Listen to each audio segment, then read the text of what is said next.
McDaniel, McGill, Chadwell, Jensen, Whitmer, 37,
All right, friends, welcome to the 2021 Dallas Holiday Classic. I am Kevin Lindsay, sitting next to the one and only local Eddie G.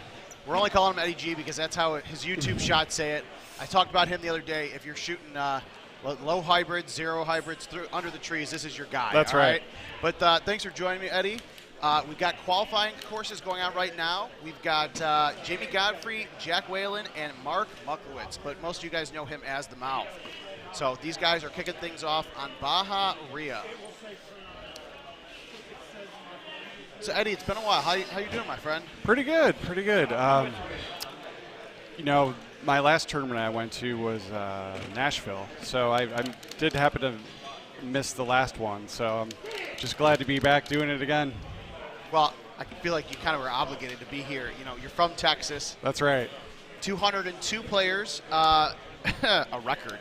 Clearly, we had 181 players in the handicap tournament yesterday, which broke the record of 170-plus main event players in Nashville. I would say maybe the 08 Worlds that IT had that was open. That's probably the only bigger tournament we've seen in Golden Tee Live. But it's exciting. This place, Legends, Legends in Keller, Texas, they've been great. Their first ever Golden Tee tournament. Shane Marks, shout out to him, another local player, great ambassador for the tournaments and the game. He helped convince this location to, host 200-plus players. Because you think about it, 200 players, but then you got the family, the wives, the husbands. Yep. So you're probably 250 Golden Tee tournament goers here. 70-something people Thursday night, 180 yesterday, and now 200 in the main event. So that's insane. I mean, kudos to you, because I know there's a lot of Texas folk that are here. There is, and actually around the Cedar Park area too. There's a good amount of people that come up from there. All right, so as these guys are going through, looks like Mouth is running to the restroom or something. But as these guys are looking at hole 7 here on Baja, talk to me. How much are you playing these days? I consider you one of the top 25, top 50 guys. Like your name's always up there in the leaderboard. You know, you're always placing, well in these tournaments. I don't know. Have you ever qualified outside of gold? Actually, I haven't. Hopefully, I didn't just see that after all these years. You know what though? Like this could be the one where I don't, just because of the amount of players that are playing here. Well, for so long, we've had top 32 gold. The next, the rest of the players in purple. And then a few years ago, they created the pink bracket, so 32, 64, and then the rest. And there's so many players, there's now a copper bracket. Yeah, the copper. Which is amazing to see. And we had a couple people here doing some documentary interviews, talking to players from all walks of life. You can only explain Gold Tee tournaments so well until you physically walk into a location and experience it. Because definitely, holy crap, it's a lot. It's intense, but it's so much fun. And again, appreciate Legends here in Keller for hosting us. Their staff has been kicking ass all weekend long. Broke some records of theirs on Thursday. I'm sure as hell we broke records on Friday for them. But when it comes to tournament hosts, Power Events and all their ambassadors have been finding really awesome partners to support, the craziness and the fun and excitement of Golden Tee tournaments. So let's talk a little bit about the course. What are your thoughts going into Baja? Because, this is, 31 under par with the new tees, 30, 31? Yeah, sometimes 29, I think. Really, what hole are we on here? This is hole 8. Hole 8, okay. Yeah, there's one hole on the front that can kind of be borderline drivable on hole 5, and I didn't actually see if that setup came up. But, besides that, there's not too much difficult on the front 9, besides that one borderline drivable hole on 5. Yeah, I think most of the time, even, before new tees came into play a few months ago, I feel like the back 9 was really where people struggled. And now you've got 2 or 3 par 5s that are now drivable par 4s with the new tees. Mm-hmm. I believe 10 is one of them, and then 16. Oh, that was a beautiful shot there by Godfrey is in this room. We're not related, believe it or not, but Jamie's been around. I met him, I don't know, probably 7 or 8 years ago. He's been around this community for so long. But that's a great thing about you. Talk about 200 players. You know, we've got the mainstays. You know, people like us. You've been going to tournaments for what, 20 years now? Yeah, just about. You were Golden T4 era. I was right around 2004, actually. Okay. Yeah. So Yep. 17 years. I mean, this is my 10th year of tournaments. You know, Mouth. Some of these guys been going to them just as long as you have. But I tell you what, in the last 3 tournaments that I've been able to attend this year, I couldn't tell you how many new players I met. You know, between live streams at these tournaments, you know, people like Mouth and all these other ones, you know, Richard King, Golden Tee TV, putting out, you know, player tutorial streams. Josh Mertzig, another guy who's been around since the Golden T4 era. I know he does a lot of streaming. It's always weird. I say this all the time, but it's weird to hear people say, I watch you play Golden Tee, and you're the reason why I'm here. And I'm like, I love that, but it's still so hard to get used to after almost 5 years of hearing that. But there's a lot of new faces for sure. I mean, yeah. I didn't get a chance to talk to Steve this morning because he was kind of handling 202 bodies getting registered. But I know we broke new attendance record in Nashville, and I wouldn't be surprised if we did it here. I would say that the only downside is it's just so hard to meet everybody because there's so much going on. And there is. It's a lot of fun, though. If you've never been to one, highly, highly encourage it. I know a lot of people in this room, myself included, you get pulled into one because your friends are going or you hear about it online, and then we just kind of suck you in. And unless there's, you know, family or work stuff stopping you, a lot of these guys go to 4, 5, 6 tournaments a year on top of World Championship. So, and I'm not one of them. I know, but you got a busy life. We give you a pass. Yeah, for sure. You know, as you get older, you got family stuff going on. I forgive you, Eddie. But we see you events like this. We'll see you at the World Championships. I will be there for that. February 24th Cannot miss that one. Through the 27th in Las Vegas next year. We've got some details, location information, hotel information coming in the next week or so here. But if you guys have not had a chance to book your flights, book them now, February 24th through the 27th, and we'll get some room blocks set up for everybody here shortly. But excited to finally get back at it. I mean, by the time February rolls around, almost 2 years almost 3 years, since we had our last World Championship with everything going on in the world. So yeah, I'm excited about that venue. Yeah, it'll be good. Yeah. There's a lot going to be going on that week, and especially bringing Golden Tee Mobile into the mix. But I think I was telling everybody this morning, we had 120 or so people show up in Vegas for the last chance closest to the pin spots in 2019. Was it that many? Yeah. We were kind of like jokingly betting internally, like, all right, how many people are gonna make it, and we were all surprised. So I know for a fact, because I chose the spots, there's a few more spots that are gonna be up for grabs at our last chance qualifier in 2022. Oh, that's cool. So even if you're on the fence, you don't know if you're gonna qualify. There's going to be a lot going on for players of all skill levels that weekend. You know, even if you're not in the tournament, we'll do a lot of fun stuff for all the guests that'll be there. So it's definitely an experience that you can't miss. It's kind of our sayonara to Golden Tee Live as we get ready to launch Golden Tee PGA Tour edition early next year. And then the game changes. Not literally. It's still Golden Tee at heart, but you know, I say that in the sense of the handful of conversations I've been a part of, the bigger picture changes with the partners, the PGA Tour and their partners. I wish I could talk about it because it would silence a lot of critics and excite a lot of people. But just like IT always does, I got to say coming soon. That's right. It's the running joke after all these years, and I'm happy to participate in it. You have to. I mean, you guys would be disappointed if I didn't. But we expect it now, so hey. We understand, trust me. Oh, yeah. All right, so these guys are all tied. Saw there was a missed putt on the last hole on the par 3. There was? Okay. Yeah, I think just towards the end there was a missed putt. Okay, so one person's one off? I think they're all on 16. I did not catch if they had a hole out earlier. I do apologize for that as we were getting things going. I'm trying to think 16 under after 11 on Baja. It sounds like they're on. It's tough because you don't know if one was there or not. I did see one. One was not exactly there, but it was chippable. Okay.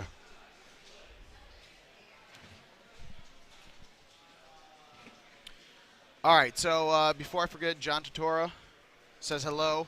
Probably sitting at his bar in Bolingbrook watching this. I know he's always a big supporter of the streams. If he can't make it to the tournament, he puts it on it as a bar, which I love seeing. He's got a great spot down there in the suburbs of Chicago. Thank you for the clarification. So these guys are all one back.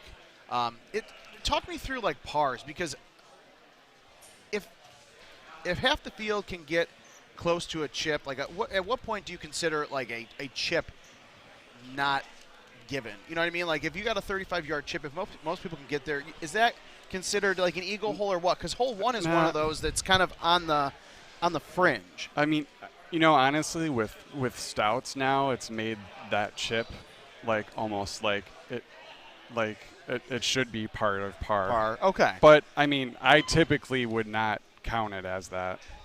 Yeah, I think everyone has their own idea of what they consider Golden Tee par. Like, everyone always asks me, and it's like, I can't tell you, because especially since Jim Z, that was close, especially since Jim Z brought out new tees, and especially changing pars, and just, you know, within the last couple of years, how many different tee boxes we have in general, it's hard to figure that out. Nobody's going to see, even you guys that play so many games, you're never going to see every single look.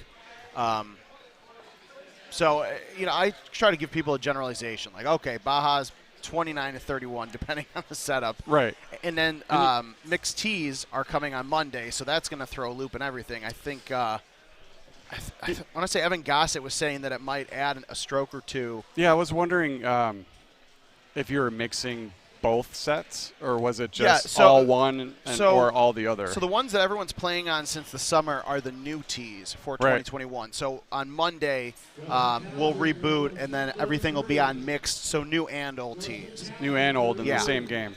Yeah, that's awesome. Okay. You know, so for those of you that aren't too familiar with it, when I say new tees, it's actually kind of a general term because it's new tee spots, Newer. It's new pin positions. Yeah. It's all over the place. So you're going to see, you know, these drivable these par 5s that are now drivable. I think like 16. Well, some games it might be drivable. Other games it might just be back to a basic par 5. Mm-hmm. So, but it's been a long time coming. We wanted to get through this tournament, you know, before we mix that stuff. And so, if you guys have any open invitational contests through the GT Caddy app, if they're not finished by the end of Sunday, they will get closed out and refunded. So don't worry, you know, for a lot of these people at the tournament, if they don't have the opportunity to finish those games, it's okay. Everyone will get refunded. I'm sure, you know, my inbox will be full on Monday. But if you have auto recurring invites, those will restart automatically. And then that way, when people start playing on Monday, it'll be the mixed tees. It's fair for everybody. All the old courses, don't worry about it. Nothing's going to change with those. Now, when did you decide to do that? The change of tees. Yeah. It was kind of one of those things. It was kind of waiting and seeing how things were going. Yeah. Yeah, it's tough because, you know, we had planned on PGA Tour being out, you know, a year ago almost, March, and then it was the summer, and then it was the fall, you know, and now it's early next year. So again, I've said this in person, everybody, but I appreciate everyone's patience. I know it's not easy. Believe me, try being a hardcore fan of this game and working for the company and knowing the struggles internally that we're going through with parts and supply chain that everybody, no matter what you're trying to order, is dealing with. You know, Adam Kramer, myself, you know, the entire team wishes this game was out a long time ago. But the patience of everybody is going to be worth it, as I teased a little bit earlier with PGA Tour and their partnerships.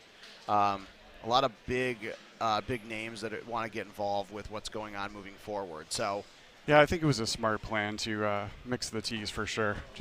Well, and especially with Worlds qualifying going on right now. That'll make it more interesting. Yeah, you know, daily contest is one of those modes where it needs some love, and, you know, I think this is a good boost to that. You been playing any money shot lately? No, you know, you have so many more people playing that game a lot longer now. It's tough. I don't know. Am I supposed to apologize? No, you're not. No, you know, for me at this point, I'm actually just playing 18-holers and some CTP, and it just, I enjoy that better, you know. I mean, money shot can get a little crazy sitting there. Yeah. Well, especially since we've been giving the World Championship qualifying spots the last couple of weeks, where we've had a $1,000 top prize. Yeah. I didn't know if that was going to slide, and Adam said absolutely. Like, that's the, and you can actually maybe correct me. That's the, money shot giving away $1,000, not even including the World Championship spot. I mean, that's the biggest prize we've done probably since the Golden T4 tournament eras. Yeah. Outside of a live tournament event. Yeah, the monthly tournaments. For sure. And so going into PGA Tour, once those machines go out in January and, people get access to those courses, the daily contest events mode and all that will still stay on the on the Golden Tee courses. And then eventually, once we get enough machines out there by the next, by next spring,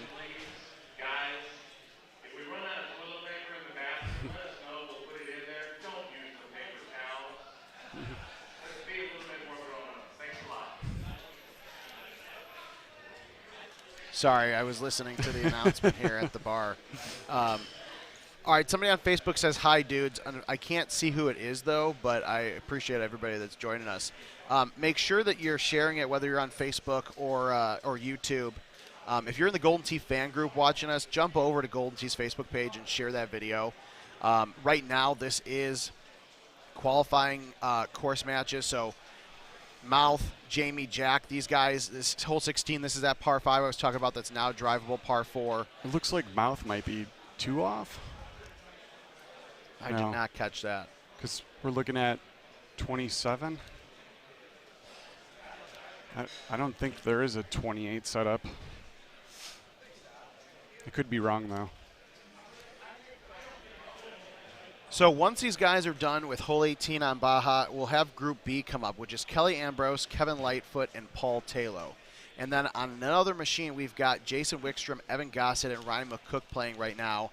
And then on Group B, it's Evan Sewell, Peter Butler, and Jamie Arrington on Group B of machine 39, our other stream machine. It's good to see Paul Taylor. I feel like I haven't seen him in a tournament in a long time. But again, it's hard to keep up with everybody when there's so many players. Uh-oh. Okay, so it sounds like, thank you, Squirrel on YouTube, he tapped the ball when he tried to change clubs. I'm kind of surprised. I feel like standing so close to the machine, I probably would have heard that if something like that happened. But I think Steve just called me on 11. Okay. All right, well, I appreciate you jumping in with me, Eddie. Yeah, definitely. We'll have you in sometime more throughout the weekend, but I'm going to step away real quick, too. I'm going to see if I can grab another couple tag team partners, but as these guys get finished, we'll stick around on this machine to take a look at Kelly Ambrose, Kevin Lightfoot, and Paul Taylor as they tackle our first qualifying course here at the 2021 Dallas Holiday Classic, Baja Ria.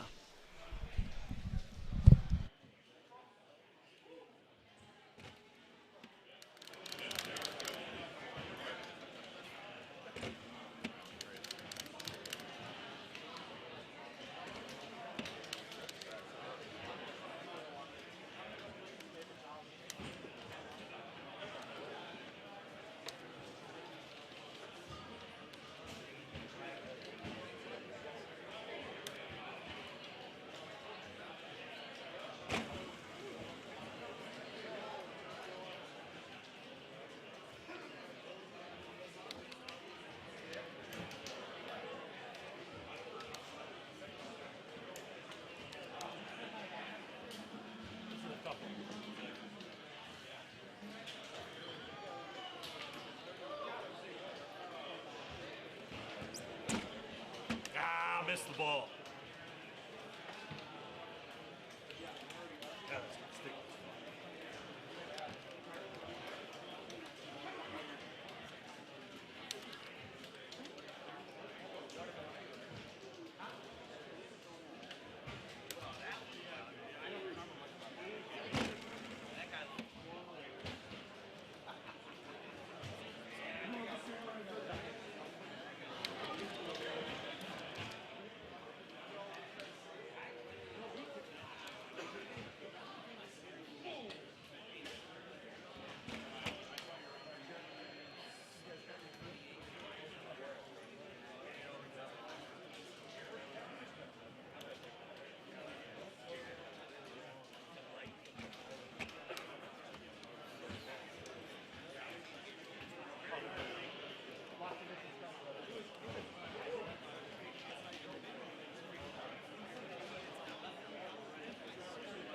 Travis Leader, you're on machine 35. Travis Leader, machine 35.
Welcome back, everybody. We are live in Dallas Classic. We have the qualifier starting now. I finished my first round. I'm on the stream. You might have seen it. One off. It was a pretty not great setup for Baja. Nothing really hard, but par is 28 only today. So that's going to change the Calcutta and the qualifier guesses that people had, because when you take 2 off of Baja, the course that everybody's probably going to shoot closest to par on, you're going to basically drop the cut line by 2 strokes. Right now, we've got Kelly Ambrose, Kevin Lightfoot, Paul Taylor, and they're playing the Baja setup we just played. If you guys watched, hole 1, not there for anybody. You can get it close. I mean, if somebody decided to pull out arrows, they might be able to get it on. But I don't think anybody would really be doing that for this course, because the shots with Stouts the rest of the way are way too easy. So, if we notice, Putz does not care, obviously, in his shirt there. Now, what is he playing? I don't think 318 Stouts. Did he go back to Titans? I'm not sure. He was doing it yesterday. He messes around with everything just to get some kind of advantage. And he went about where I did, and then I chipped over the green and had to chip back. Bad, bad, bad. So it's going to be a long day, guys. Going to be a long day. No more than 3 people on a machine, though, so we're going to burn through these groups pretty good. We're both a 3-player set here, so this stream's machine is going to be a little bit longer, and I'm not sure who's on the other one. Okay, so we've got, Jason Wickstrom, Evan Gossett, Ryan McCook are down here finishing off. They're finishing off. Kelly Ambrose got his spots to the World Championship through the, I want to say Money Shot. I believe he got it on Money Shot. So he's going. Kevin Lightfoot does not. Paul Taylor will be going. Let's see what Paul Taylor does here. I bet he makes this. He's going to chush the 7, it looks like. And he's a click right. Okay. So Kelly made his chip from a ways away. Kelly did the 1-stroke lead on his machine. I do believe that So McCook and Gossett and Wickstrom are up right now too. Do we want to take a look at the end of their round? Can we switch over to that? Because they're getting to the nitty gritty of the course. And 17 and 18 are not perfect looks by any means. Okay, so that's that. Look at so 18. The pin's on the far left. If you try to line it up, you can't line it up to where you're not over the edge of the water. But the shot here is a bite 10.5. It's just you got to be a little bit risky to play it out over the edge and let that wind pull it back. You're not quite sure if it's going to work. But everybody's seeing it now, so straight shot's fine. Let's see what they go for here. Oh, okay, so is he going high tee? All right. He's going with the high T4. Going to let it run down. He watched his two opponents go short. He's going to try to run that up to the hole. It's a good shot, but you can't really lay off of this with the 4. 135 is going to be close.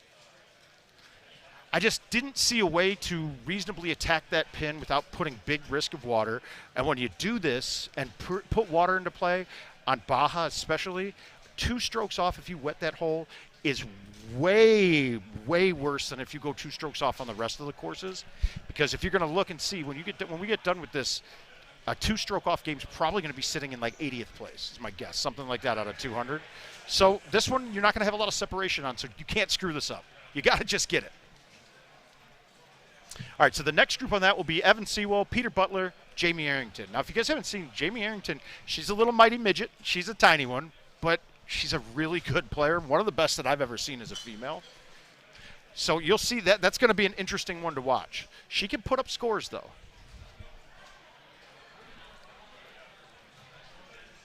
All right, so now we're back to the other machine. We got putts, Kevin Lightfoot, Kelly Ambrose, 2 out of 3 world's qualified players. Yeah, Alex, we welcome everybody, man. Don't feel intimidated by stuff. It's not that kind of thing, man. Most of us are very accessible and want you to play better.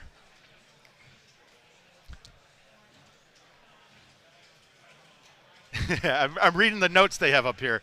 There's 2 pieces of paper, one with all of the people there and one with the rules that you cannot be up here inebriated.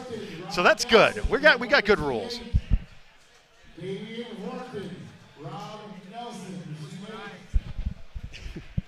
And we have to keep it PG-13, which we'd like to do during the day especially. It may get, as we get later in the night, because, guys, you're not only going to see the qualifier today. So if we've got, if it's 3-man games, we're looking at 45 minutes a game about, let's say, maybe 30 to 45. And each player has to play. So we're looking at, 6 to 8 hours probably for qualifier. And then we all are playing 2 matches tonight no matter what. So we're going to get some good match play in, too. It's definitely a different atmosphere for this event because it's so much of a grind, guys. Half of winning this tournament is being able to keep yourself in position to play well.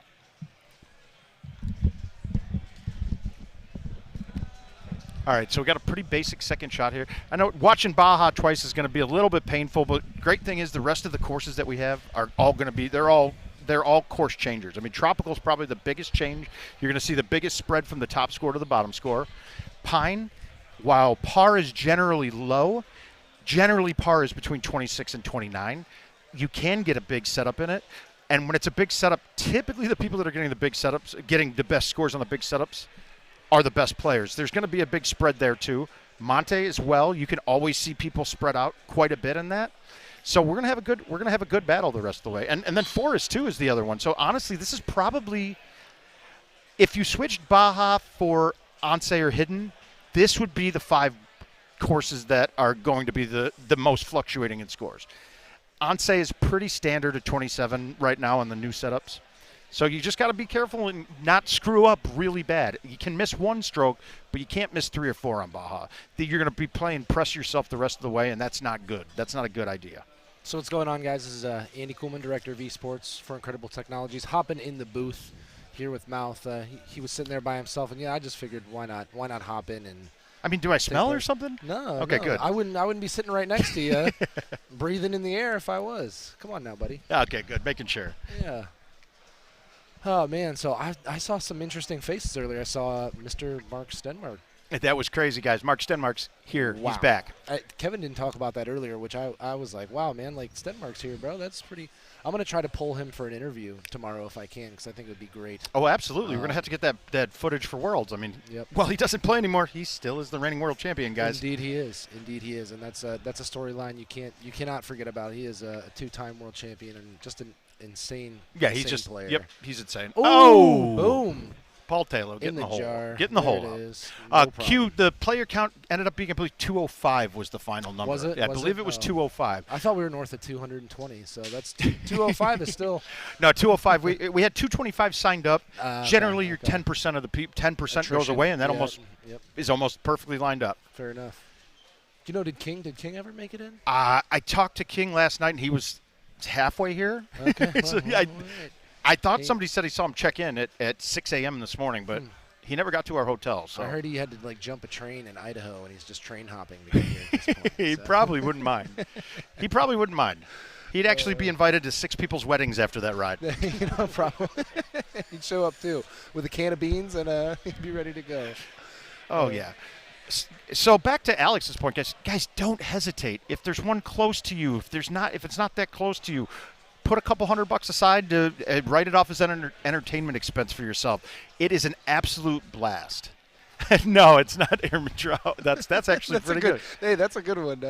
Good. Quentin, well done. Yeah, Q, that was actually really good. It's definitely not. And, you know, you'd have to find out for yourself by coming to one of these events to see. And that's one thing that's like, you know, what you see on stream is really like 10% of the action. You know, you see the highest level of the play a lot of times on stream, but the rest of the room, everybody's having, you know, beverages. Libations are consumed quite a bit. They're having fun, you know, and all these guys are really, really personable. So, you know, you would think that there would be some egos, especially on a guy like my co-caster here.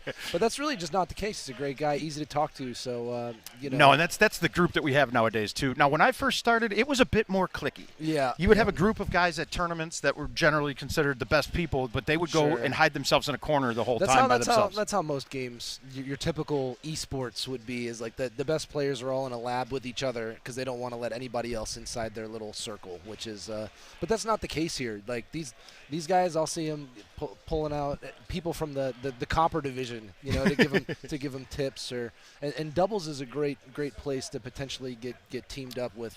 Doubles with and a good handicap player. are two of my most fun things to get into at tournaments. So it's unfortunate that it was Friday morning this time because I didn't get here until a little later. Right. But I got to get into the handicap, so that's good. Yep, some's better than none. Mike, okay, if you're on Facebook, I don't think you actually can turn off closed captioning Thank you, anymore. Zuckerberg. There's a setting somewhere in there, and it's actually on your broadcast settings. You have to turn it off. The individual No. When we kick through Restream, we do not have that option because of the way that Facebook software is. I If swear. we're live directly, we can change it. I would say what you should do is just Mike, go on YouTube. Go ahead and hop on YouTube. Yeah, and, Mike. If the captions are there, you just click that little CC button in the lower right-hand corner. That'll get rid of them. But I had that question too recently, and I swear I got it off by going or Richard ended up finding it maybe That somewhere. one, you know what? If anybody would find a workaround within using Restream as well, King would be the guy to do it. So I've got no doubt, you know, he could make that happen. So half the time on our Restream account, like I'll log in about to start a stream, and King will be in a chat with the Restream people. So their chat is actually really good. They're actually really supportive. Yeah. Oh, so I'm also trying to secure us front page of Trovo for Sunday, which is. I know. Actually, they front paged my stream the other night. Oh, really? Yes. Yeah, right on. Awesome. And so now I'm getting 5 to 10 people watching from there. Wonderful. But and they were like, "Whoa, this is way different than anything we have on here." Oh yeah, it is. It is. Yeah. It's kind of nice actually, though. It was like how it was with Mixer. That's why I was so sad when Mixer went away. We were getting tens of thousands of unique views when we were getting featured on the front page of Mixer, and we were retaining hundreds of those viewers to the next broadcast. It's definitely not easy to get featured on the front page of Twitch at all. I used to be able to be featured on the front page anytime I wanted, and then once Amazon kind of took over. And that's not our market. That's not our target audience. And honestly, it's not. I call it the 12 to 18-year-olds. That pretty much is where it's at, and that's not necessarily like this is more of a drinking community, a bar scene. You're 17 and to 20-year-olds aren't really taking part of that, and that there is a. But they had an interest to it. On Twitch. They had an interest. They That was definitely when had you an had us on interest the to it. front page of Twitch. Like I remember talking with people, they would be like, "Where do I play this game?" It was engaging. And for sure. I was like, "Well, you're 17. Your dad doesn't. You talk your dad So into buying go a ahead new machine." and download the Golden Tee mobile app on your cell phone for free, and you can start playing today. Oh, And yeah. Once you're 21, then hit the bars and play the cabinet version, the original, the OG. The OG, yes. That's right. But with new days dawning, guys, we're starting to get the PGA machines shipped out. Indeed. So you get out there, find one, use the new Golden Tee Caddy app. If you haven't had a chance, you're going to go to the Play Store or the Apple Store, and it's a little bit different of a name. You don't type GT Caddy, type PGA GT, Yep. and that'll come up for you pretty quickly. Indeed. Why, thank you, Mr. Carrion. I appreciate that you think I look good. That's nice. I love it. But you get that caddy. There's still a couple bugs and things that are going to get worked out. Definitely. And guys, it's not optimal right now. But the releases, even though you're playing the same contests on the original live courses and the 2 remastered ones, you don't have your clubs and balls that have pulled over yet. I believe that's going to be pulled over when 2022 releases. That should be the case. I believe it is, and stats as well and stuff. But you're going to see little bugs on it. If you guys haven't, get into the Golden Tee QA page on Facebook.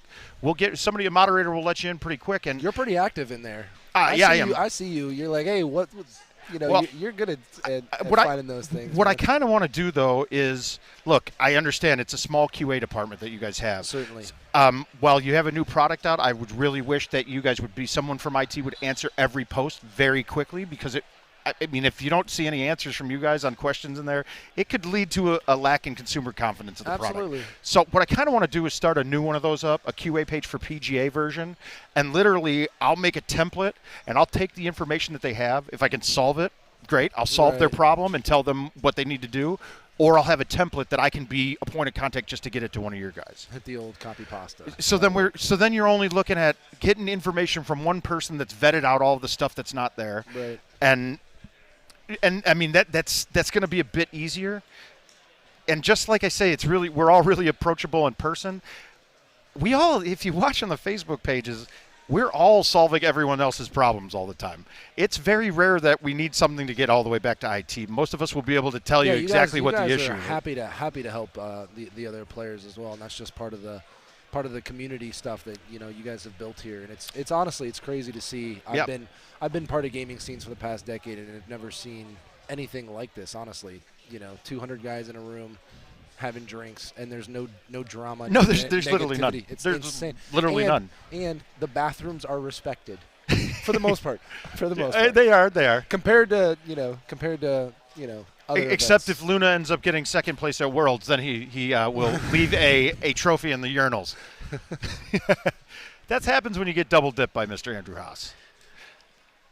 Speaking of getting double dipped by Andrew Haas, isn't that? I believe that's what happened in this tournament to David Duncan last year. Oh, he did. Oh, Duncan. No, that. Yeah, Duncan was in the finals of this. I made the trailer for it. Yeah, Oh, wow. I know.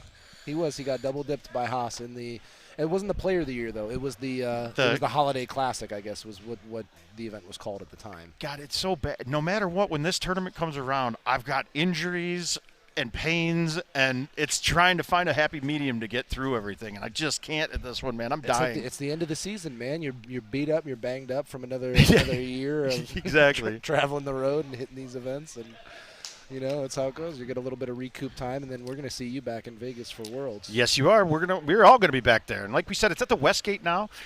There was a plan too, and actually, when Kevin approached me with this, the convention, that Level Up convention. Yep. He was worried to tell me, and I said that should have been the first place we looked to go to. That was interesting about that convention is I helped build out the esports side of that along with PJ here. PJ kind of took the torch once I kind of passed the torch, but they had esports in the convention, but it was never like built out with stages and lighting and all like streams. So myself. And at my previous job, we came in, we did 5 stages at the event. I stayed on with Level Up for a few years and helped them really make their esports side robust, and PJ took over a lot of the broadcast of that side. So the main issue, here are the main 2 issues that we had with Level Up. One, times, the right? hours The hours are not proper. What were they? For doing 11 to it, 7 like or 11 something? to 7. But that 3 should be- days in a row. We also got the mobile tournament as well. So you got to keep in mind, like there's so much, and that we got to get through. And the other thing being that it's inside the Las Vegas Convention Center, which is Airmark is the company that does all the alcohol there, and they have like nobody else can serve alcohol in there. So it would have been like $8 beers and stuff like that, which is for some people. To me that's not. I mean, the know cost. I mean, but the whole thing is like the cost for guys. If you're going to worry about the cost of a drink when you're at a tournament, the only thing I ever worry about, I don't care. I'm going to spend money, yes or no. What I care about is I'll pay double if the service is good.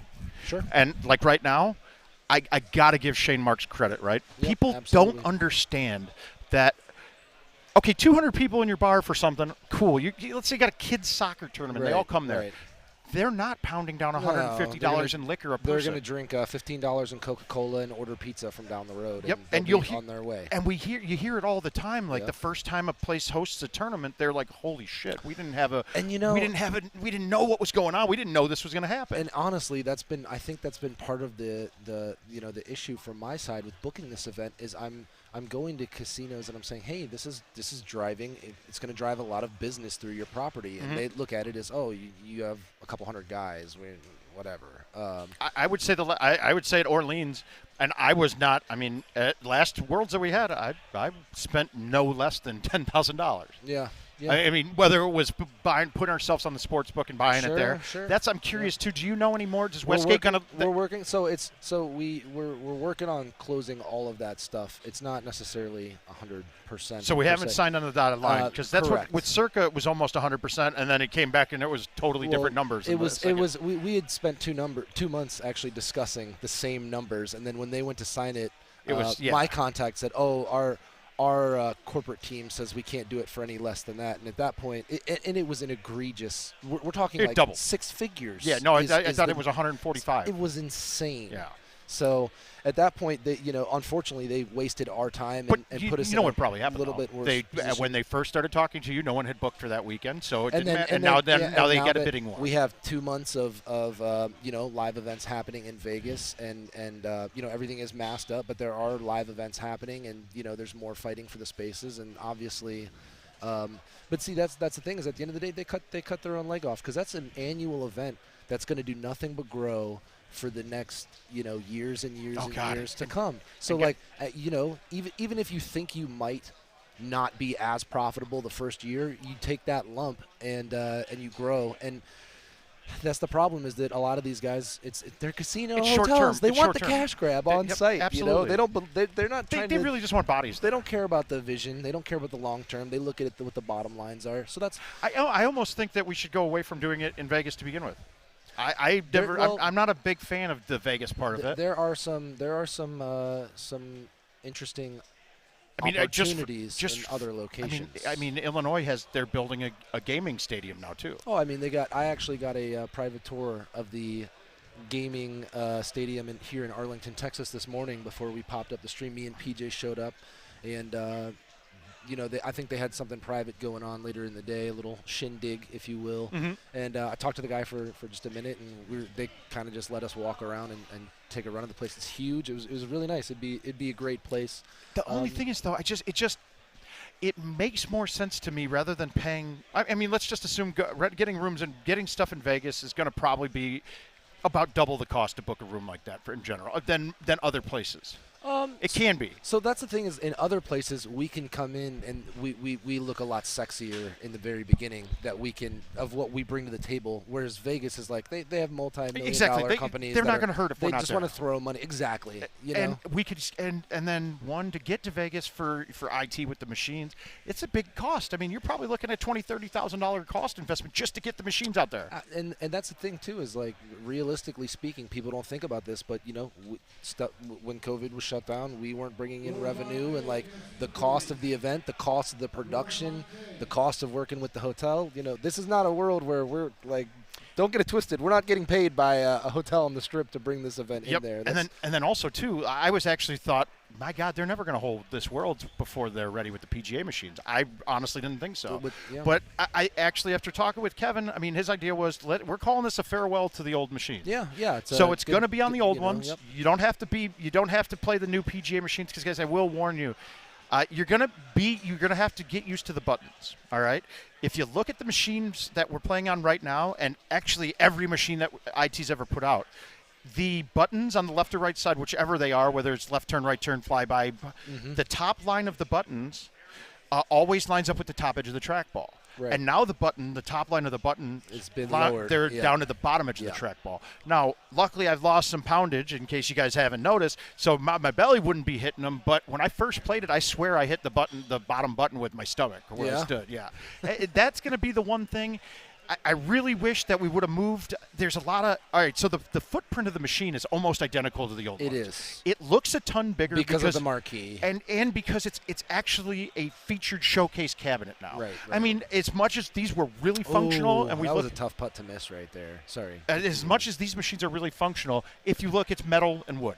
It doesn't draw your attention to it. Most bars don't put it as a feature of it. Right. And the things that are exciting me about it's not an attraction the way the PGA machine is. Now, if you see the PGA machines live, it's almost like when the new Bic Bug Hunters come out. There's a bunch of molded plastic lights. It catches your eye. Right. You're going to get more people. Yep. So it's a really promising situation. Plus, to hearing Adam talk about how into our brand is the Golden Tee brand that the PGA actually is.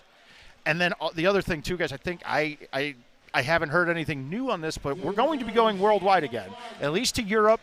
At least to Europe's going to happen very quickly, is my guess. Well, that is the plan. Yeah, it's just there's a whole big mess that you got to go through in the EU of getting machines approved, and from what I understood, that you guys didn't have a machine to send over there for them to approve on yet, so that hasn't even gotten done yet. You know, I actually don't know anything as far as that goes. It's not really my kind of like wheelhouse. But as far as I know, I think the main focus obviously is getting the PGA machines up, getting the home editions that have been ordered out, and all that stuff. Right, and the home editions that are ordered are still the old model. No one's been able to order the PGAs yet.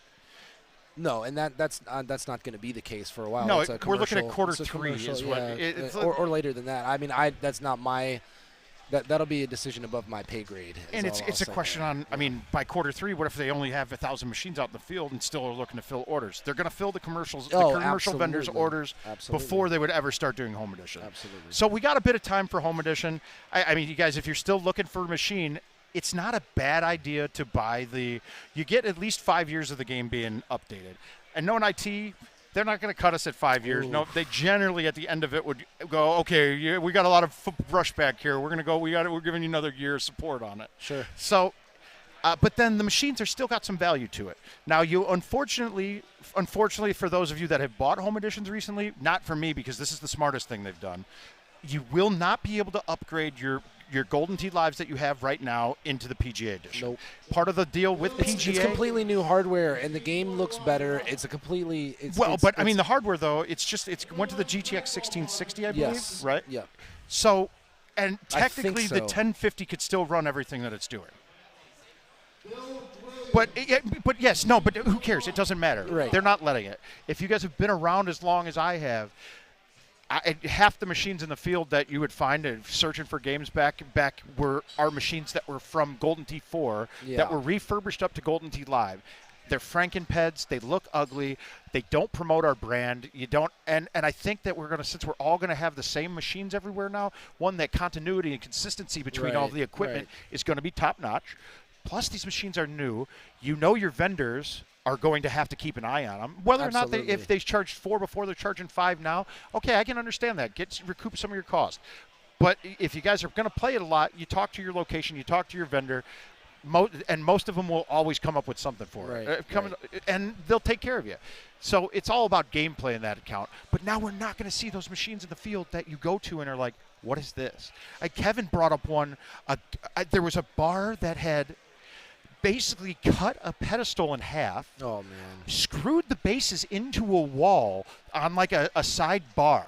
No. It was even one of those bars that had the trough underneath where you sit there. So you could technically pull it out and go pee while you were playing Golden Tee. There were some bad ones. There were some very bad ones, and it's great because a lot of the field is still using it. Oh man. And so now I was disappointed when I thought, and in my head I was like, what better group get? You got 50 machines going out. Why don't we give them to PEGT right away? And PEGT. We know Steve hates the. So we'll call it. He listens to the stream actively. I see him with his headphone in over there. We will call it. We will call it PEGT from here on in. PEGT. PEGT, Yeah. not PEGT. It's not PEGT. But Kevin brought up a great point though with me, and I was like, God, there's a great chance to market this stuff. And Kevin's like, dude, but if we're only sending out 50 machines right now, what would be the point to give 40 of them to a place that's good only being using them for a weekend? And then they've still got 20 of them sitting in a trailer because they don't have them out in the field. Yeah, mode. so, And it makes sense. That, it does make that sense. definitely makes sense. Oh my goodness, the special case putting has been Pretty bad. Oh, and another one too. There was another one right after that. Sean, do you have those vitamin waters over by you? That bag of vitamin waters? You want a drink? You need a vitamin water? I'm cool, man. I'm good. Thank you, though.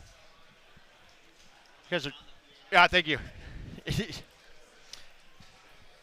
Hey, doctor, how you guys doing?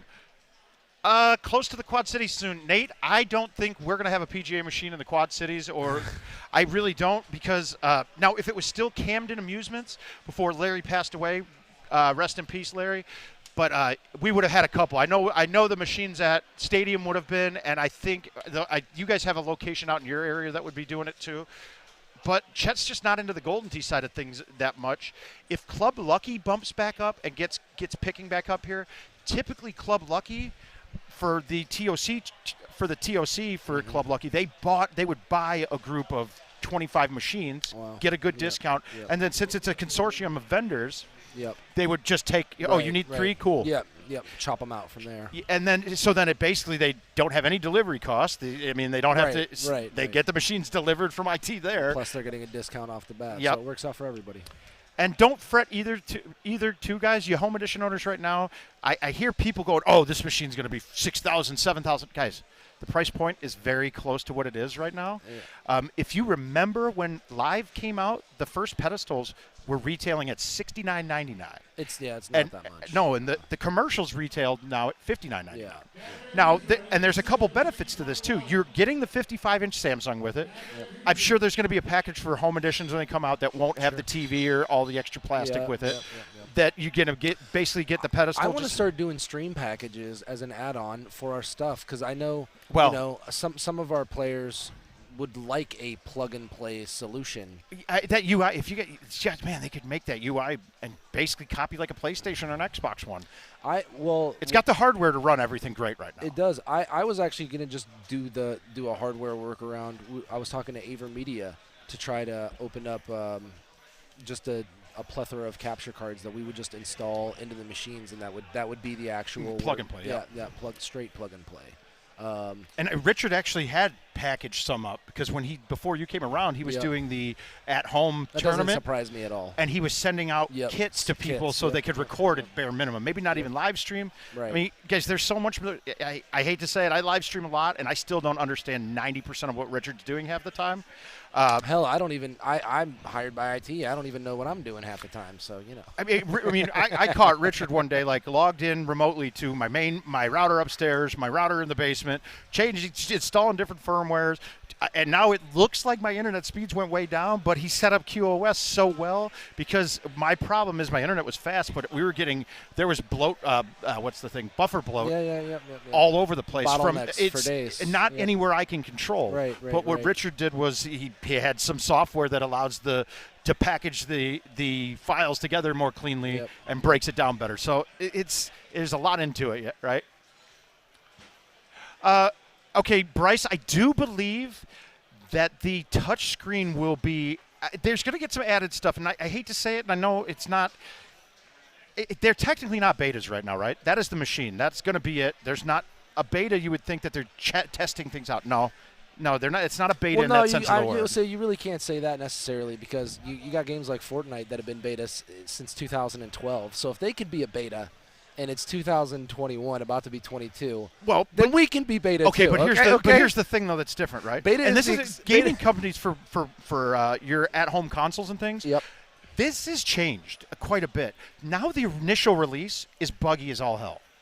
The game's all released with bugs. Right. The problem is they have the manpower that when they get reports of the bugs, they make patches very quickly and get them out.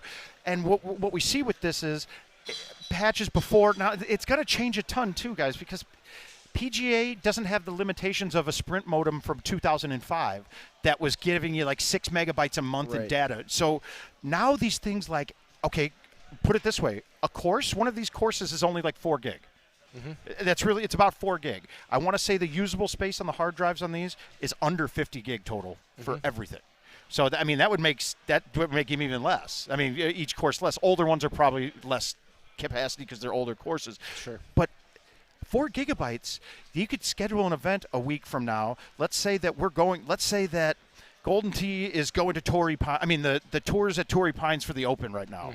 So what we do is on the week prior, we start sending out a patch that has a download for Torrey Pines, and then you will actually play an event that starts on Thursday and goes through Sunday, and actually play along with it. Sure. Those kind of things are going to be so much more possible now that we're counting on broadband Right. on everyone, Right. and there is no non-Wi-Fi solution. It's going to start opening up the gates for us to try to do, cooler stuff, which obviously we want to do. Yep.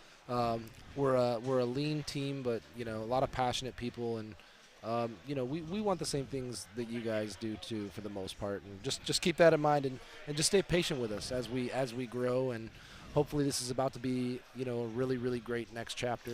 Yeah, I'm excited. I'm excited just from hearing some peripheral talks for Worlds for next year. Hey, guys, that's going to be the welcome to the PGA game, guys. And Indeed. PGA is going to be behind it. I don't doubt that we're going to see some professional golfers out there. I mean, there's guys out there. We got a lot of people. IT's given a lot of machines to a lot of different people before that you might get to meet. Get them out.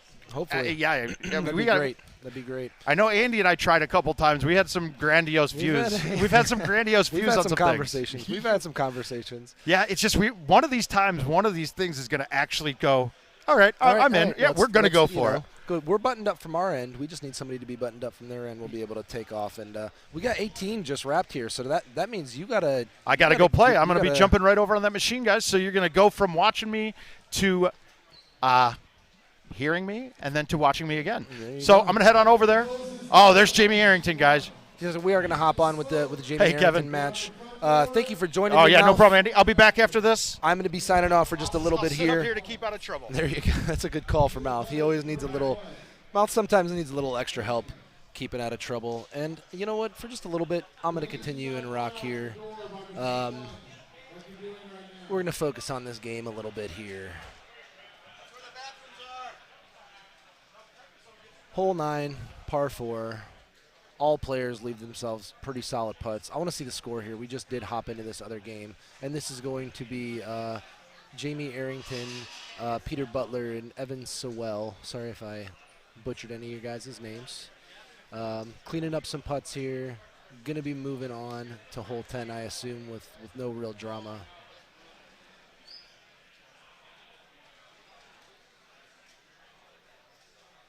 All right, so pretty solid scores all the way around. Nothing too crazy has happened here, so we haven't missed too much. I'm gonna be fixing to hop back in the producer's desk here. But thank you guys for watching us. I'm gonna be sure to pop in some more casters in the near future. So thank you guys for joining us. My voice is starting to go out a little bit, so I'm gonna hop out before it's all the way done. But thanks again for joining us. I'm gonna find some fresh talent, some fresh faces to get in here, and bring you guys the action of the Dallas Holiday Classic Player of the Year Big Gun Little Gun Tournament 2021, wrapping up the PEGT Tour.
Mike Johnston, rep on machine 5. Please exchange phone numbers with your partners. Mike Johnston, rep on machine 5.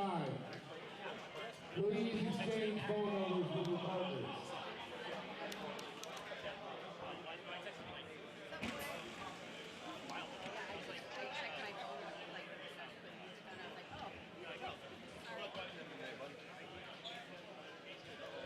Doors over there now. I got you. Yeah.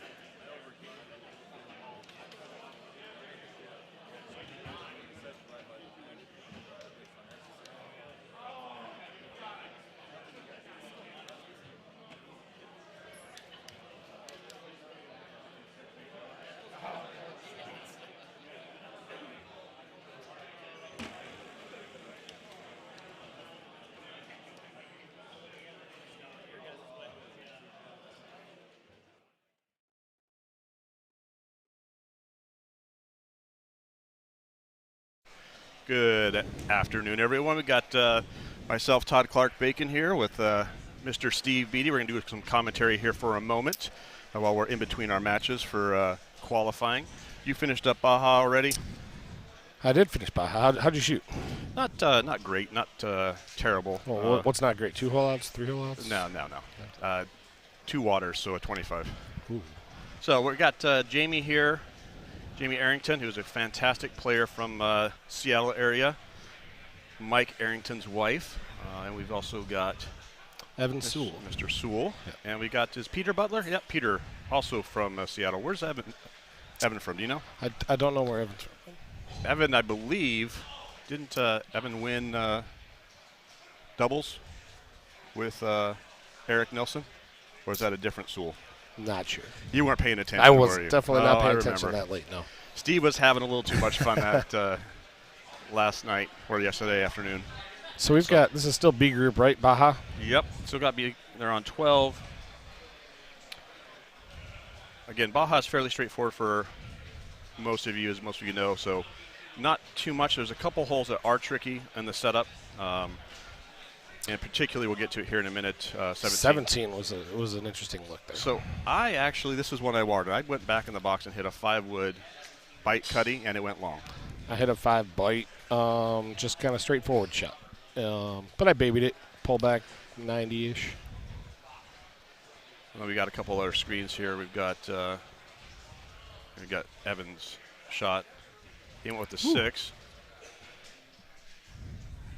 We got machine 2, so we got Mouth, we've got Jack Wallen, and we've got Godfrey. So Jack is from I believe the Nashville area.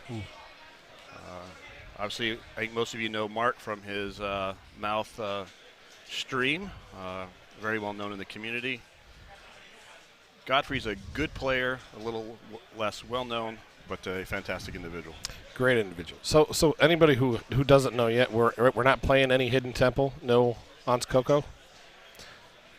So it's going to be an interesting qualifying match, right, with Pine and Tropical in there? Yeah, it's going to be very interesting, honestly. I think during practice rounds, everyone was playing Everybody Tropical was and Pine just to familiarize themselves with the courses again.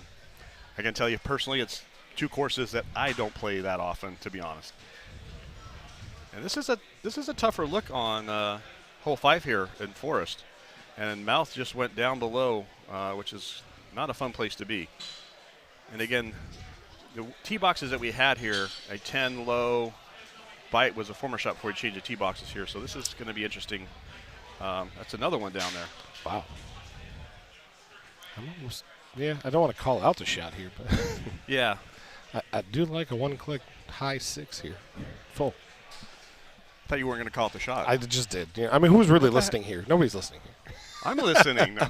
But you'll hit the tree. Yeah, I probably will hit the tree, let's be honest. So Jack's going 3. Maybe a little too much club here unless you can whip it around. Oh, it worked. Yeah, he actually put it short. I'm surprised. And Mark is not in a good situation with the tree in the way, although I think he has a little gap there. He's going to have to put it out a little left. Caught the limb. Just here to bang. Nice shirt. All right, another chip up. Ooh, left it a little short. Now, would you putt this if you were Jack, or would you chip it? I know what I would do. Downhill, I would putt it. If it's flat or uphill, I would not try to putt out of that deep. This is a chip for me all day long. I'm not even going to try and putt this. Just because not that there's a ton of fringe here, but there's enough that distance of a putt to pull it. I'd be worried I'd chip twice if I miss this chip. You would, huh? That's always worry, but I don't think about that. I just go for it. I'm more worried about missing my putts. I haven't been putting very good lately. Jack goes for it. That's what I was afraid of. If I putt it, just dies right at the end because you lose speed. You definitely got to play it an extra break. Yep, I agree with that. Anytime you're coming out of the rough, that distance or deep fringe. Yep. Especially if it's not downhill a fair amount. Ooh. Oh. Wow. Insult to injury by Godfrey. He's not going to be happy with that.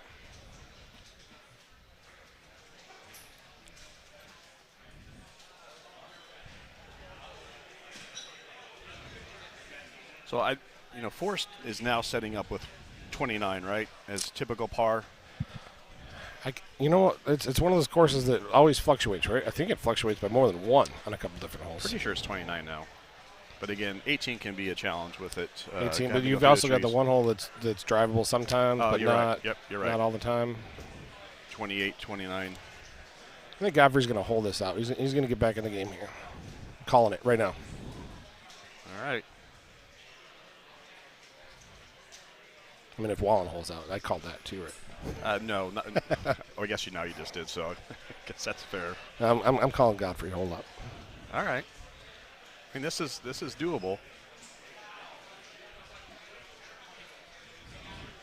Oh, that was pretty close, Jack. Good run at it. So, looks like Godfrey's got custom balls, so I'm guessing stouts, but I don't know for sure. You have a 99% chance of being right. Yeah. That was not a hole out shot, though. Nope. You owe me $1.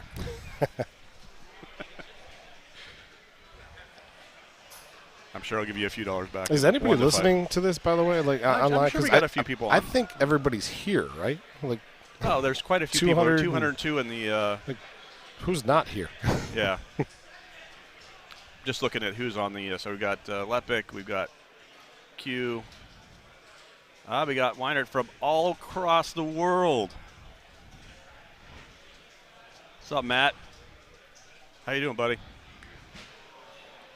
I was just surprised there were people to listen in. I thought everybody in Golden Tee World would be here. Too.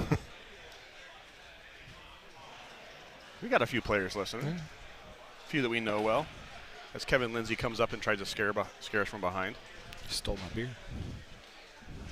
He took your stuff. That darn thief. Freeloader, is he? He's a freeloader. My goodness. 5-finger discount Lindsay. All right. So, I actually, depending on the wind, I will go out left here quite a bit. I mean, obviously with the wind going more towards 9 to 12 o'clock, going out here makes sense. I'm 50-50, going over to the right here or left. I get in trouble left sometimes, though. Really? When I hit a cut shot, I just don't hit it hard enough. It doesn't clear the water sometimes, yeah. But this has been the way to play for the majority. It's interesting. Jack's got a 9-wood. I think Mouse got a 9-wood, too. I do not have that club. I do not either. I have the 8. 6 and 8. I got a pretty big gap between those two, so sometimes you have to feather it. Same way. Except for hidden. I have the 3 hybrid in there for hidden. Don't need it anymore, but. Right. Not too much going on here with 7. So what did you, I know you did it, right? You played the guess the cut line. You got net? I guess probably low. I guess 132. That's probably going to be low. I want 136. Okay. That's probably closer. Yeah, we do a little contest here, guys, at the tournaments where everyone throws in a couple dollars. We do guess the cut line, and it's a winner-take-all scenario. So, I'm surprised Mouth left that short, didn't cut it full. But we winner takes all in the guess the cut line. We guess the total cut line for player 32 for the main bracket, and the great shot points as a tiebreaker. So it's a good little thing. Have you ever won it? I have not. No. I don't even think I've been close. I do bad math at the beginning. I always think everybody's going to shoot really good, and then, And then you're too far, too over? Too high. You got a discount. I mean, you've got some great players here with 200. You're probably more realistic with it because, nerves get people, right? You forget that factor. Yeah. And, again, we all make mistakes, including some of the best in the world here. 2 putts on Baja today. Oh, that was a good run at it. See Jill's on here watching her husband play. Oh, Jill. How are you doing?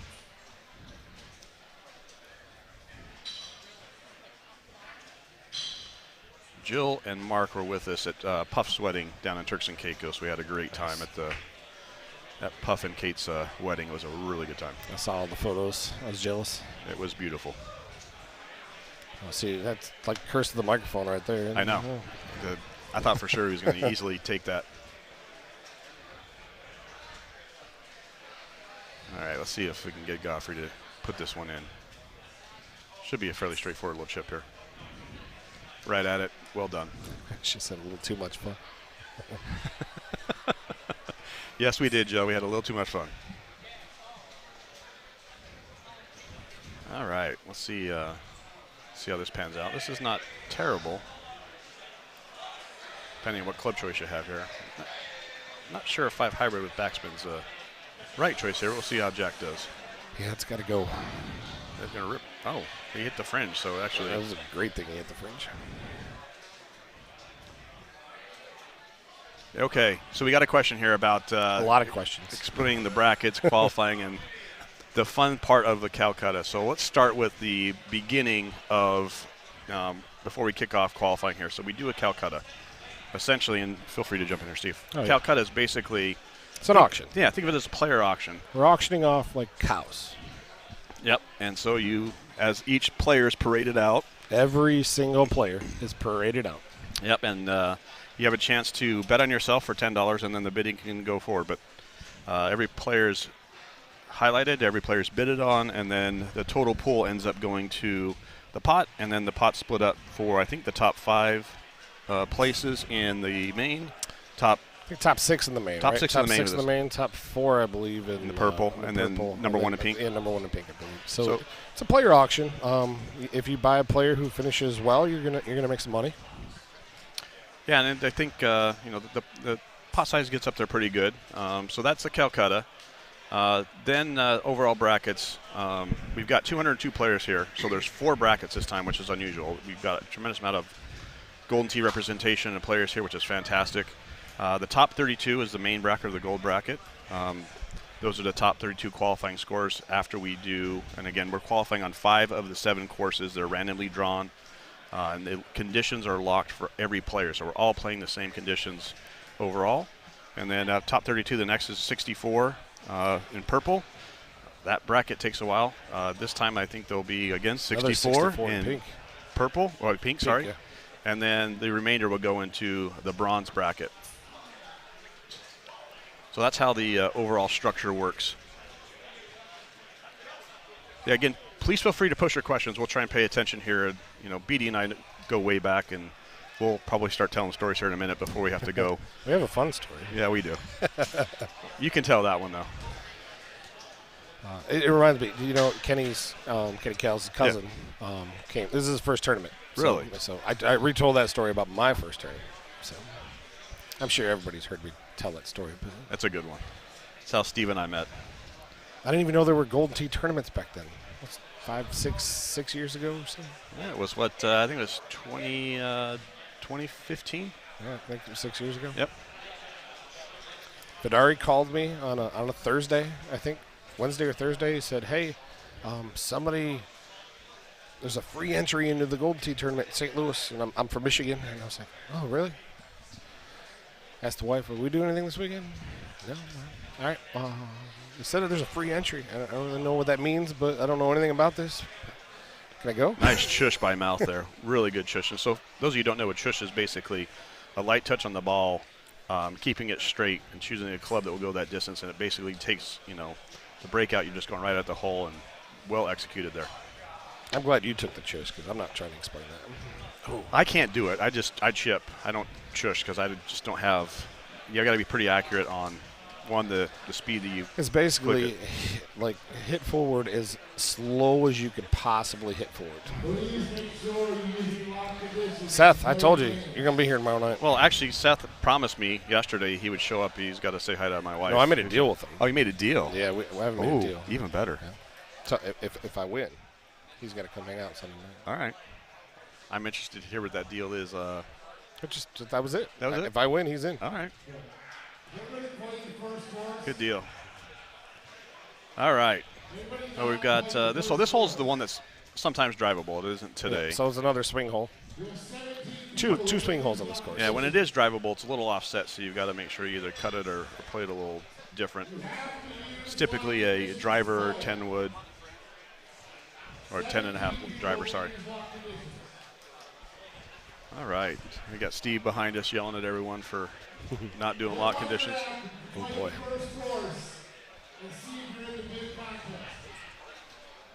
All right. Got to imagine we're getting pretty close for us having to jump off here and hand it over to somebody else so we can go back and qualify in Forest here. So BD and I will probably pop back in here at some point to commentate. Not sure who's relieving us at this point. Seth, see you Sunday night, sir. It's weird, like you're having a conversation with someone in chat. I know. I got a chance to play a game with Seth yesterday. It was nice to see him. And congrats on the new baby, Seth. Yes. Get in. Oh, that was a good run out of Jack. All right. Well, I guess thanks for having us, right? Yeah, absolutely. Maybe we'll pop back on. Yeah, we'll definitely pop back in at some point here. I know I probably will because Everybody it's going to be a you. long day. It's going to be a very long day.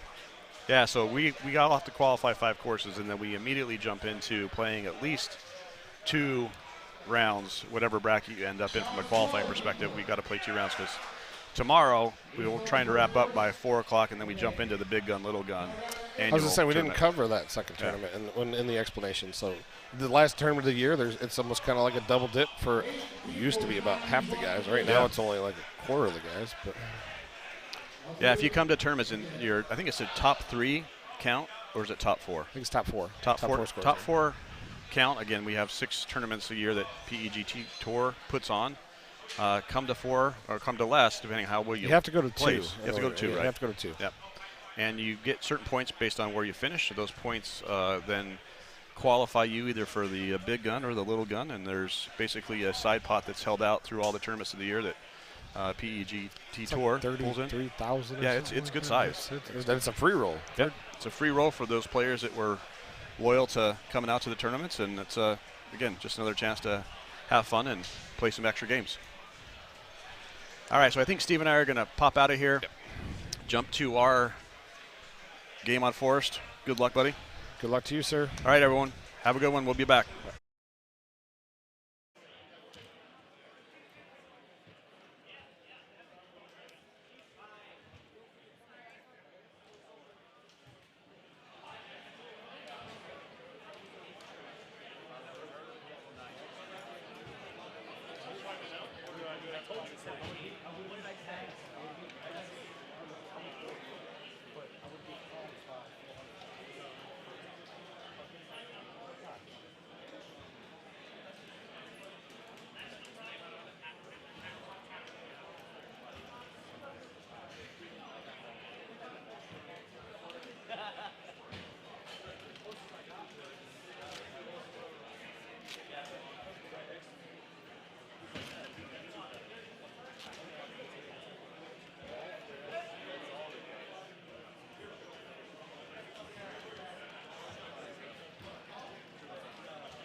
Are there 9 people still playing Baja right now? Anybody in the building playing Baja? It's a yes or no question. The 9 of you did not use block conditions. I need you all to look on the app and find out who did not have the contest of block conditions. Every single person needs to look.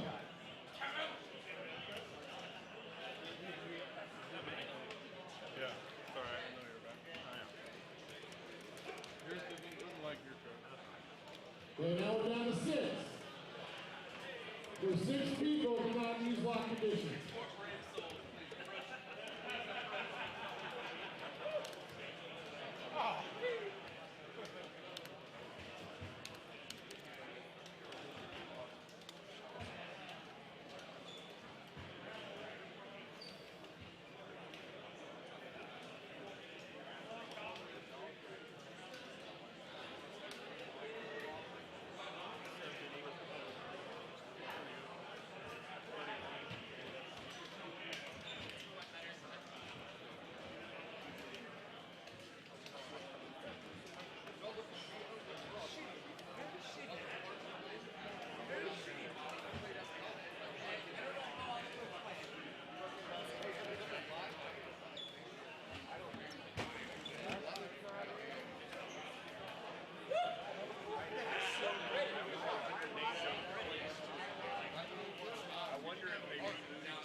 It's under live play on the app. You have 198 on there. You need 204. I don't know. I cannot see it. I did not play. Start B, check your app. If you play under all conditions, show it to me. Show me your app.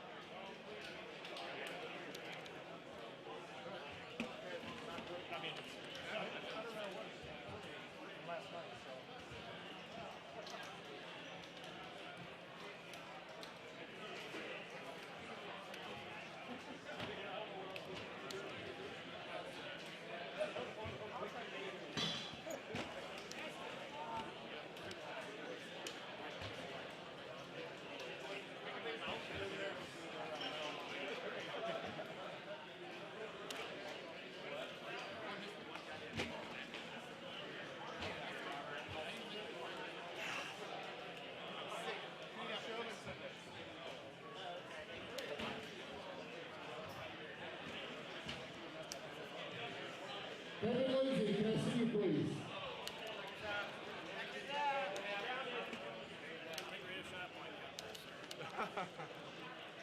I can't help it.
Hello, hello, everybody. Kevin Lindsay here alongside the one and only Mouth.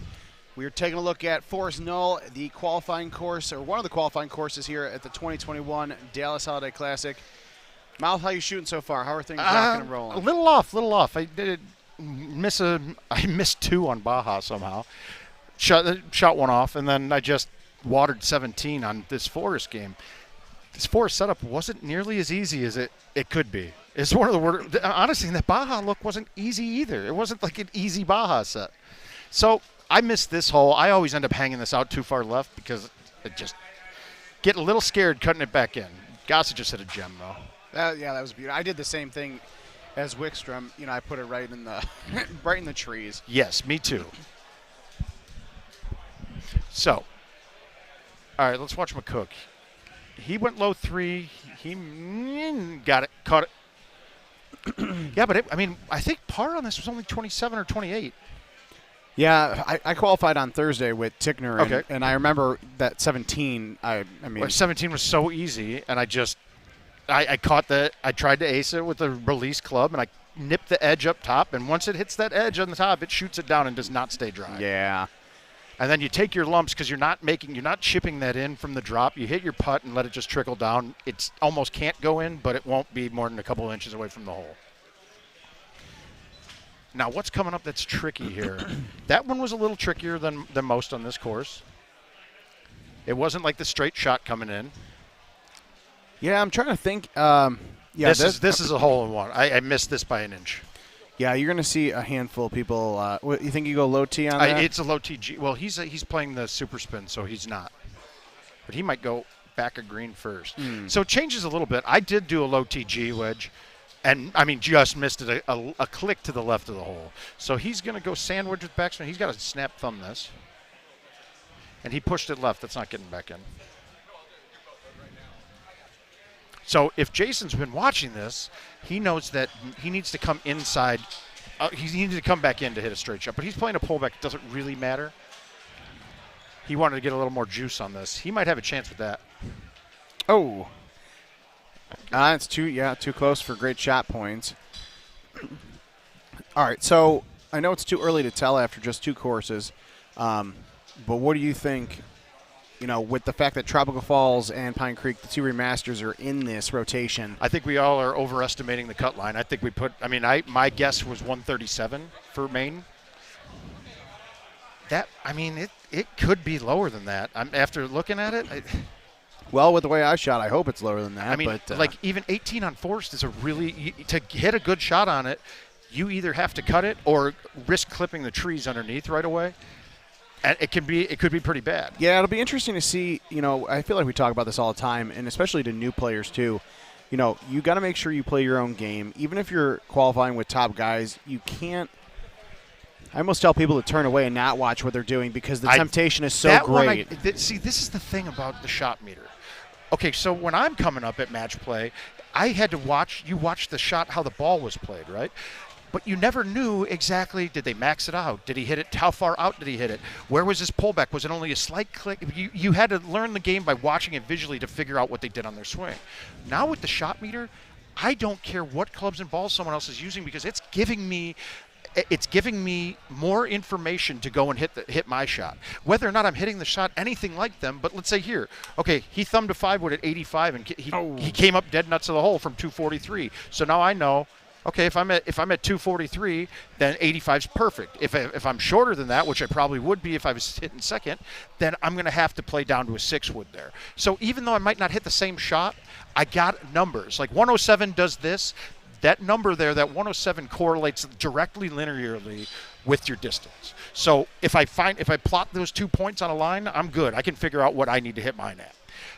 And it's a little different. Now with different balls, you have a bit of a different calculation, and most people don't know every ball. Well, yeah, especially with people using build-a-ball with the different colors and effects and all that. It is hard to tell. It can be, but most of us know our distances, like off the driver. If the driver's showing 318, you're playing stouts. Yeah. Like you get used to it, and then once you're not stouts, every other ball plays the wind the same, so it doesn't actually really matter which other ball as long as it's not stouts. So you got that. This one, I ended up missing this hole too. Did you go around to the left or right? It's around to the right. Yeah. If you can see the top of the last tree there that you clear, then any high tee 4, 5, or any 4, 5, or 6 high tee will clear that last tree. So the shot's to go around it. So I went left turn once, cut the 6-wood high tee, and I left it just a click up there, and I tried to chip it instead of putt it from the rough, and I missed the chip. The full should work pretty good here. Yeah, Evan had a good shot. Ryan's a little bit too far out there, so. I don't like the fulls on that. I don't like fulls as much as I can't believe Ryan went with a full there.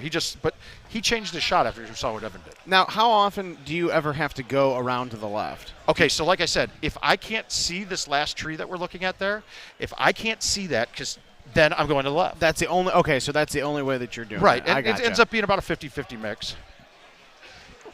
Sometimes left, sometimes right. But if you can see the last tree, it's safer to go right. Because why would I want to put my ball over a water rather than over land? If I mishit a ball going over the water, I have a chance of it being wet. If I miss it on the right, this is like the worst thing that's going to happen is I get a chip for you. Yeah. No, that makes a lot of sense.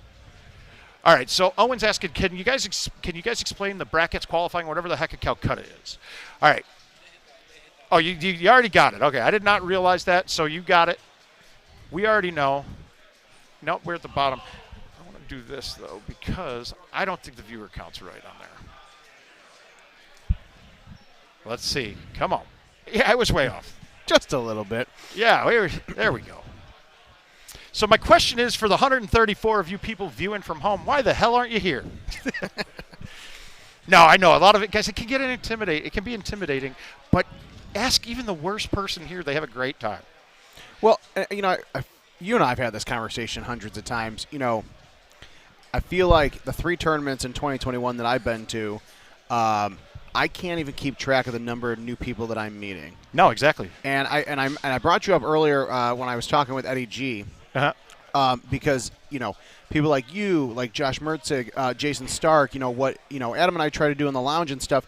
You know, it's funny to see, like, how many people are influenced by the streams and, like, watching what people are doing. They're like, wait, this is what these guys do? Like, and then they watch these tournament streams, and they're like, all right, I'm in. Huh, that's so weird. If you're recognizing that, it seems like maybe with the PGA platform, IT could have included an easy way to stream.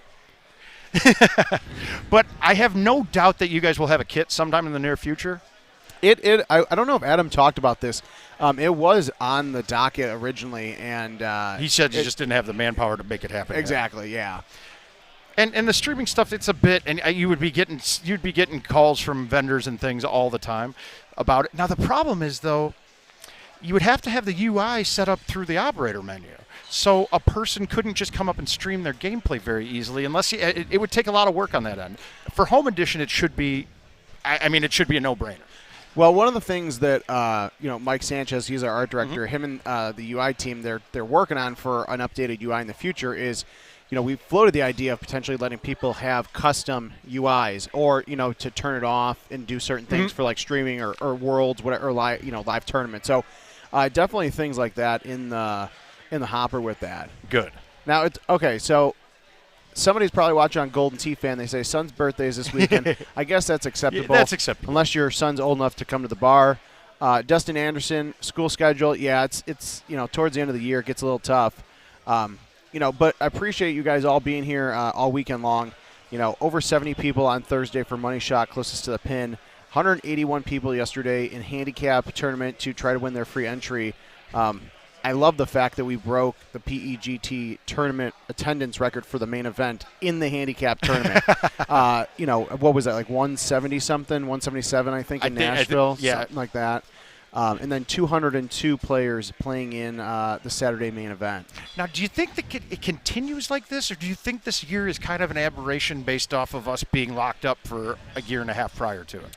I don't know, because the tour has been back on since, you know, March. Yep. And so I think with the addition of PGA Tour over the next, you know, 6 months or so, and then eventually obviously getting power events set up with, you know, PGA Tour machines for the tournaments, I think you're going to start to see this continue to grow. I mean, and you know, Steve, Russ Page, the work they've put in, you know, the player, all the players over the last 10 years that I've been around you guys, you know, all the support, you know, of course, Gary Colabano, Scott Morrison, Don Pescioni, those guys for originally supporting the tour back in the day.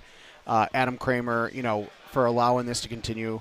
I think there's so much power, and then you add in like a PGA Tour. We've already had conversations about, hey, here's our national tour. Let's see what we can do with it. So I think there's going to be a lot of patience. A lot of synergy going between these two brands. That's going to be good. A lot of patience over the next year as we get PGA Tour out there, and they truly understand what everything about Golden Tee is. But I say this all the time, and I will just keep saying it. They have been great to work with, and for not understanding or knowing our industry obviously as well as IT does or tries to, they've been very what's the word I'm looking for? They've been very open to ideas, and they've brought a lot of ideas to the table. And I wish I could talk more about them, but just some of the stuff. Okay, so this is a problem. That's what happened. Reminder, let me get all right, so right now Gossett's going to get a stroke back. It looks like you went to the bathroom, but why don't you guys pause? Pause. The delay a game just went off. So, and I'm sure that's what happened with Jack too. So I'm going to make sure after these games, if you want to cut over to the machine 2 for us real quick while we're waiting for Evan. Evan's going to get that stroke back. The delay a game's supposed to be off on these. Yeah, and I think that's one of the local machines an operator brought in to support the event. So we'll get that taken care of for Evan. But and then machine 2, it happened to Jack Wallen too. So I want to look. I thought they were all off, but they're not. So it looks like the delay game might be on some games, and we're going to get an announcement out after this to the crowd to make sure that they're conscious of the delay of game might be on a couple of machines. You see Kelly Ambrose on the right side, machine 2, trying to go high wood on that tough drivable par 4.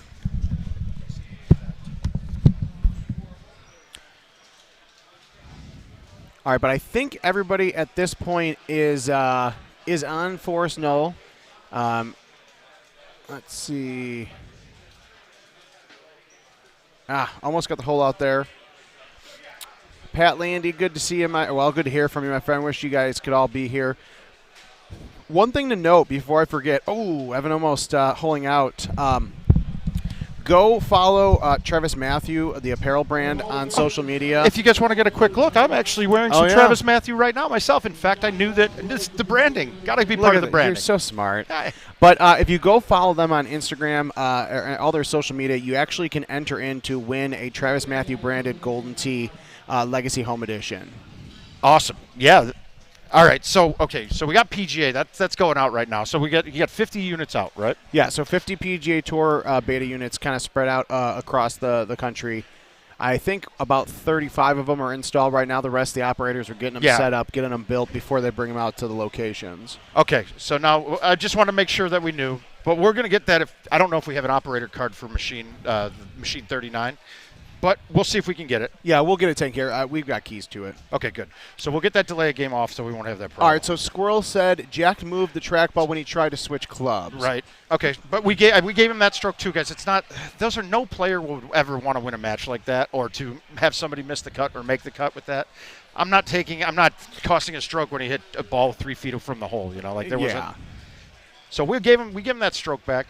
A lot of those things in match play is going to be determined between the two opponents. There are rules, but if we both agree, like if somebody goes up to thumb a ball and they pull it back one click before they thumb it and hit it, I was brought up playing the game that I'm not taking that stroke, so I'll give you that stroke back. Some people are very strict on it, and they say, nope, whatever the machine does, that's what we're playing. Okay, you play it as it lies. It's not a big deal. You just need to know going into it. Yeah. Know that if you guys are ever playing me, I'm going to be very liberal with all of those type of things. And I don't want to win a match against somebody because of something silly like tapping a ball. Steven Spencer, thanks for joining us. And no, Mount, I agree. Everyone's got their own playing style. Now, the other thing, too, again, you see it on the screen. There's 39 machines here. Yep. So, not only does Power Events have their machines, they've got their tournament machines, some from the Powercade in St. Louis. We've got Sean Tickner drove some up. Shane Marks. Shane Marks. They brought two. Local operator has a few here in as well. Actually, I think 39 is one of his machines. He kind of broke out for this event specifically. And there's a couple other people. We'll get a list, but there was a lot of people that helped out to bring this to Legends. I was talking to Shane yesterday, and I gave Shane nothing but props. Oh, absolutely. I mean, for location, for this many people, and for the bar not knowing, they've actually set it up real well. Service is attentive. Oh, yeah. They only have 2 bathrooms inside, 1 female, 1 male. But I didn't realize there's a row of porta potties outside now too. Normally, oh yeah. But I don't like the porta potties. I would have just been peeing outside. It would have been better. Now Gomez's putt's a different story. The problem with that one is, there's no way you could. It's a left 9 down 6 or left 9 down 3 from 30 feet. I know but that isn't a guaranteed putt. You can't knock Evan. I mean, somebody could have given it to him. I would have suspected that most people would not have given him that stroke back because you can't call it a give me putt. Yeah. If it's something like you put a ball 3 feet away from the hole and you were changing clubs and it tapped it forward, I'm like, dude, you're not missing that. It's impossible. No, I agree. The Gomez thing was unfortunate, and it was. Oh, look at that, there it is. Mr. McCook with the hole out. No, and again, part of what I was meant to say when I was talking about all these machines is these are different machines of different quality that have been in location. Some of them have been the tournament machines in the trailer. So, when people are playing, especially in match play tonight and tomorrow, and then for Player of the Year, people just have to be cognizant of, who they're playing with, and kind of set the ground rules. A lot of people clean up putts. Some people aren't comfortable with that. Even little things like that. Yeah, it can be a gamesmanship thing too. You could clean up your opponent's putt the whole game until you get to a tough putt on 17, and now they haven't had a putt and gotten a feel for them on the easy ones. There's some game that's all well and good. It's kind of also the reason, though, what he's stating here is why the PGA will not allow you to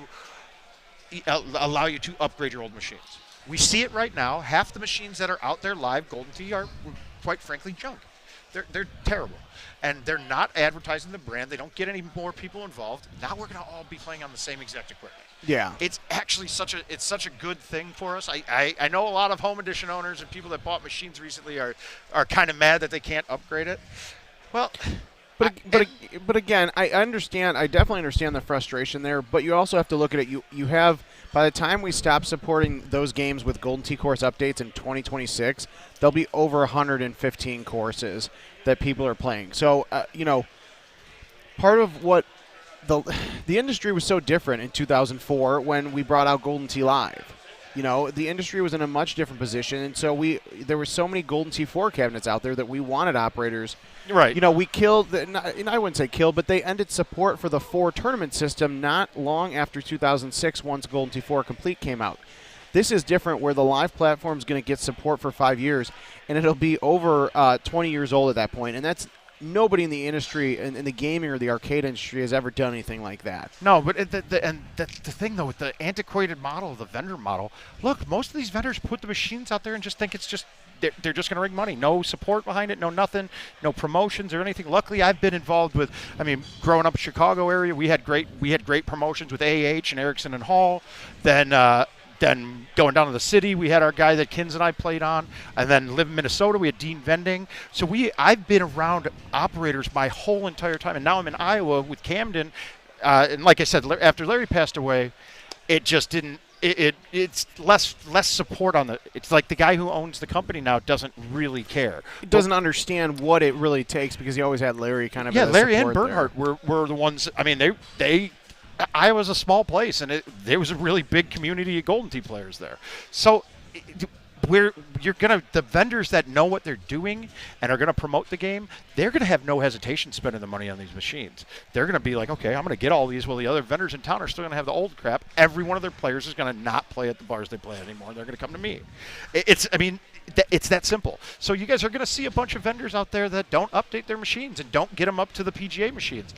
And all you can do is go find some that in your area that have them. And if you don't have any in that area to have them, you're going to get in line with Josh Pick and become a vendor yourself. and we're all welcome to help. So don't forget to join up on the groups. Typically, Facebook groups are our most active. CJ and Jay Ware have a Discord that's got a few hundred members in it too. But go to the Golden Tee fan page on Facebook. You'll get approved right away. I think Kevin will do it right now. If you send an invite in to wait, become hold on. a member. Let me put my Venmo out there so I can accept auto accept people into the group. But and then there's the Home Edition owners group for people that are either buying a Home Edition or already have one. I know there's a lot of people that join that to try to get, hey, should I buy this machine that's an operator selling it? You know, you, Adam Fitzgerald, a lot of these guys up there giving advice because we want to make sure players can get games, but we want to make sure that they're not going to buy a game and then have to invest another couple thousand to make it, you know, the proper, you know, setup and computer and equipment. Absolutely. I mean, I know during the pandemic stuff, I literally have probably bought and then sold about 5 different machines. Like just for people. I find somebody with a good deal, I saw the hardware's good, and I'll pay them cash and go pick it up. Then I'll either raffle it off or send it or ship it out to Vegas or whoever needs them. And we're going to make sure that you got the right equipment. There's no sense investing $3,900 into a machine that is going to stop getting support in 5 years, and you're not at the level that it's at right now. That's a tough sell for myself. Yeah. And a lot of people, though, have been asking, too, like, well, do I just wait for the PGA? And you got to know yourself, man. Can you wait? Do you want to wait maybe a year before you have your machine at home? So basically, buy a machine and use it for a year. Yeah, you might cost you an extra $1,000 in the end, but that $1,000 was easily saved for the year you had your home edition. Right, not going to the bar as much, not spending much on food and drinks. Or there's the guys that have a home edition because they practice, and like I think like Al Zrell's a good example. He plays games on his home edition and then goes out and plays commercial games for prizes. Like that's what I thought about doing when I first bought my game years ago. It's but also it's just a fun entertainment tool that I know there's so many people that are running little, weekend leagues and tournaments at their house or their, in their garage with a game or two because people just love it that much. Okay, so now Andrew got one of the machines that we flipped up. That actually worked out for him because Andrew sent me, I said, get pictures of the hardware that I was running. And the guy who was selling it just took a picture of the Nighthawk with the sticker saying it was a 2017. And then I go, no, I want to see the hardware internals from the operator menu. And that was a great chip I have in there. He pulls it up, and it was literally a converted 4 machine, a motherboard 4 machine that he put into a green cabinet. Or even if it was an old cabinet, just swapped the top off of it. And I was like, no, you do not buy that for $3,900. Yeah. It would cost me $2,000 in parts the only thing in that machine that was worthwhile is a CID. Other than that, I'd have to replace everything.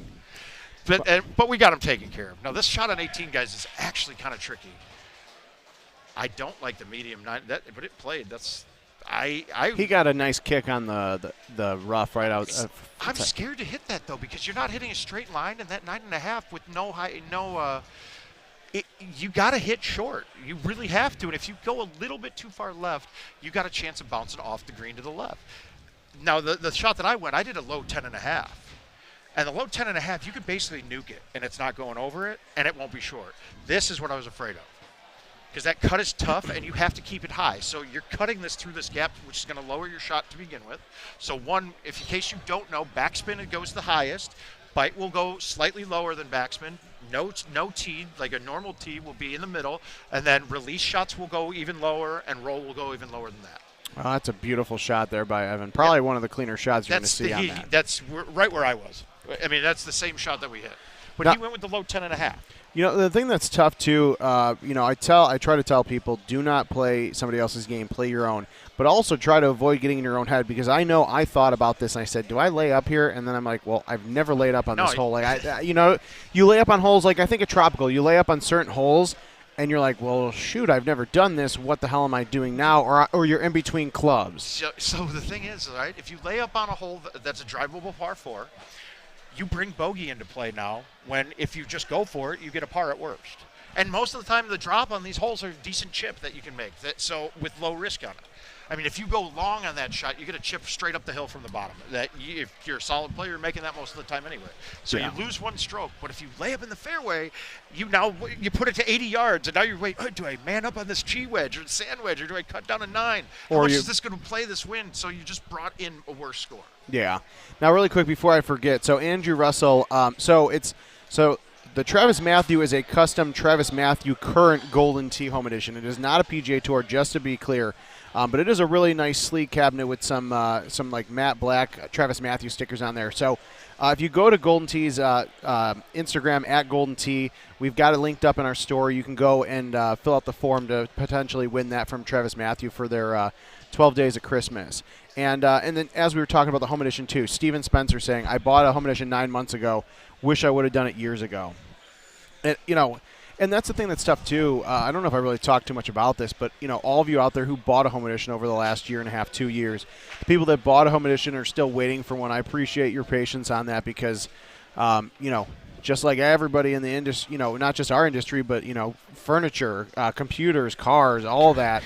I just bought a new car, and I probably paid too much for it because, I wanted a new car. But, I appreciate your guys' patience with it. When we put up the 10 to 12 weeks in March of 21, I never thought that it would be 6 months where we would be bumping it to 12 to 14 weeks, because that's a combination of it's supply and demand. Like, so many people want them, and we just can't build them all right now because of what we got. So I appreciate everyone's patience. Now, with that. Is your sales team, giving people the I know we haven't released anything home edition, but is your sales team prepping up to start getting, are they telling the people that call in and talk about buying a machine from you guys? Are they giving the option saying, hey, we do have that PGA machine coming too, so if you want to wait, I know it sucks being in sales because you need to make sales yourself right now, but there's a certain part of it, like it would feel bad to me if you weren't giving that option. Oh, no, we have been. It's tough, too, because we don't have a release date for, we know that it's going to be sometime at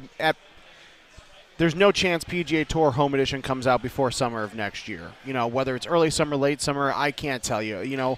I told everyone 12 months ago that PGA Tour commercial was coming in March, and here it's December. We're barely getting betas out. You know what I mean?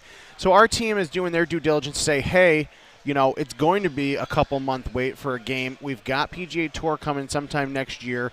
But a lot of people, and I understand it, like a lot of people don't have patience to wait. No, true. And guys, and those of you that are looking to get into the market in the home edition, now that the PGA machines are starting to ship out, that the bar's commercial machines can't get updated to it.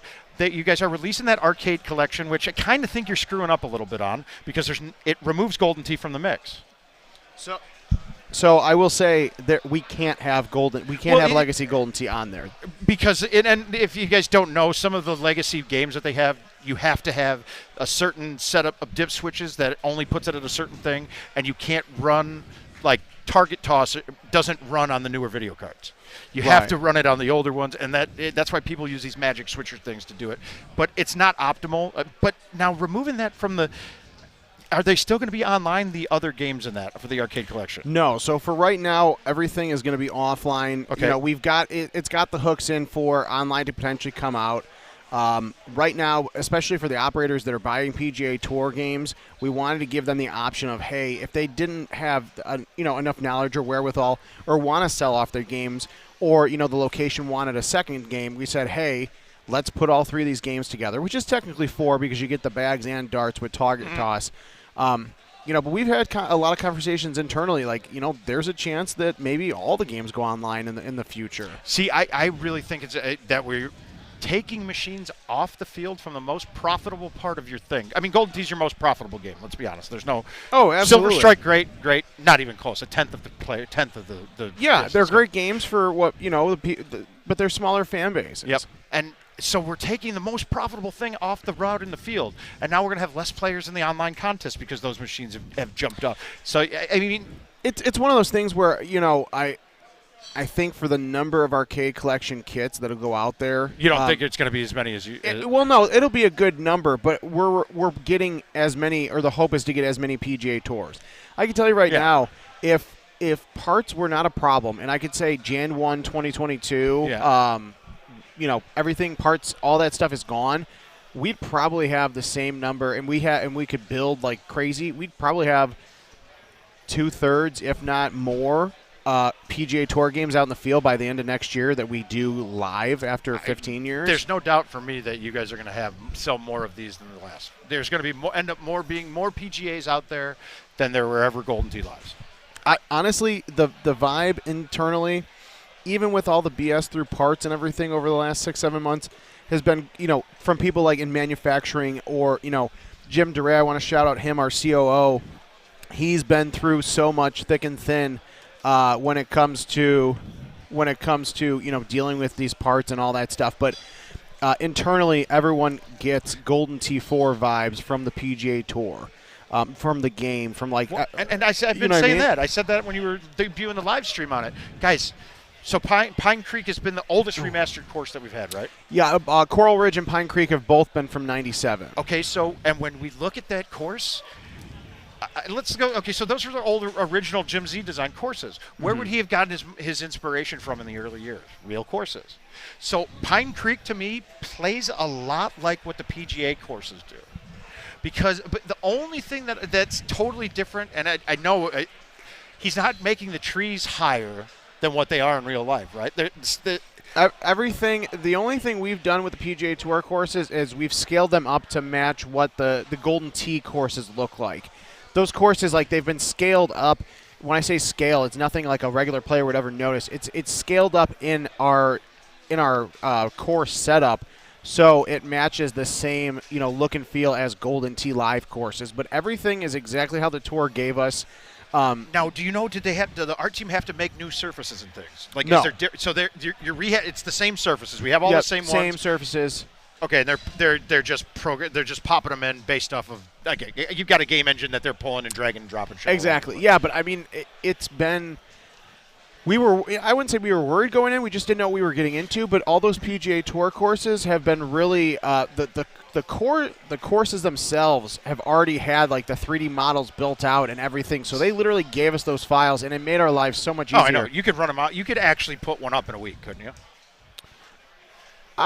Yeah. Could we to get it up? Yes, but in terms of you got a QA and everything. Yeah, I mean, but it's been very, very seamless. But the one thing I will say, and I've tried saying this on the stream, I think you started to see it a little bit when I was playing those courses. Everybody here at the tournaments is like, oh, yeah, we're not going to use PGA Tour courses. I think they will in the end. You have to literally play them before you can not knock them, but say, oh, these are going to be so easy. There are plenty of courses, and the TPC courses with PGA Tour, where you are going to have to decide, do I high tee this to try to get the green, or do I drop it in the water and I'm taking par? It's they are more simplistic courses. They're not going to be the Golden Tee crazy courses, but they're going to be scoreable. The PGA Tour is actually thrilled to see somebody hit like a 30 on Sawgrass because it's something that would never happen in real life. They're into that fantasy golf. That's why they wanted to partner with us. But until people get their hands on those courses and start using them with equipment, people they just need to. Oh, good shot by Paul there. They just need to kind of. You got to play relax. them a couple times you got to play them a couple times. I mean, they're going to be competitive courses. Yeah, some of us are going to put up some monsters on them. I mean, our 15 of the 18 holes on certain setups going to be cake. Yeah, but then you're going to have ones where you're like, okay, Mouth, are you using the Stouts and I'm using Titans or Grabber, or can I hit the ball harder than you, kind of thing? Can you get it there? Yep. And I mean, it's just it's really cool actually, guys. You're going to get to demolish a PGA course.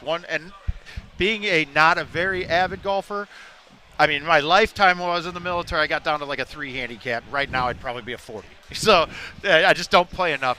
But it's really fun to actually go out there and see these awesome courses and that you're going to get to beat up on instead of them beating up on us in real life. It's like you get to pick on the bully that kicked your ass in high school. That's it. You're getting back to it. Yeah. No, but again, it'll be worth the wait. There are almost 40 beta games out there. There'll be 50 by the end of next week. All right. So what's the next release for them? How many? The plan, I don't know how much I can say, but I will say that middle of January is the planned launch for PGA Tour.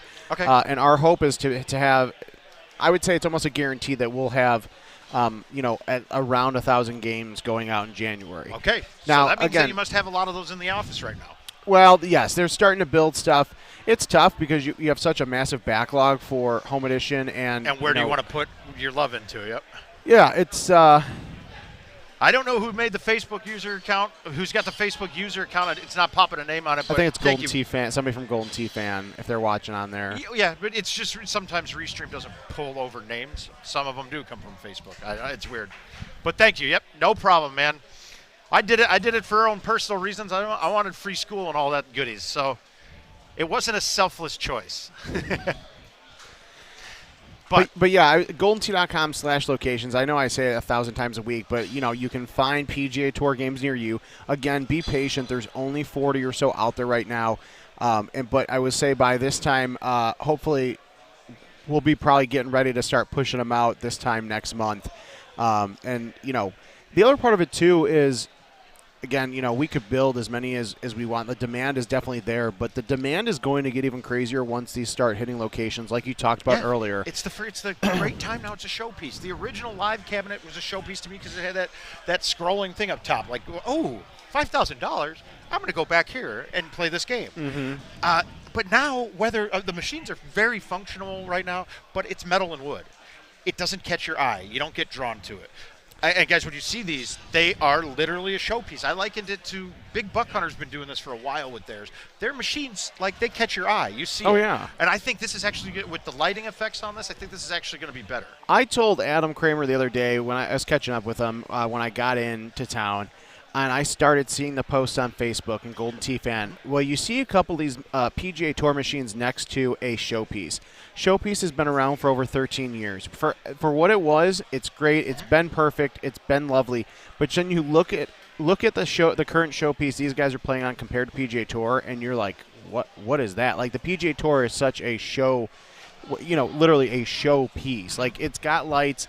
It's going to grab people's attentions. I'm sure, like, home edition owners and stuff, they're not going to want, the lights in their face. That's all stuff that we'll have, people can turn off, whatever. But and the other thing, too, actually, though, I mean, are you going to be this is something I asked with Adam. He's not sure, but most likely you're going to sell a version for the home that is just a pedestal, too. Like that's probably the plan, yeah. You'll have, just the regular showpiece for people that got TVs mounted and everything. And then if you want the full-on, like, kit and caboodle, we'll have that, just like people can do now. Oh, look at that. Go, Paul. He's playing well. But a little hole-out action for the layup on And, guys, the price point it's not dramatically different. It's not going to be $3,000 more.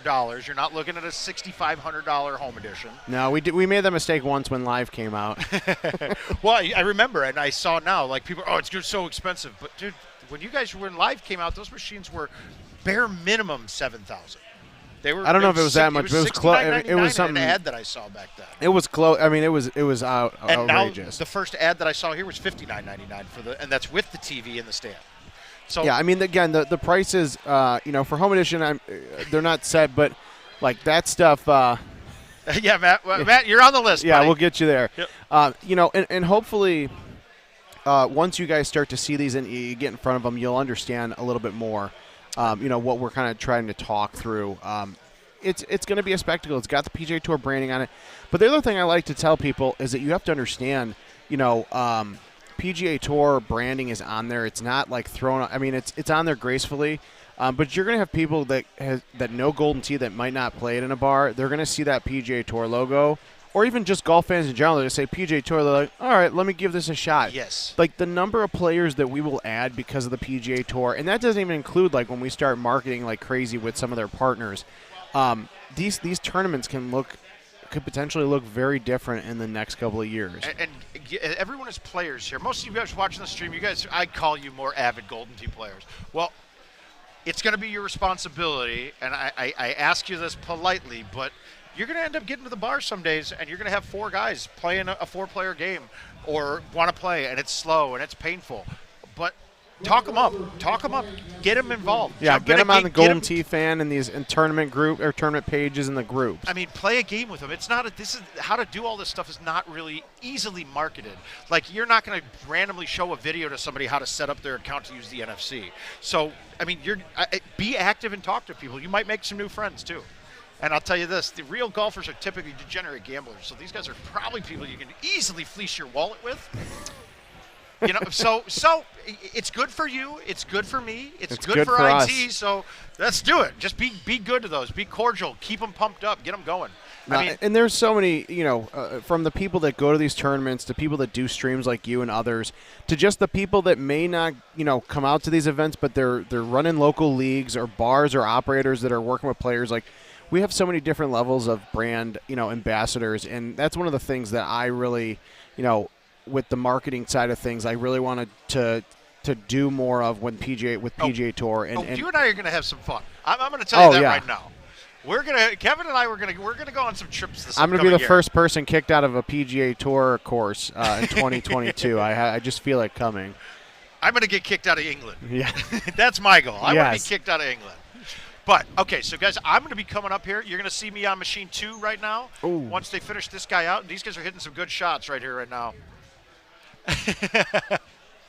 Hey, I mean there's a reason why he gets along so well with so many people here. Real quick, I can rub him the wrong way, and I'm sure I've rubbed you and Adam the wrong way before too. You actually do all the time. It's perfect, and then you do something great, and I'm like, God damn it, we can't get rid of this clown. Like, all right, come on, little Betsy, we'll bring you back on the farm. Yeah. All right, real quick though, before you leave, I want to make sure we get all. So Robert Foreman, there is not a list of beta locations yet. No, you're just going to have to search. Search on goldentea.com/locations. As we know, all the operators get their games up and functional and out there in location. We will publish those on social media and on the Livewire website. Yeah, exactly. And you just make sure to swap it over. There's a couple different options. Remember, you have to use the new Golden Tee Caddy app first. Your old one you want to still keep around because the new one doesn't have the invites involved in it. So if you're a home edition owner, you're going to be doing your invites from the old app. Mm-hmm. You can do pretty much everything else after that that's really the only thing. No friends list and no invites. Right. And the other thing, too, that not a lot of people are starting to see now, because of changes with Apple and Google, it's nothing on us. You can't add funds to your player account like you could with the previous caddy. So going forward, unless something changes, so they were going to try to take a percentage off all those for you guys. Well, yeah, we would lose money because of what we get from the gameplay. You know what I mean? Yeah. So we've had conversations with those guys to see what we can do. But for right now, you're going to have to add funds through the regular GT Caddy or through the Golden Tee website to log in. I wish there was a better solution for that. There's not. What about with credits? What are they doing with credits? Is it credits going away then? Hopefully. So credits will stay for like the states that have prize play, like Ohio, but it's only like Canada. Credit only. There's caddy coins. That's a whole different currency. Caddy coins are basically what you can buy on the app, but you can only use it for equipment. Mm-hmm. Outfits, things like that on the PGA Tour Caddy. We've got, if you go to youtube.com/GoldenTee long after these streams are over, we've got some videos I put out there to start trying to explain that to people. It's going to take some time, and people are going to, it's going to be hard for people. But, at the machine, you can use your new Caddy app, use your phone to tap NFC reader. Right. If you've got, most people by now have NFC credit cards you can tap. Yep. And guys, don't worry too. Some of people were really confused by it. Don't worry. I'll get some videos out on how to set it up. I'm going to show a couple people here this weekend. It's not hard to do. You just need to understand what NFC really is, and once you understand it, it makes perfect sense. Yeah. Most of us, I've been using Samsung Pay. I'm a little disappointed that you guys are it's only on Google Pay on my phone, because I have to now switch everything to Google Pay and not use Samsung. But these little things are just little tidbits, little annoyances. We'll get past them. I'm going to cut off right now, and I'm going to go head over to my machine. You guys will see me up on machine 2 here. Enjoy Jamie, guys. Yeah. Learn from this girl, man. She can play. She can play her little butt off. Thanks, Mal. And I'm out. We'll see you guys shortly.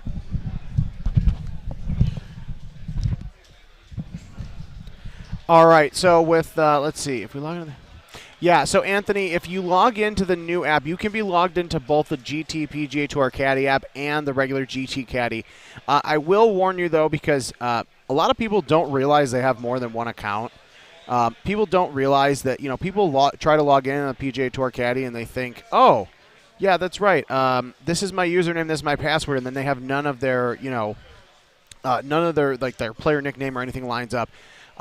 Make sure if you have created an account 10, 15 years ago, that you make sure you're logging in with the right username, the right password. Customer service, myself, others will be more than happy to help you out if you need it. That's why we got those contact forms on the various apps. Bryce, is there a plan? So the elevated camera with PGA Tour, that's in the works. So there, with the touchscreen on there's a lot of things we can do. Right now, touchscreen is just used for keypad entry, but the skies are limitless when it comes to what we can do with that touchpad. All right, so as these guys are moving on through the first half of Forest Knoll, I'm going to take a step back for a little bit. I'm going to see if we can grab some more people to get on up here so we can get a couple different thoughts on the action going on. But live in Keller, Texas at Legends Sports Bar, 2021 Dallas Holiday Classic. These are the 5 course qualifiers. This is course 2. This is Forest Knoll. Plenty of action still to go. And don't forget, if you happen to leave, you got to step back. from the stream, remember there are going to be at least 2 matches in every bracket played tonight. So we will have the qualifier today, and then later tonight after qualifying's done, we will take a short break, and then we are going to go right into Dallas Holiday Classic action. So we will be back in just a few, but stay tuned to all the action, and we'll see you guys soon.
Yeah, it was. Gossett got his leg. Oh, wow.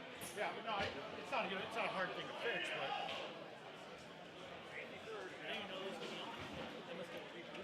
No, this is the local vendors.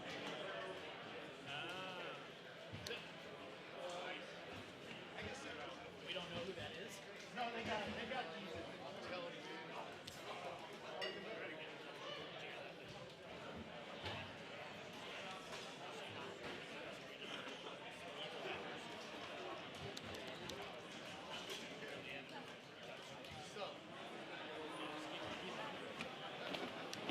I'd rather not know them.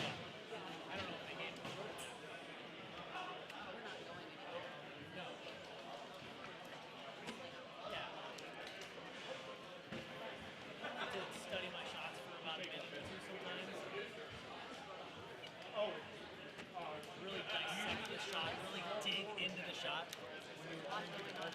Just gonna stare at it.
they're using a thing that it's not the game that's NFC. It's their thing.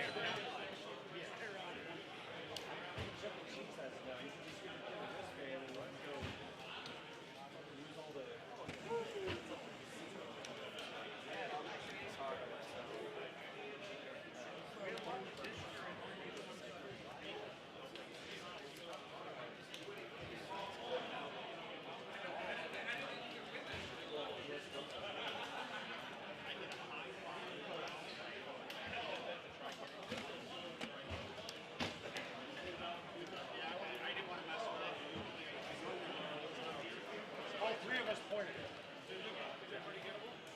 Yeah, you'll see. It's 420. You got to hit the rock. You had to hit the rock on the fly, and it shoots it right at the hole.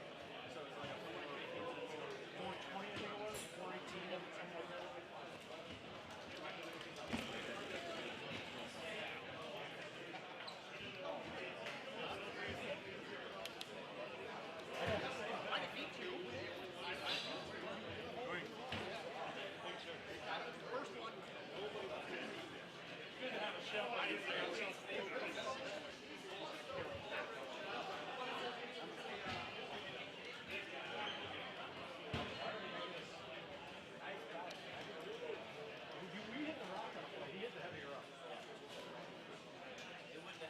That wouldn't have been.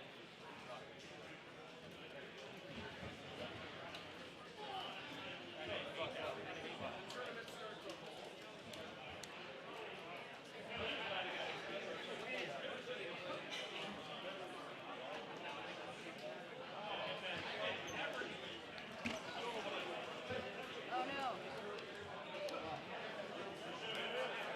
That was just done.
Like easy decisions.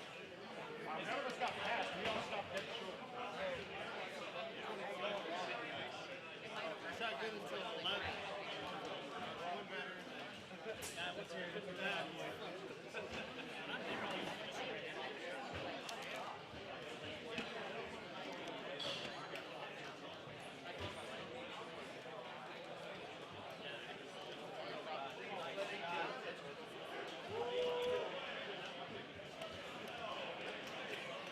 That's how we did it. I think we were even farther left on the rock.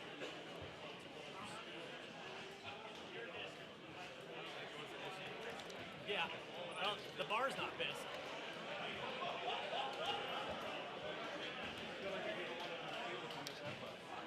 With that luck.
Last two shots is two more yards.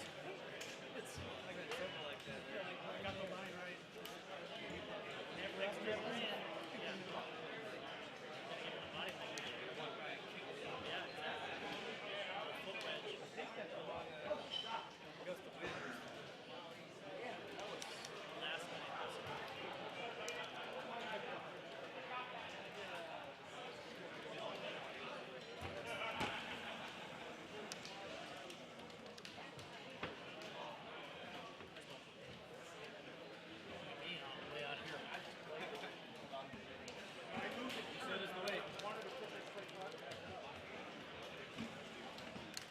Quit doing that.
Oh my God.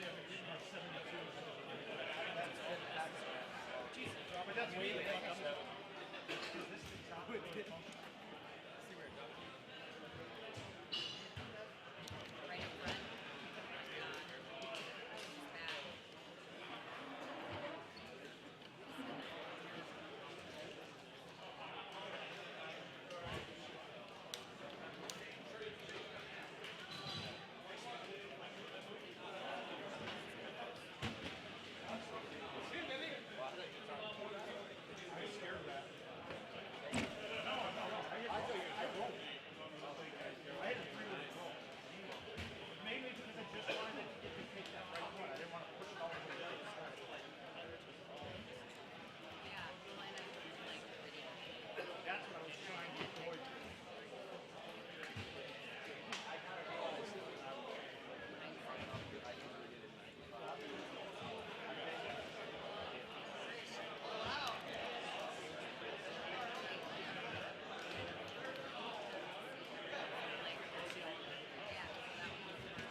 Next shots.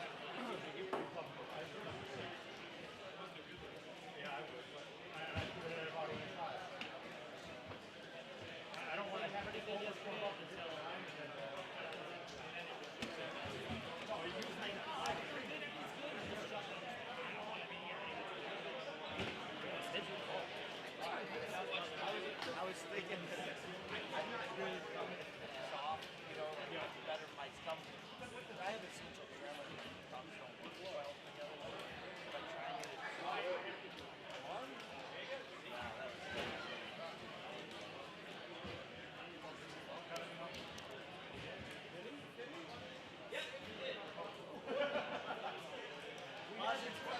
Here we go, sir.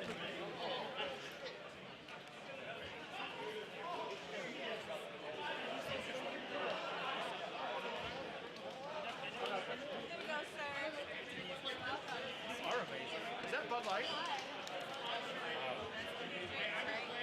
That's what you wanted, right?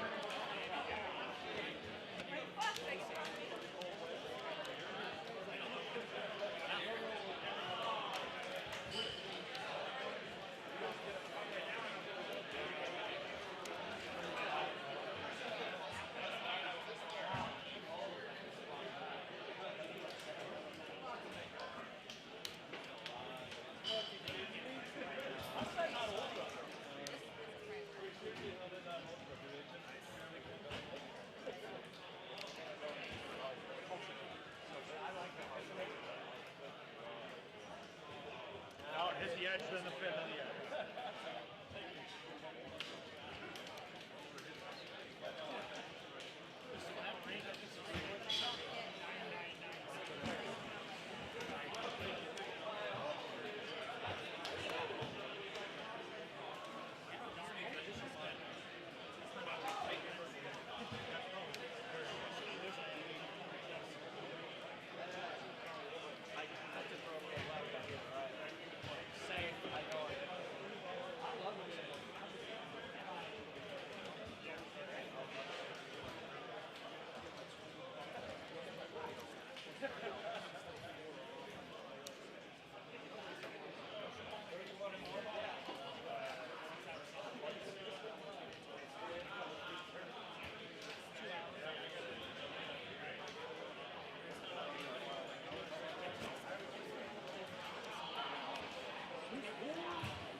Yeah, but this is why you have those balls.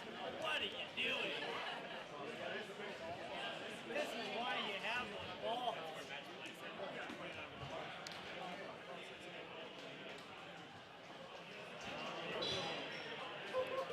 That took a funny second bounce to almost drain it.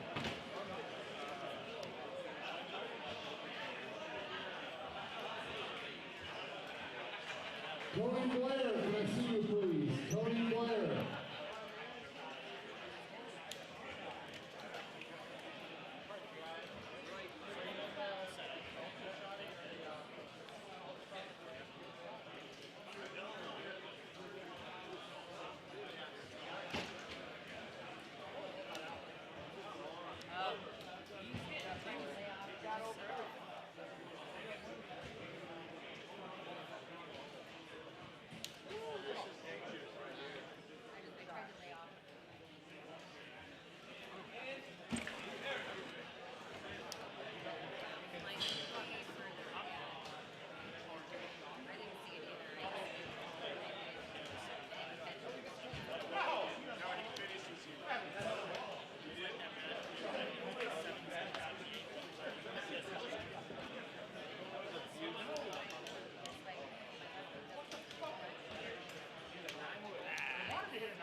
How do we do both do that? I can't imagine that 9 was ever a chance of being short. Yeah, I did it too. This hole has never found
Yep.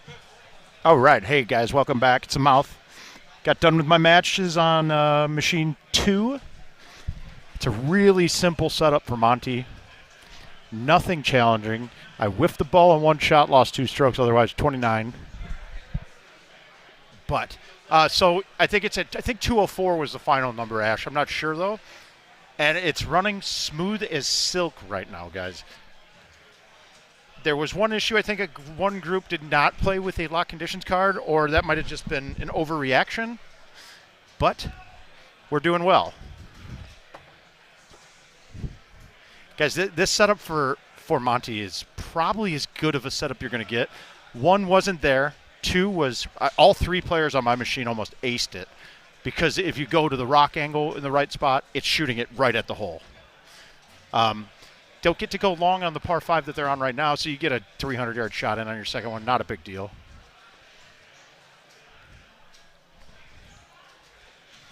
Let's see. What did I miss?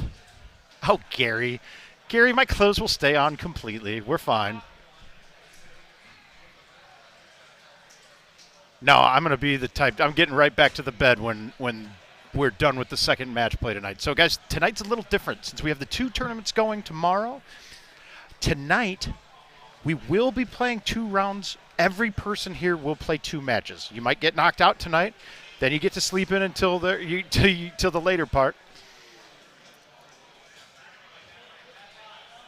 But win a match tonight, you got to play in the morning tomorrow. Lose both matches tonight, you can get drunk and sleep till noon or 1 o'clock till the Top Gun Little Gun comes in.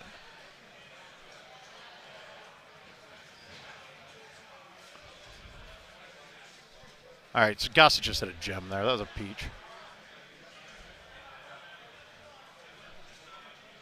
Oh, we wish you were here too, Ash. Sorry. I'm making sure that Evan's on his best behavior, though, so you're good.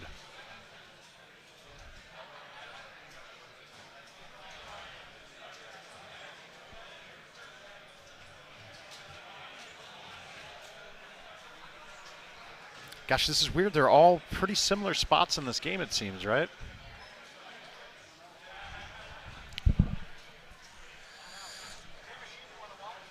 No, it's the double's perfect. Hi, Ricky Bobby. Brad, how you doing, sir? We're missing you this weekend, man.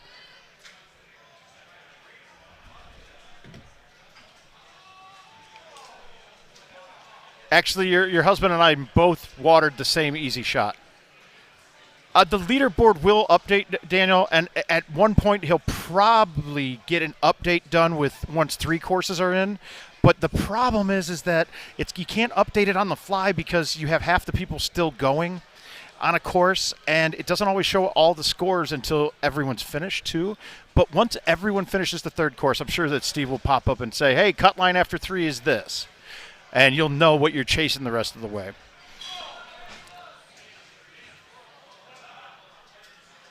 No, that's going to be really, really it. There's a level up convention that was going on that weekend as well. That was going to be it was a thought for us to be a part of that. The only problem was time was going to be an issue. The times that their convention's going would not have allowed us time to do everything we needed to do with Worlds. So it's going to be it sounds like it's almost set in stone. We're not 100%, but it's looking like Westgate is the answer.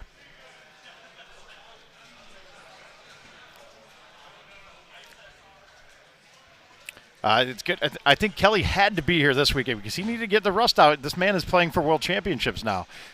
He got the money shot win. Looked like cool $1,000 and a World's Pass. I think to a lot of people the World's Pass is worth more than $1,000.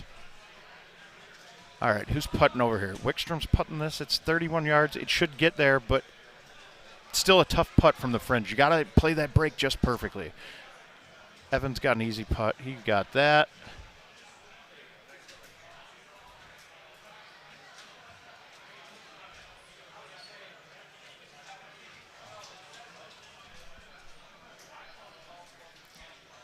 You can get a good look, though, by if you look at the scores.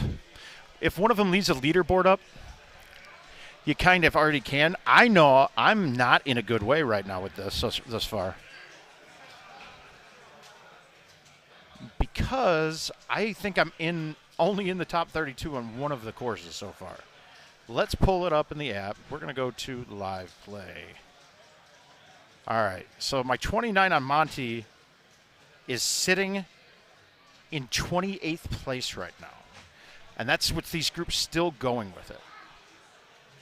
Gosh, 2 strokes and it drops me that far down. The 24 on Forrest for me is in 60th place. But I was the highest 24 at 60th place, so I'm only down 1 or 2 strokes from that one. So that's not too bad. It's not as bad as it looks. And then I had a 27 on Baja, and that looks like that course is done, and that put me in 67th place. So I think I'm going to need a big score on one of these courses coming up so I don't miss the cut. Now, Tropical, I think we're going to see a bigger variance here. I mean, because, okay, looking at Baja, top score is a 30, right? And 32nd place is 28. So 1 off of par would have been 32nd place on Baja. So that extra stroke that I lost to get into 27, not too big of a deal. Even though it looks bad because I'm in 67th place, it's not as bad as one might think.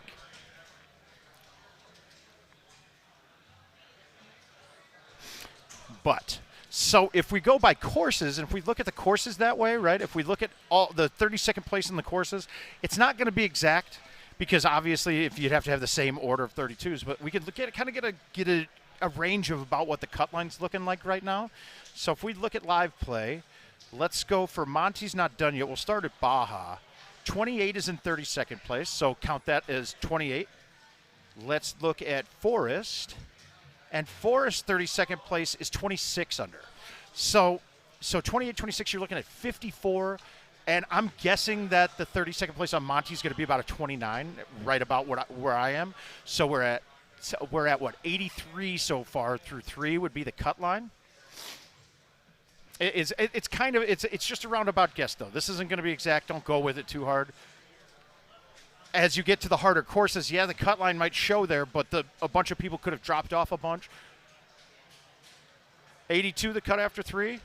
Yeah, well, we're not done with. Most people aren't done with Monty yet, so we can't really say that. But yeah, it's pretty reasonable. So then, if I go 27, 24, that's 51. Yeah, so I'm a couple strokes down. I'm at 80 through 3. That's not good. We're not in a good way. We got to do better. But it's not time to press because the last 2 courses are going to be where everything changes. It's the biggest changes, biggest changing courses. As we all know and love so well, the remaster courses get less play in general. Tropical probably was one of the more played remastered courses. That one and Rattlesnake Ridge would have been the 2 that I think got a lot of play. But Pine Creek does not get a lot of play. So a lot of people aren't going to be as sharp on that and have all the shots in their bag. Plus, you could have 17 be a ridiculous birdie hole. And then 18 is always a risk, too. So it can change quite a bit. But at the pace that we're on, we're going to be, if we're at 82 after 3, let's say, let's give it, 28 for the last 2. So you add 56. That would put us at 138. And I think 28 is going to be high. So, gosh, I'm actually thinking my 137 number might come into play here.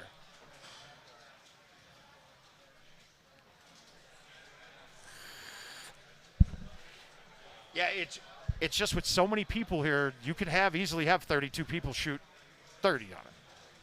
And we haven't seen the look, so we'll get a chance to find out here shortly.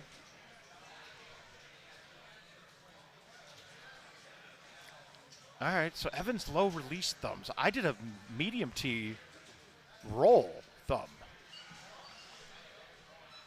But if you guys can tell during my match play, my thumbs are very, very inconsistent when normally they are very, very buttery.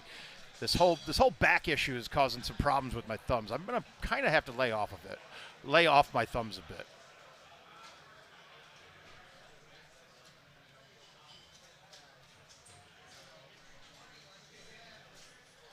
Oh, gosh, that. I don't. Hard, easy. If I shoot clean the last 2 games, I'm in. There's nothing that's stopping that. Let's say I go 30-28. I'm at 30-28 would put me at 138. 138. I can't see 138 not making the cut right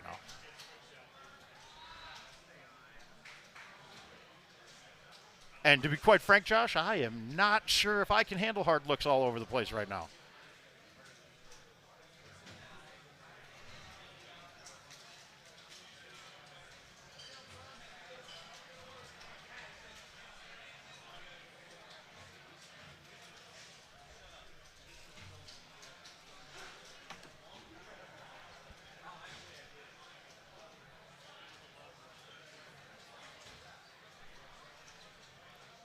Now that's a good ball by putts on that hole. Oh. Yeah, I could, but I also could just fall apart. This is an interesting look that Evan and them have right now. Most people go to that middle island all the time. On a setup like this, you hit a good C3, and you have a thumb shot in. I had a 9-wood in on this with nothing in my way. It was a straight shot at the pin. So you got to attack it a bit.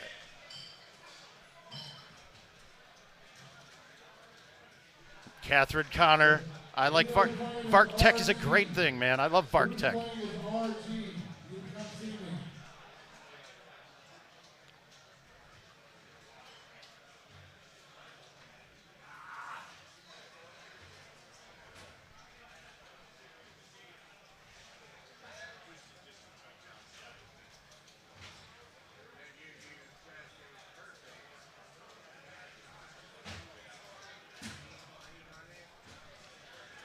And everybody did the thing. Ah, what did Jason do? Huh. Kelly hit a gem. Oh, I thought he had spin on that. Oh, that was pretty. Got a good bounce, though. Good bounce. There are a lot of friendly bounces that you will get on Monte, and a lot of bounces that you were hoping to be a lot better than what it was.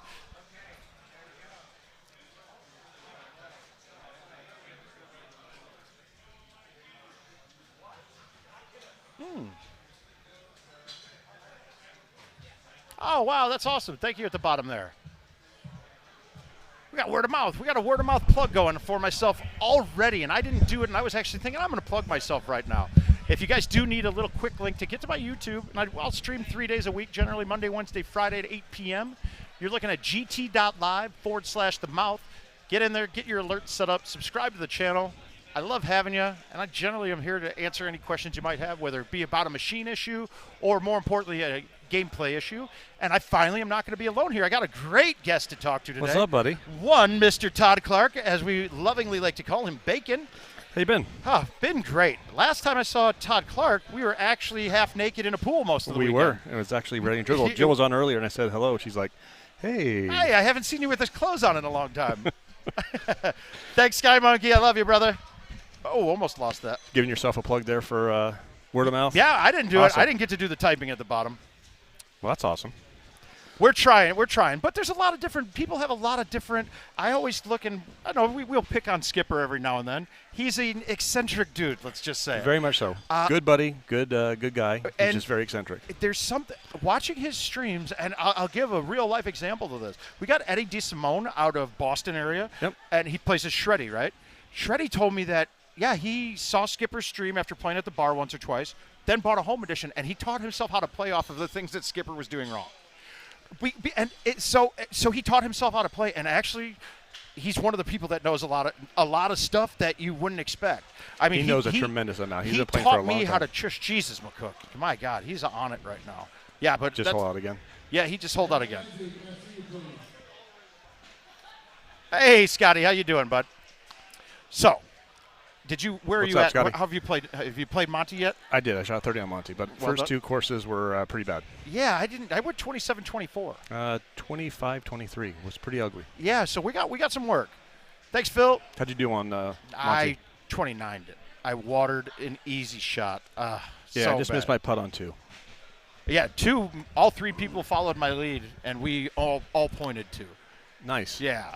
You just had to get that way left and stay up, and so it hit the rock on the 180. fly. Yep, rock on the fly, kicked it right. Yep. I didn't hit a 180, a little off, and went right and had probably a 100-foot putt. Oh, God, that's tough. Hey, Phil. What's going on, buddy? No, Matt, that's not happening at all. You weren't spending $5,000 on a home edition, for one. That's too much. The retail on it's $3,800. So if you spent $5,000, then you did something incorrect. 2, it's a better thing for us to actually not allow an update on them. And if you go through the history of Golden Tee, half the machines that you play at bars now play like crap and are crap machines because they were coming from the 4 days. I don't think we're going to be losing much at all. The demand has been too high. If you heard me and Kevin talking a little bit ago, they are. I mean, if they could make 5,000 machines right now, they probably have 5,000 machines out in the field. So I think we're going to end up having a net gain on everything. Plus, we're all going to be playing on the same equipment. And eventually, it'd be good to get rid of all the old machines that have all the hardware, the old cut-down cabinets that just don't get updated and maintained. Yeah, exactly. I mean, if you've noticed here, some of the machines here now. I mean, this is a 15-year-old platform. These machines are they're good. All right, Ash, that's good to hear. But if you look, though, I mean, these are all even these machines. These are 15 years old, and Russ does a great job of keeping them up to date. But I mean, they don't handle the stuff as well as me having one machine. I make sure all the hardware is the best. You can't do that on 40 machines or for your whole entire route. So you buy the new one now, and it's 10 years before you have to worry about it. I'll take the example. I saw Stu Fox on here earlier playing New York with him, and there's literally now only one bar in New York City, all of Manhattan. There was about 3 places you could go play. Every other place had garbage machines that never were maintained. So it'll be good to have the PGA come out and for all this hardware and the games to eventually, die a slow death. It is, and that slow death, and plus it's part of the branding with PGA. Hey, Casey, why aren't you here? Very disappointed in you. I thought you were the spokesperson for the PEGT tour, but I haven't heard Matt Van Hoosier's voice enough either. And actually, he's around. I haven't heard any. This is going too smooth. Other than Sobel yelling at everyone for not using lock conditions cards. I don't think anybody did not use a lock conditions card. I think there were. I think that he was looking at it before they finished the round, so their names weren't showing up. But it's good. It wouldn't be a tournament without Steve yelling at some point. I watered this hole. Did you? Yeah, I whiffed the ball. I had a 9-wood. I was up right at the bunkers, and I whiffed the ball on a 9-wood and caught the rock. That's the same thing your husband did too, Ashley, so. Look at this. I played it back and hit a 6-wood, cut it in, and was short. No, I was actually on the fringe behind it. Gotcha. I didn't think there was any way at 205 with that wind, a 9-wood was going to be short, and I hit it 105, and I cut it. I cut it too, and just didn't hit it good. How's Jason been playing? I know he's a couple machines over from me. He's got headphones in, so he's not speaking much. So look at this. Get it, Jason. You need it. That's actually a really good effort. He's been playing good. We got Kelly and Paul and. Yep, that's my machine. Where are they at? All right. Which one? Which machine's that? What number? Machine 2. Okay. Yep. So we got both right behind us.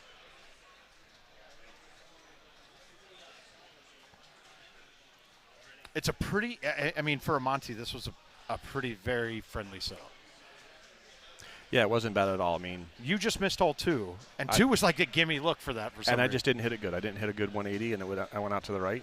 And you didn't hit the rock on a fly. You hit a bounce first. Exactly. Yeah, all right. So it was a miss hit, and everything else I played clean. Had a couple chances at hole-in-ones, but that's not been my cards today. So. Absolutely, Phil. Now we're hopefully maybe get some word of mouth videos on there, tutelage stuff on there. But I know that the plan is they're bare bonesing the release on it, right? There's going to be no new game modes, but 2022's update will come out pretty much right after the PGAs go out. So which is what, first quarter? It's looking like March, end of March, beginning of April, and we'll probably be on that cycle then from now on. Which is fine, unless they really try to get lined up with PGA events a lot more. But this is all stuff, but it's bare bones. But the key thing about this, though, is that the hardware's great. Motherboard they're using is very nice. They're using a much better video card than now. It's actually only one step up. But if they went any higher than that, one, cost prohibitive. Those things are getting into the thousands of dollars for them. And 2, they wouldn't be able to get them because with it being the chip shortage, they wouldn't have been able to get the newer cards. I mean, I've tried to get the GTX 3080, and it's hard to find. Richard's asked me to look for them a couple times. I'm having better luck getting PS5s. Really? PS5s you just have to know when. You just have to follow the right people on Twitter, and then stay there and wait and be up for the times that these places release.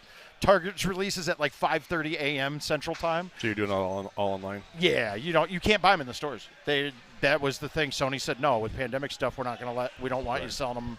Xbox now just started selling online too. But all right, so you got some choices to make here. The last few holes, you got some ones you could attack. I actually played an 8 low bite and got pretty close. I did just a 9 roll, and I didn't give it enough speed. It's pretty close with Jason. I didn't give it enough speed, but like I said, this back thing's got my thumbs not working right. I'm very game score players or handicaps. Would love to have info like current game score players or players handicap. Info like. Hey Phil, weren't you playing the PGA? Oh, you mean on the touchpad? Well, I know the touchpad's going to be used for doing like the flyby stuff that we do now because we're missing buttons, right? And you guys, the thing that it's going to take you the most to get used to on these PGA machines, if you look at pretty much every iteration of Golden Tee up to this point, the left and right buttons, so your top row of buttons always lined up to the front of the trackball, or the top edge of it. Well, now they're to the bottom edge. So they're very close to the front of the machine. So you're going to watch where you put your hands more. If you had a belly like I did a couple months ago, that thing, you could easily hit the buttons with your belly. So you're going to be careful. That's going to be a little tough getting used to. I really wish they would slide everything forward a bit, like another 2 inches on the buttons and the 2 inches up on the screen. Does that mean we're going to have to do the Aljet stance? The Aljet stance could be in play. It's not, but for the gameplay, it's not beta really. It's really not. The only thing we're waiting for is the only reason I could say it's beta because it's lacking features that it will have. You're going to have some issues with invites because I don't think that invites will be turned on until the home edition releases for PGA. Okay, which is when? Do we know? It's generally it's going to be 2 quarters after their release, but we're not really knowing when the release is because I mean if they had the ability to make 1,000 machines right now, they would go out right now. Sure. But they don't, and then they're still filling orders for home editions that people had prior to. So it's touch and go. I'm guessing summer of next year. So quarter 3. Yeah, I was right where they were, and I left it short with a 9-1. But this gameplay is the same. If you get a chance, go out, play the PGA courses. They're actually not as easy as people say they are or think they're going to be, but they're definitely going to be very scoreable for most of us with tees and balls and yada, yada, yada. Yep. It's still going to take a couple really good shots on a couple of holes. I've only gotten to play casual on it, so I played stock balls, stock clubs, no tees, and that's it. And, I mean, I think I didn't shoot. Par was 26 or 27, and I think me and my neighbor both shot par or one better on all 3 of them. How would you compare the graphics to what we have today? Okay, so one of the things they made sure to do, I played the first year of live courses on it right away. Now, they're not redesigning the courses and upping them to 4K, but the upscaler is doing a great job. The classic courses looked more like the PGA courses did that are designed in 4K than they looked like playing the old machine. Got it. Once again, though, it's not a dramatic difference yet. The good thing is they have all of the tools at their disposal to do things in the future. When more advanced graphic cards, are they can afford? Oh no! Graphic card that 1660 will handle up to 8K. We're never getting to 8K on these. It wouldn't make sense. It doesn't really have a benefit like that. Paul, I'm sure there's probably a location or two that has one in Chicago. If you use the Find a Game app, I bet there's one in the Arlington Heights. I forget where it was. Arlington. I would guess it's Arlington Heights, either AH. I think AH would probably have a machine. But they might not. They may have logged it in and not put it in the field yet. I saw it. There was one of the Chicago locations had it. I saw it on PGA on the Golden Tee Fan. Oh, so I wonder maybe it was. Is that? That might be it. I don't know any bars there. Keep looking. I'll see if I can find it. No, the Game Finder, the old app has nothing. You can't do anything PGA on the old app, and that app will get retired. But people like us that play home editions, that's the only way to set up invites right now still. And the friends list haven't been ported over yet. So there's one down in Evansville, Indiana, at Jason place. Elliott's place, the Myriad Brewing Company. So you can stop in there if you guys like. Jason couldn't be here this weekend. It's too bad. We miss him, but he's got them 2 little girls to deal with. Exactly. He's busy. He's busy. Yes, he busy. All right, so one machine 39's done. We're going to go directly into the machine 2 and get a better close-up view of this and talk this through the rest of the way. You're going to have me up until they finish there. You've got me for a few more minutes, and I got to go down and play my next match on the lovely Tropical. And at some point, I wish we did have a beta machine here, or I don't want to call it a beta because I don't think the machine's a technical beta, and I don't think betas exist in the way that we were all accustomed to seeing them. Pretty much every game now releases themselves with bugs all over the place and waits for the users and the players to go and find their bugs. So it's a live UAT, right? Yeah, it is. It is. It might not be one, and it might not. But some of the, I gotta say, I think the search functionality wasn't perfect on the Caddy app, because I was having a hard time to search another area that wasn't by my location. Really? Yeah, it would only if I went to location it worked. Oh, pitchers. Okay, that's good. That's where it was. Pitchers. There we go. Pitchers pubs Somebody in found it. Madison. Now, those of us that remember pitchers is where we started having the TOC the last 2 years. I got a feeling we will be seeing a TOC again very soon. Kim Likens, if you're in here, please chime in and tell us that's the case. We love you. We miss you. Definitely love TOC. That was a great little tournament that they had. And now that it was fun at the Expo Center, it was better when we moved to a bar. It was much better at moving out of the Expo Center and being with all the, being with all dart players. We had a little tiny corner over in the and we were paying to be there. They were paying the darts to be there. Unlike the bars give money to have you, like, hey. Scott, it's just going to be, there is no list. I think Kevin said when they get back on Monday that he will populate a list out of all the vendors and locations that have it.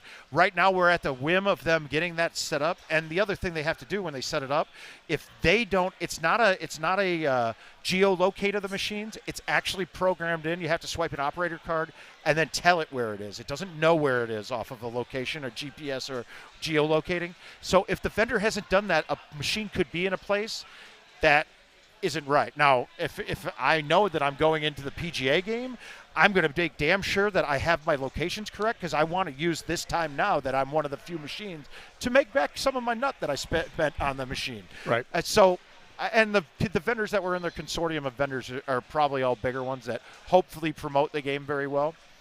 Who knows, though? We've all seen some bad vendors out there. We've seen some great vendors out there. I think a lot of the vendors that are interested in the game are coming around. I mean, you take an example like Jim Shebest out in Northern Virginia is doing a great job. Yep. And others that have gotten into the vendor game. Yeah, but that's it though. This isn't a game that you could just put in. For years, this was a machine before Live came out. It was a machine you threw in a bar and just would go collect your money. Just like a jukebox. It didn't have hardly anything that would go wrong that wasn't just switching a part out. I mean, it was just a big tank of a machine. Or one of us broke it in half when we slammed it for hitting because the machine gave us a bad shot. You cracked the trackball. Yes, exactly. And now the key to Golden Tee being successful is to promote your game. I mean, you got to promote it. There have been some great vendors in the past. I listed through, you said Jim Shebest. I'll go Dean Vending in Minnesota. Yep. Those guys, my vendor was very good for a long time. He started Club Lucky. We had Camden Amusements. I know the Chicago guys all have pretty good vendors, either small ones that are friends or the large ones you can actually talk to, and they're willing to help. But you got a lot of those all over the country. Then you get rooms like Tickner in Houston. He's got his room. He's not even a big vendor, but he's got a place with 5, 6, 7 machines. He's going to get them there too as fast as possible because he knows that that money will never get recouped if he doesn't go and spend more to do it. Exactly. So they'll be coming. But, I mean, luckily hearing Kevin talk about it, there really is a demand. He basically just said that if they had the ability to make all of the machines right now, that there would probably be more PGA machines out there than there are regular Golden Tees right now. All right, well, I'm going to head over and play my match, guys. Hopefully we'll be back on a little bit later. Absolutely. I'll be back up here when I'm done. When they're done. All right, bud. See you, Todd. Later. Once again, that's bacon, guys. If you don't love bacon, get the F off this stream. I saw PJ's face over there. He thought that I was going to break some rules right now. We are live on Golden Tee's official streaming channels. Please be mindful of this and respectful of those who may be watching their parents play this weekend. Keep it PG-13 at all times. If you are inebriated, stay off the stream, please. Any questions, ask Kevin or Andy. There we go. So we're going to give that shout out there. So, Owen, generally, any good vendor will have pieces of equipment around in whatever location you're at will have their phone number, their name, either their website. Now, I know my vendor for Club Lucky, there used to be, they had their own website that Club Lucky, you could pull up a database of all the machines in Club Lucky. Now, it's since the pandemic, it's been 2 years since we touched it. We probably got to get some stuff up to date. But your bar owner should know, too. The bar owner should know because they're dealing with them on a weekly, sometimes bi-weekly basis because they're doing collections for their machines, and that's important to them. But if you can't ask the bar who the vendor is and how to get in contact with them, probably time for you to maybe go find another place. One of the things, Justin Townsend, we got Justin Townsend. He's in the house, too. He's been doing these laser engraved trackballs and things. And one of the things we're going to try to do is I want to start getting laser engraved trackballs out with like the vendor's logo on it. Put it on there, right? Yeah, but if we put their logos on it, one, it's a really good branding that everybody's going to look at that ball and go, okay, this is my vendor. Two, I want to get some that I want to be able to have. I'm waiting. I got to see that Justin forgot to bring my test ball that I had to make. But actually, I want to talk to IT about getting those out with having an option to, when you're buying machines, an option to, hey, here, for an extra $60, send us your logo and we'll put a custom trackball on you. The great thing is that it's only a one per machine thing. You don't need to buy a new one with every ball because that ball, guys, if you've taken it, that cue balls are solid. They're not breaking, they're not doing anything unless you break it by taking it out of the casing and drop it on the ground. But they'll last forever. So you pay your $50, you got it on all your machines. You got 40 machines on your route, it's $2,000. But if you ask anyone who's anyone, $2,000 on branding your product is nothing. Branding is key. I mean, get your website on there. Shoot. I wonder if we can put the QR code on there. So you scan the QR code on the trackball, and it will take you to their website. Those kind of things. I want to see that. I want to see that happen. I mean, shoot, IT could put a QR code that you scan on it, and it takes everybody back to a certain spot. They're doing it in ads on television now, too, so why not do it off the trackball? All right, guys. Now, I am going to take over on machine 2 right now. It's gonna be some dead air here, but enjoy. You're watching Jamie. She's solid. I love Jamie. She's such a sweetheart. But I'm gonna go over to machine 2. We're getting started right now. Wish me the best of luck. I gotta pick up my gameplay and kill this tropical set. So we will see you guys shortly. I'll be back on the mic after this is done, and hopefully we pop somebody up here that wants to speak to you guys. Otherwise, mouth is out.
saw that.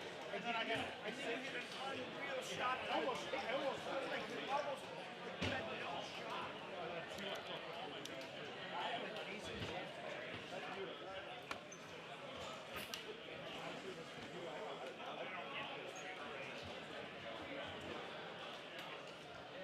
What is that? I think it's probably a tomahawk.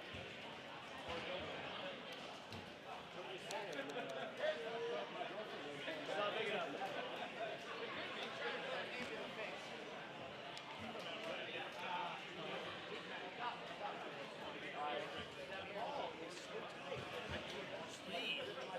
Not great.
We go in next election.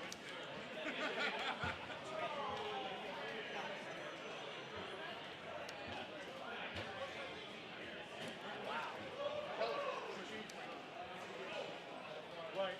I like fighting that shot. That breaks it enough.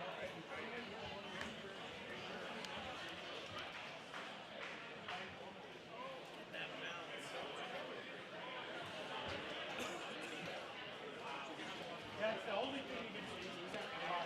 Perfect. Wow, hey, we're good at I did the same thing, hit a 37 way direction.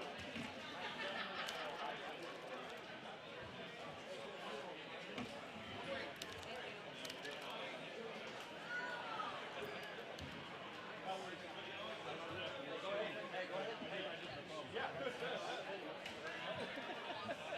I learned that from Mom.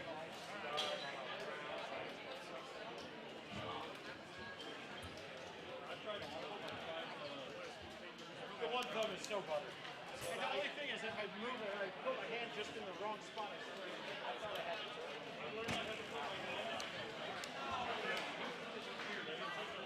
Oh no.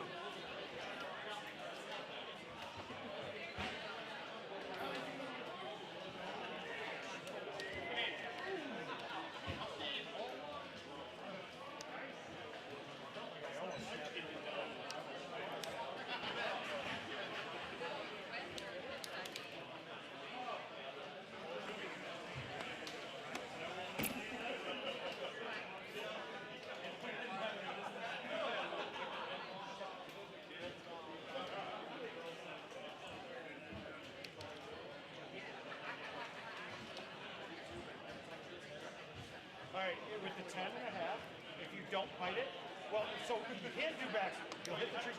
If you bite it, the two branches hanging down there are in play. So if you hit no spin, it never hits anything.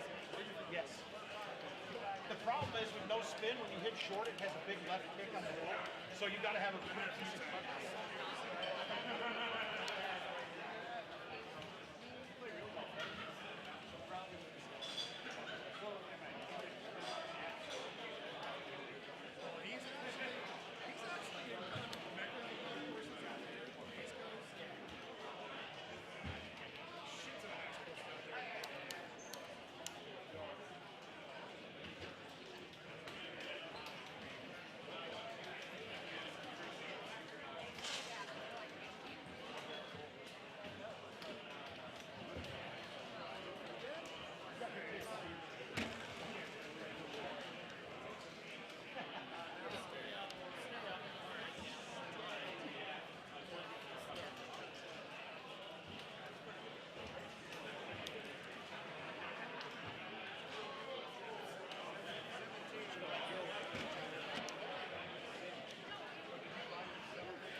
nice to him.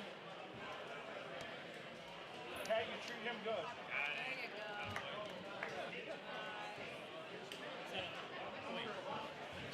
He needs all your love. Joke like He's fragile.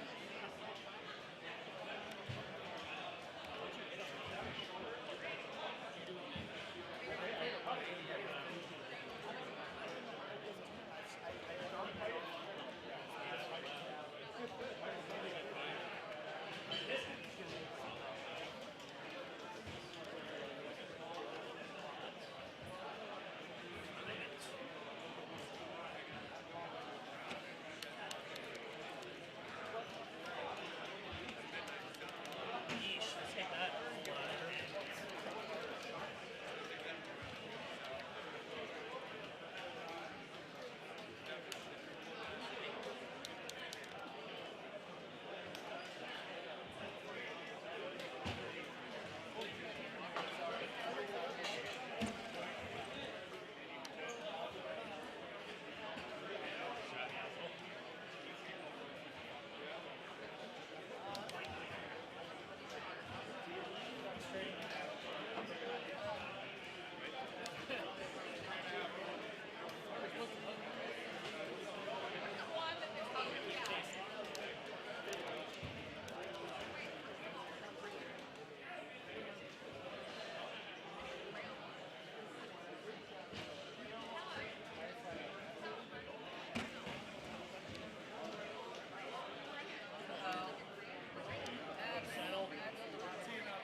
First one, Dino, can I see you please?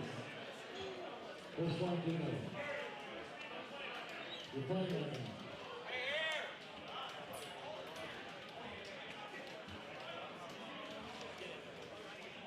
Bad man injured.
Darren, machine 20.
All right, friends. Kevin Lindsay back here, sitting alongside Alan Zarell, Mr. Minnesota, as I'm going to call you. How you doing, my friend? Good. I'm doing all right so far. I'm 3 off through 3. But So you've not played Tropical or Pine yet? No. All right. No. I'm excited to do that, though. I'll tell you what. There's some good looks. They're easier, but there's a couple of holes that if you screw them up, you're going to hurt. You're going to hurt for sure, especially on those courses like, you're talking about 2004 for Tropical and 97 for Pine Creek. Like they're old school. Yeah, Tropical looked straightforward-ish, but I saw hole 2 was a little tricky, but it always is. So yeah, I hold out 1 and then I miss my chip on 2. It's like classic Kevin Lindsay. Nice. Yeah, Nice. Yeah. So where are you sitting after 3 rounds? I'm 3 off par. I think I shot a 28, a 26, and a 30. Okay. And they're all it's just the same old thing, just silly mistakes. I mean, I'm 3 off with 3 hole outs. That's 6 mistakes, You got any hole in ones? Yeah, I had one. First chance I had, hole 3 on Baja. Right away. Nice. There you go. But a lot of people made that one. It was a really good look, So. What was the other one? Forest 6, I think, was the short setup. I saw a couple people hit those. Yeah, it was. Baja was, a straightforward setup like it always is. But 17 was a dicey little look. On Forest? On Baja. Oh, Baja. Oh, yeah. Yeah, you don't see those very often. No. So that was fun, but Forest I was fine, and then I watered 18 because it was just a weird combination of trees and wind where you couldn't cut it the way you wanted to. So I tried a 180, and it 180'd right into the water. That's rough. Now, I just saw the shot Jamie hit. I don't know if she meant to high tee that or just didn't get enough of it, but I don't know if you could ask for a worse position to be in. Like, you didn't hit the rough up top, and then you drop right there next to a rock. This is as bad as it gets because now I'm thinking she's got to go there. Yeah, because that's probably the right play because I'm thinking if she tries to get away with it, and make it a 3-shot hole, you could go in that water because she doesn't know what it's going to hit or the distance she's going to get. Yeah, out I mean, there. look at that. It even bounced back pretty quick. Yeah, no, that's a smart play. She's not going to get an eagle, but no, you got. She probably just saved herself a stroke by just taking her medicine and bailing out. She might be able to actually get there. I think the 10.5 clears that. Especially with the 12-mile-an-hour wind. Yeah, the 10.5 clears that. I mean, but see, when I talked to her earlier this week, she's a 28 handicap. And the only thing that's keeping her from being a 30 handicap is the power. Yeah. You know what I mean? Like, she just can't hit it that hard. She gets into the 130s, which is pretty good. But it's really unfortunate for some of these smaller stature players that doesn't matter what they do, they're just never going to be able to hit as hard as they need to on certain shots. Yeah. Yeah, but you know what? It's a tough spot for it to be in, but taking a par on this hole, I'm sure there's plenty of people who have taken worse on this. Casey Mattingly, this is it's Kevin Lindsay with Mr. Al Jazz. Thank you for joining us, sir. So we still have Tropical Falls and Pine Creek, the remaster courses for 2021 to go. But right now we've got Arrington, Butler, and Sewell, and then on the other machine, I believe, let's see, it's who's playing? Oh, it is. So on machine 2, it is Mouth, Jamie Godfrey, and Jack Whalen. A slender Mouth, looking yeah. good. Yeah. I don't know if he's been working out or what. I don't but know. Definitely working out his mouth like normal, No, but he was on here earlier. I think we were talking through some Paul Taylor shots, and Paul Taylor's an interesting guy. I mean, he was using stouts before anybody knew what stouts were or cared what stouts were. I just talked to Paul, actually, and I was giving him crap because he's never going to do what everybody else is doing. So he did the stouts, and then when they became popular, he's like, well, now I got to switch back to Titans because I'm not going to do what everybody else is doing. He doesn't want to be that guy. Yeah, so, but Titans are always going to be a good play. I mean, I think our top guy right now is Grover. He's playing Titans, and I think he has multiple rounds today that are over 30 under. I've gotten a couple reports where he's just on fire. Yeah, I talked to him a little bit earlier. I joked with him, of course. I said, no pressure since you won the last tournament, right? Yeah, and that's a bad putt, bad break there for Jamie. Yeah. But, Clint was the way he always is, very cool, calm, and collective, and he's like, it's going all right. Well, we'll see. But it's tough, People are. I know from the handful I talked to so far, people were really hoping the Tropical wasn't going to be in. Pine is one of those that it's a more simplistic course. If you got to play that one safe, you can. Tropical, it's kind of hard to play safe. Yeah. If you're not used to going for the safe route, then you're putting yourself in a trick bag, so to speak, of like. Okay, I laid up so I didn't water my tee shot, but now I'm in between clubs or whatever the case may be. I think the reason people don't like Tropical is because you can't really get away with playing safe because if you play safe, you've given up 6 strokes. But if you don't play safe, you've got to hit some really tough shots. But if you don't hit those tough shots, you're giving up 6 strokes. So it's like you said, you can't lay up on Tropical because you'd have to lay up 6 different times. You know what I mean? Yeah. And now you're giving away 6. So you're just forced to hit hard shots on Tropical if you want to keep pace with the field. Yeah. All right. Everyone went over with the 6, I believe. I thumbed a high 6, and it was the perfect distance. Now I'm regretting the fact that I didn't even think about taking the 6 over, and I just went to the left and just hit it way too far out. Yeah. I don't hit cut shots in this hole anymore. I used to, and once I realized I could thumb a high 5-wood over that hill, this hole completely changed for me, and I even hit 4-wood sometimes. Really? Yeah, and I'm just thumbing a high tee. Ricky Bobby. Every single time and playing the wind. Ricky Bobby on YouTube says, hello, Kevin and Al Jeans. Oh, okay. It's Al Shorts today, by the way. We're in Texas. It's 54, but that's like a heat wave in Minnesota. I was like, do I wear jeans today? And I'm like, with the amount of running around, 55 is perfect for me. Although in Chicago, it's supposed to be like 60 when we get back on Monday. It's funny what dictated my packing, because I saw the weather. I saw 84, then 50s, and that had nothing to do with my packing. I packed shorts because of how many people were going to be here. Oh, yeah. And I was like, you and know you what? don't know about the new location, like if they've got AC running or whatever the case may be. I was like, 225. I'm wearing shorts because there's just going to be a lot of people in that building. Oh, there it is. That's a beautiful, nice job. beautiful ace. Hope he's got a pot or a piece of the side pot. Oh, I'm sure. There was a guy who had 2 on Baja, and he did not have a piece of the side pot. Oh, yeah. That makes me want to cry. That's when you try and do the old retroactive. Oh, Steve, I forgot to. Steve, you didn't get my money? Yeah. Oh, I forgot to give you money. Then you give him money, and then you just come back 10 minutes later. Oh, lo and behold, I had 2 holeouts. All right, let's see if Jamie can follow suit there. I'm just checking to see what hole these guys are on.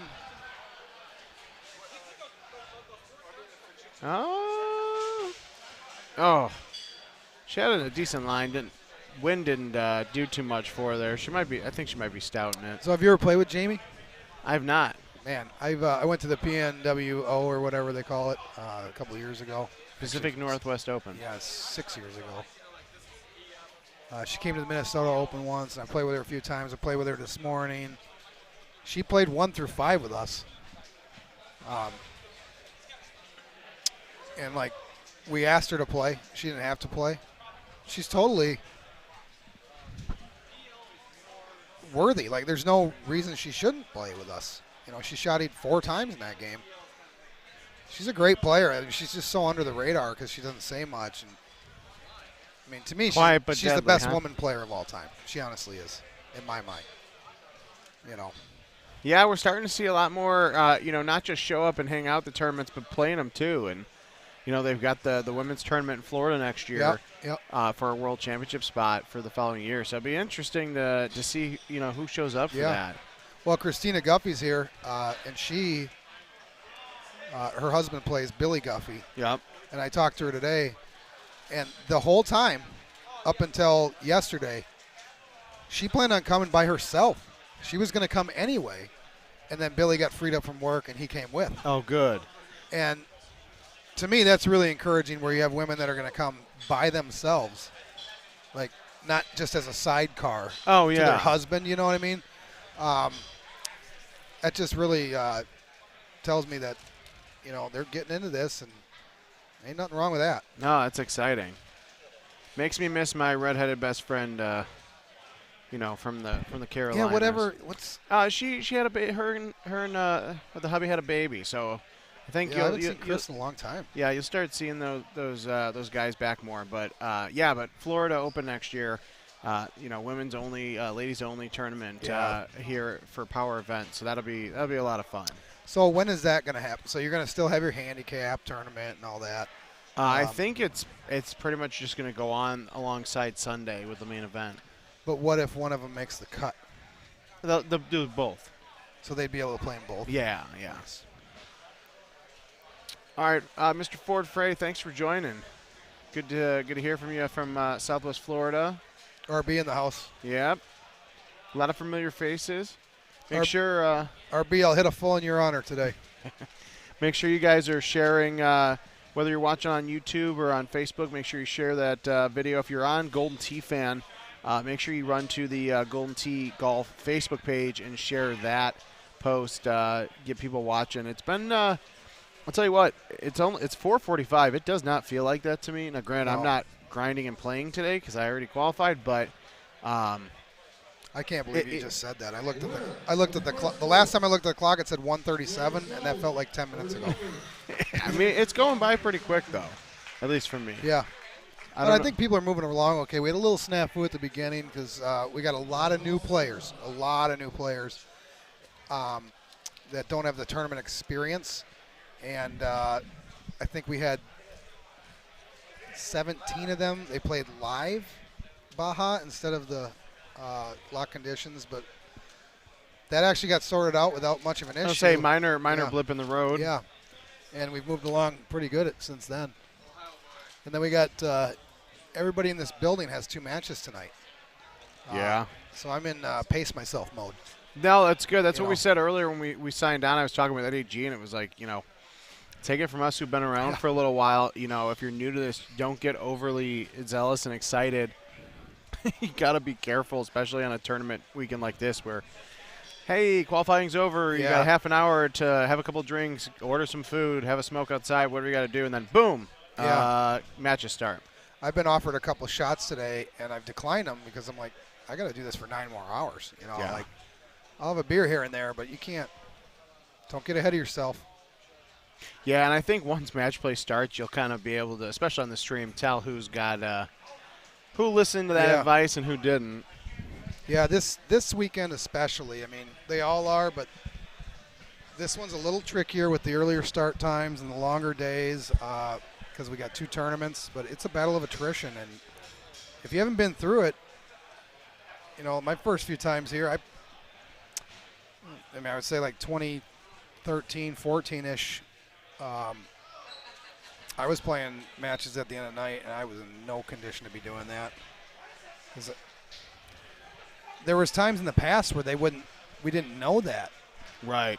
until halfway through the qualifier, and then they'd say, "Oh, hey, we're going to play 2 matches," and I'm like, "Oh, I thought I was done in like 7 holes." Yeah.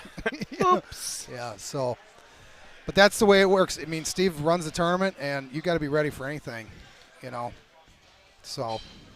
No, shout out to all of them for all the hard work they're putting in, you know, especially over the last 10 years, but the last couple of years especially. Just another great job. And I think we set a new record. Oh, yeah, easily. We've never been into 2 before. No. Right? We broke the 208? attendance record in Nashville with 177 or so. We broke the record yesterday in the handicap tournament at 181, Yeah, and then that's insane. 202 today. So it's great to see.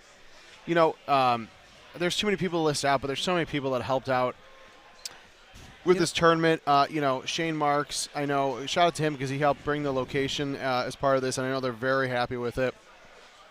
You know, he brought some machines. Sean Tickner, Inventor Gaming, brought some machines. Local Operator brought a couple machines. There's some players that I think we got one home edition that somebody brought from their house that we converted temporarily for Really? them to use and all that. It just well, not temporarily, because once you convert, well, I it, mean, you like can't they go took back. they took the Nighthawk out of it. But Oh, yeah. But no, it's fun to see everyone get together and you know, help out in those kind of situations. So that's why we have 39 machines. I want to say, maybe I'm wrong, but I want to say, isn't there normally more people in the handicap tournament than there is in the main, because a lot of people play handicap and don't want to do. Yeah. So typically. to get that increase into the main tournament, it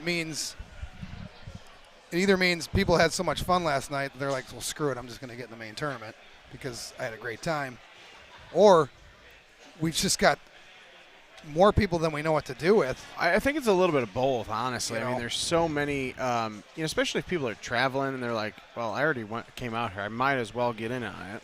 Because I remember there's been years where there's like, oh, we got like 127 in the handicap, and then the next day we got 113, and I'm like, oh, that's because you just have guys that they're just telling themselves, I'm not going to waste the money. I'm not good enough. I'm not playing in the main. And in my mind, yeah, it's $100, but you should always play in the main because you have a chance to play with a really good player, and that one game with a really good player might shave a half or a full stroke off your game. Oh, easily. You know what I mean? No, and it's so hard. I say this all the time, or we all say it. Like, until you actually get to a Golden Tee tournament, and play in it, you don't understand it. Like, I say it in the most, you know, funny and loving way possible, but you literally get sucked in. Like, there's so many people. I mean, we've all been through. Like, oh yeah, I'll go to one tournament, and then you're like, wow, I had so much fun over Thursday through Sunday, or Friday, Saturday, Sunday, or Saturday, Sunday. You're like, well, maybe I'll see if I can take off that next weekend for the Power Events tournament, you know, and stuff like that. It's a snowball effect, and it's a great thing to see. I started coming to tournaments before I was very good at this game. I'm not saying I'm very good. I'm saying before I was decent at this game. Yeah. But I came to get better. You know, I played with really good players at home, but my game's kind of a piece of like 30 guys. I use something from everybody, you know. And so I had all this stuff from Fox and Will that I was using. And then I added stuff from Luna and Stenmark and whatnot. And then it just rounds into this decent game. But if you don't watch them do it, I mean, the streams are great, but watching their hands is where it's really at. You know, watching their mannerisms, the way they treat each situation. Oh yeah, no. Half of this is decision making. Half of this being good at this game is before you even hit a shot. Yeah. And then the other half is hitting the shot you're trying to hit. But club selection, left, right once, thumbs, palm, pull back. There's so many pre-shot decisions that you make, and that's what I learned coming to these tournaments is these guys are thinking through all of that before they actually pull off the shot. All right, I think it sounds like Al might be getting. Yeah, I think I might be up. No, that's good. This is good chatting with you. I appreciate you joining us. Yeah, I'll try and get back on. I mean, oh, if absolutely. It's open. I could sit here all day, but I also would like to finish this off. Oh yeah, no, you gotta concentrate over. I've got to. By the way, why is Peter hitting a 10.5? I'm a little worried about this one. I know he thumbed it. 81. 81 is good. All right. I hit that exact same shot with a 3-wood, and it ended up in the exact same spot. I was a little concerned. So I was a little worried, too. Yep. All right, well, Al's got to get going. I'm going to grab a bite to eat and see who else is out here wants to jump on the commentary, but I appreciate you guys joining us here, and we'll see you guys here in a little bit. Yeah, we'll find you guys later. Thank you.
Tough ones are ahead of us. Where are these guys?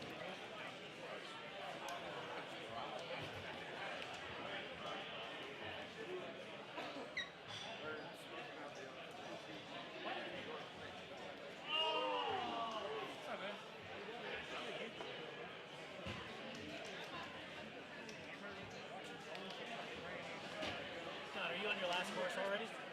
Yeah. Just finished our third. Well, you guys probably can see the I mean, I'm sure they'll be there.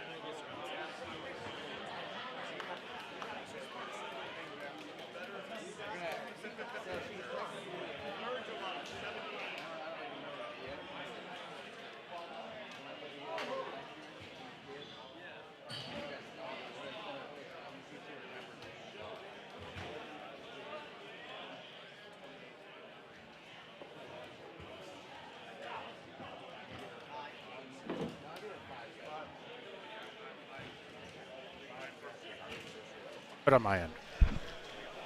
Whenever you're ready. All right, everybody, I'm back. It's Mouth again for you. It's good rest and relaxation for me in between matches. Just finished Tropical. My God. I fluffed thumbed on 18 and hit it 72 and wetted 18 short. And I missed my chush on 1. Other than that, clean. 28. Not pleased. It's probably not going to be, it's not a good thing. Oh, they hadn't started yet. I thought that Goss had just hit that in.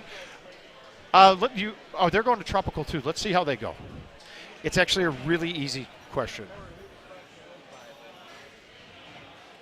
All right, so Casey, the thing, I don't know if Kevin answered this already, but that's actually a developer mode thing, and no, it's not built into it. They don't want that. It would be bad. People would use it too much and screw around, looking around the courses, rather than playing, and that hurts the operators, so that won't be there. That will never be there.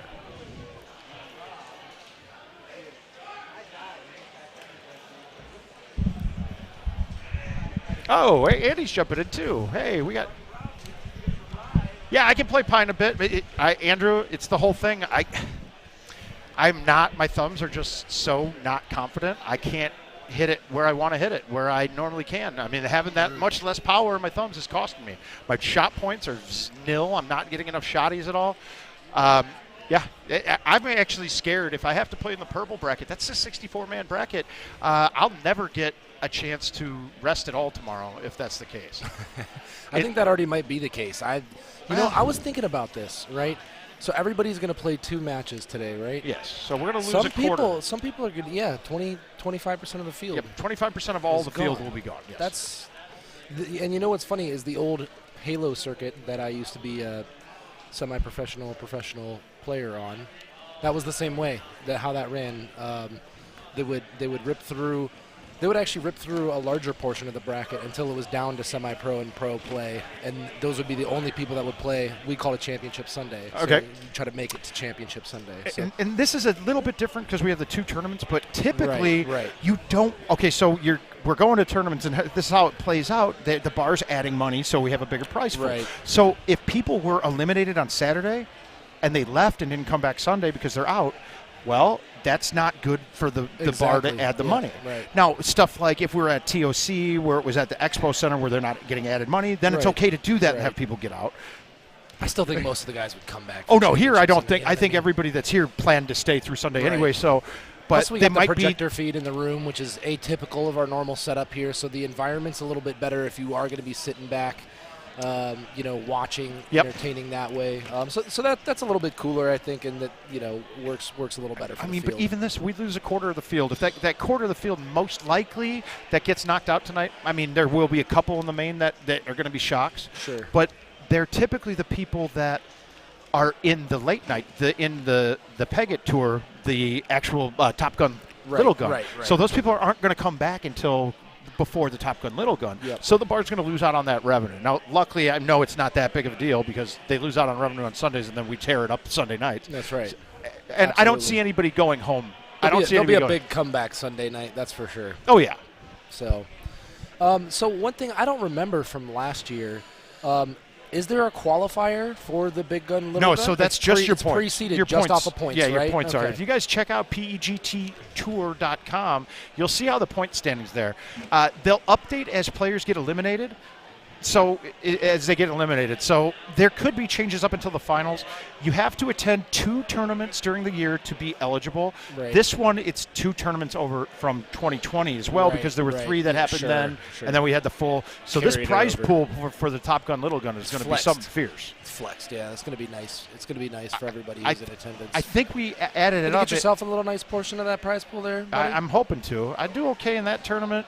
It's just, God, if I'd almost think of not doing well in the purple bracket just so I could rest, but purple bracket's got to pay decent money for this one too. Yeah, I mean, probably, and you're. If I'm in the purple, if you're in purple, then you're winning purple. Well, and if not, then we're going to have a conversation. Purple. I mean, now though there is purple, a brutal field here.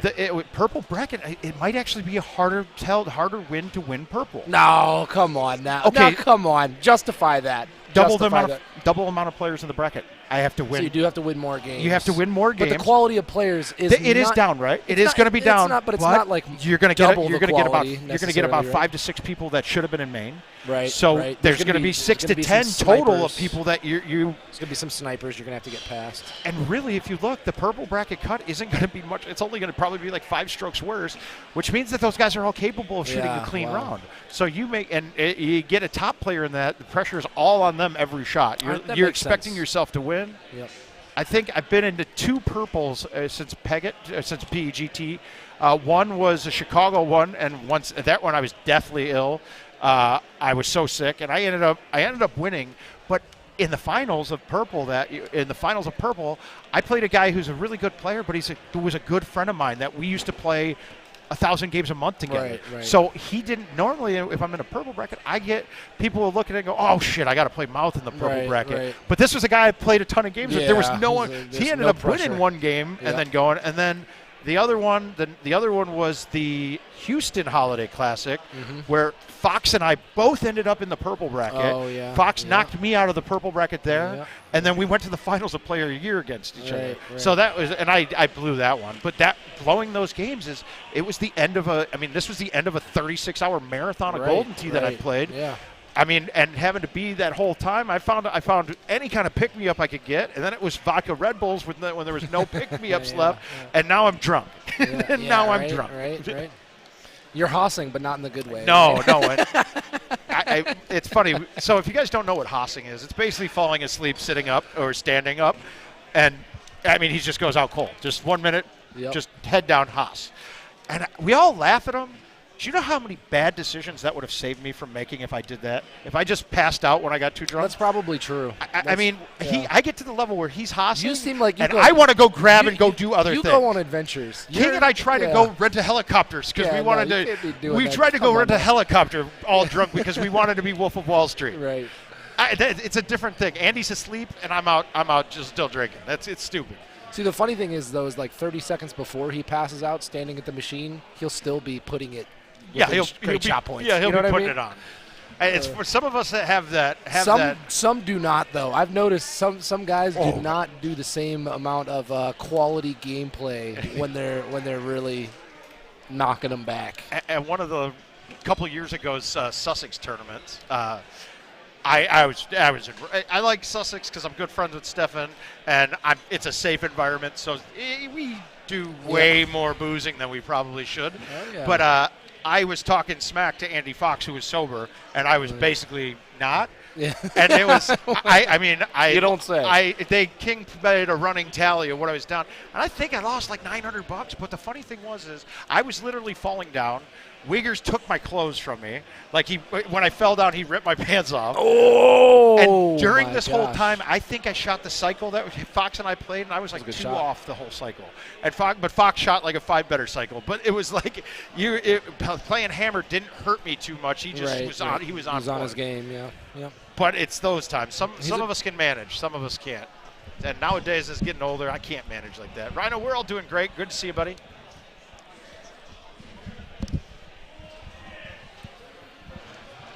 Let's see. All right. So, guys, this setup is pretty much cake. It's a 30 setup with a chush on one to make it 31. It was very, very easy. I mean, as tropical setups go, this was. So I stepped out to get some food. How many games are you deep right now? Okay, so I finished this one. So after this one, I'm up. Yeah. Right.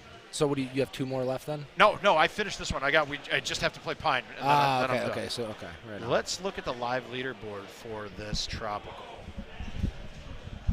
All right, not 28 with 0. We're halfway through. We got top 5 Baharia and Forest Knoll that we're actually about to take a quick look at here, I believe. So. Top 5. Oh, okay. There we go. There it is. All right, look at Baharia. Okay, so that is typically we're counting Baja as a par 30, but guess what? That was a par 28. Nothing was drivable. I heard Eddie G earlier say he said it looked like a 29. And I didn't know, but that's like you would have to hit that chush on hole. Is it 1 that you have to hit? Well, so 2? 1 was a chip. It was 410 to the hole, right. And you could get a chip, 30-yard chip, but it wasn't a gimme chip. That shouldn't be a gimme, though, right? No, that one was one. It wasn't a chush either because it had a big lip in front of it. Right. So you get that one, and then if you call that one gettable, but it was not drivable. With arrows, it might have been able to get on with a straight shot, but most likely not. Let's take a look at Forest Knoll real quick. And Forest Knoll, that's a great score for Joe Massara. Yeah, that's par on Forest was 28. That killed me. Forest got me a bit. Yeah, I bet. But it's good seeing these. You know, I think McCook was on both these graphics, and so was JoJo. So well, I got JoJo. I got JoJo in the Calcutta. So there you go. That's a good choice. I'd love to see a leaderboard pop up. Do we have the ability to pull a web page in? I'm sure you can throw one over the top right now, no? We'd have to pre-bake it with the ticker because we're using. Could you just bring it in? No, you could do. Oh well, you could go into the. I know you could just you can pull up a web page by adding an input on vMix, and then it would be there. But then if your audio would be a little confusing because it's not going to be timed correctly. It would be, yeah. But clear search history first. Oh, putts. That's not. We're not worried about that. This is that's actually my computer we're operating off of, and the only thing that it does besides stream Golden Tee is mine Ethereum. John, so he's no already in history. top 6. Oh, you mean in the total event or in the qualifier? I mean, he could probably break his leg right now and still make top 6 for the cut line. I mean, yeah, I was gonna say top 6 for the cut line's one thing, but top 6 in the bracket, I would take that bet maybe. I don't think it's a terrible bet. He could easily be in or out. Yeah, but top 6. Top 6 is tough in this field. This is a huge field. You know what though? That's the thing though. Once you make the cut, it's not any tougher of a field than any other.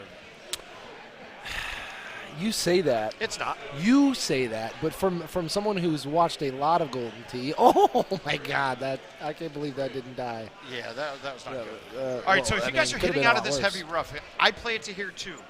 If you have 0 wind out of the heavy rough, the club that shows the distance on it, so in this case a 6 wood would show 235. Yeah.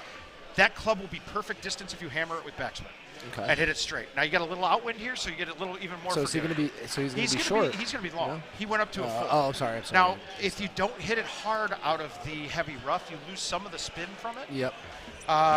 He actually, this is playing his fairway off this bridge. If we look at the overhead marker, that's giving his full distance. He's going to get normal spin out of that. Okay. But he actually kind of did a soft shot there. Yeah. It was right. That's a good putt. All right. All right, so this putt could get. Oh, I thought putts was back farther. No, he's fine now. But if he had to make that last putt that Kevin did, that would have been a little bit of a challenger, a little tester after you watered the tee shot. His ball marker is atrocious. I can't. I kind of agree. Follow it. I kind of agree. It's crazy. It's all over It's like this shot here. Okay, if you want to make it, it's a 5-wood A1 backspin. Yep. If you want to be safe, you hit a 4-wood A1 backspin. Okay. I went 4-wood just because I didn't want to lose a stroke on this. And it was easy putt. Jack Wallen followed my lead, did the same shot, easy putt. And then my other guy, Jamie Godfrey, just decided to do a little bit different and didn't throw it all the way out, so he was a little short. Right. But this is a very safe hole. What is that? All right, I'll have one with you. Actually, I haven't had a shot in months. It's been a good time though. So we're doing. No, you're hearing Jack Wallen in the background, but it's me, Andy Coleman, right now. Indeed, we got DJ PJ on the 1s and 2s. Oh, here we go. Cheers. Thanks, Jack. Cheers. Appreciate it, buddy. Absolutely. Keep up the good work. Appreciate it. All right, guys. So my plan was not to drink at all. Mine, and really, if you watched in Nashville, that would actually be the first beverage I've ever had on one of these. So I don't buy it. It's true. I'm not saying you should feel honored right now, but that is the first one I've had on one of these. But I kind of need man. I don't think anybody here really knows, man. If you're playing at a high level of Golden Tee, just little tiny things. Okay, if my finger split open right now, if one of them split open because I played too much and it split, that would be bothering me, even though it's nothing. That little bit of a split in my finger would bother me. Yeah, it's not what your muscle memory exactly. is exactly used to. It's not your normal. And with this back issue I've got where my hand is going numb, my left hand, and then I have about half the power on it compared to what I normally do, I'm not getting my lines right, and when I get them right, I'm fluffing the ball too much. So it's a tough adjustment, and if you looked at last game, I had 0 points on Tropical because I just wasn't being aggressive, because the aggressive shots are the ones that you get punished for as well. We all talk about how easy it is to thumb with stouts, right? And if you're not a thumber, stouts are probably not the ball for you. The point is, though, when you have a pullback and hit a shot, if you miss the forward swing by a lot, it then generally comes back towards the middle, because if let's say I pull it back straight and I hit the ball and hit it way left, well, it's going to then have a cut back to where it's going to. You're going to be a bit short of where you wanted to be, but you're not going to lose your direction is going to be pretty similar.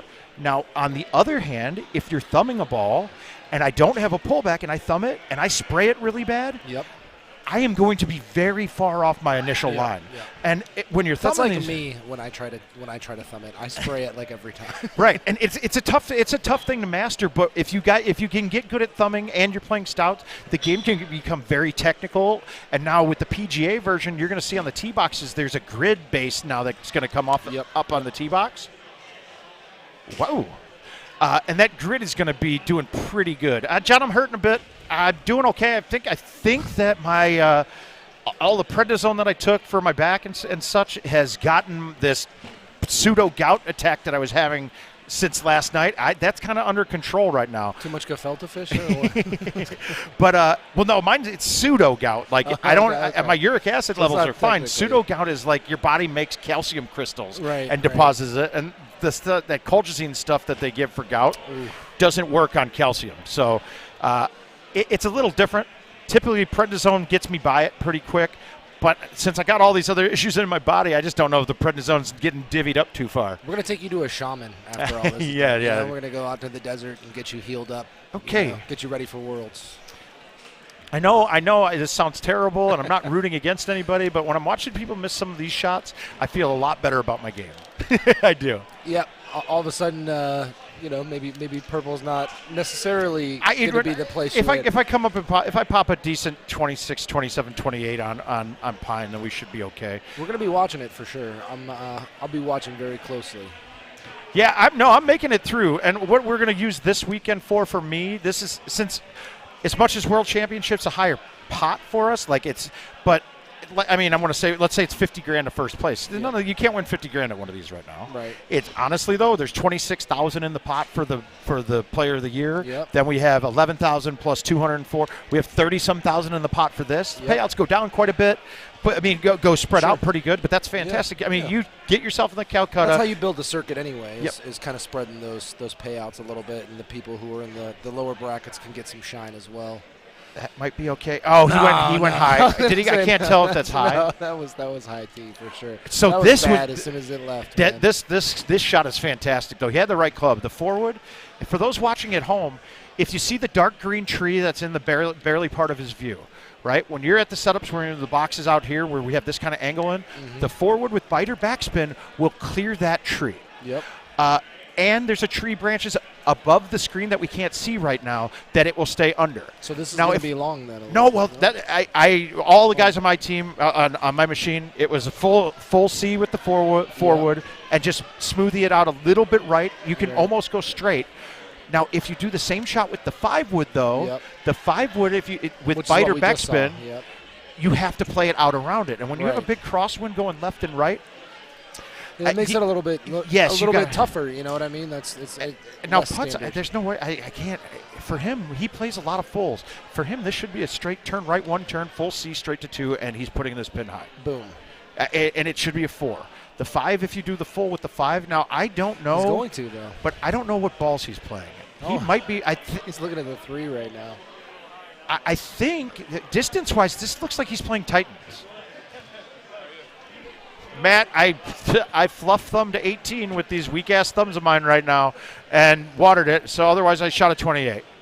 Oh, I love Scotty. See, that's the problem. The 3-wood will hit. That's what I said. The 4-wood won't. Exactly. That's what as soon as he switched to the back of that tee box with the 3, I was thinking that was trouble. But you know what he did do, though? Yeah. He put himself in a position where he cannot lose more than one stroke, and he could have easily held that out from there. Right.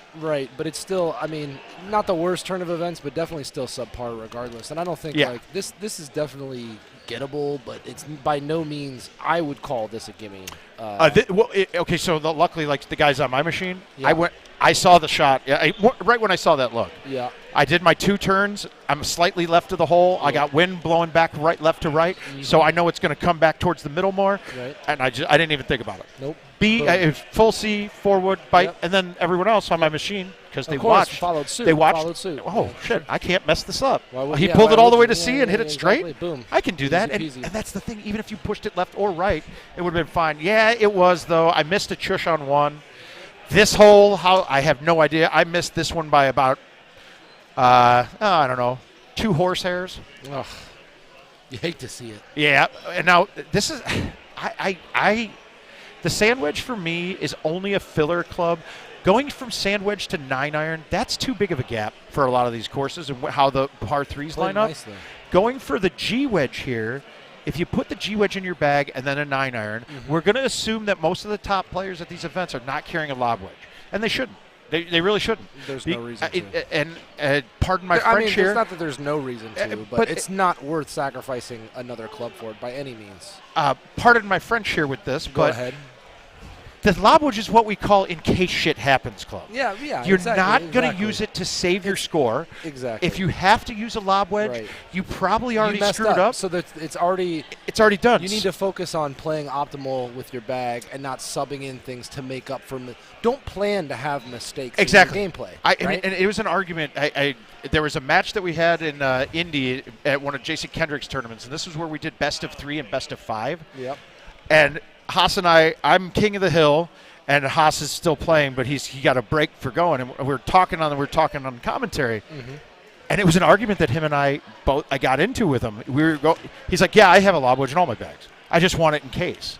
And I'm like, "Andy, that's what John Reynolds saying. You're so wrong. Right now. You're so wrong." Yeah, it's because if now with how close everything is, especially with stouts, sometimes the ease of these courses, if you lose one stroke, you're dropping 20 places in the contest. You got to shoot clean. So what's going to help me shoot clean? A lob wedge or having another iron that is a thumb shot for me going at the hole? Right.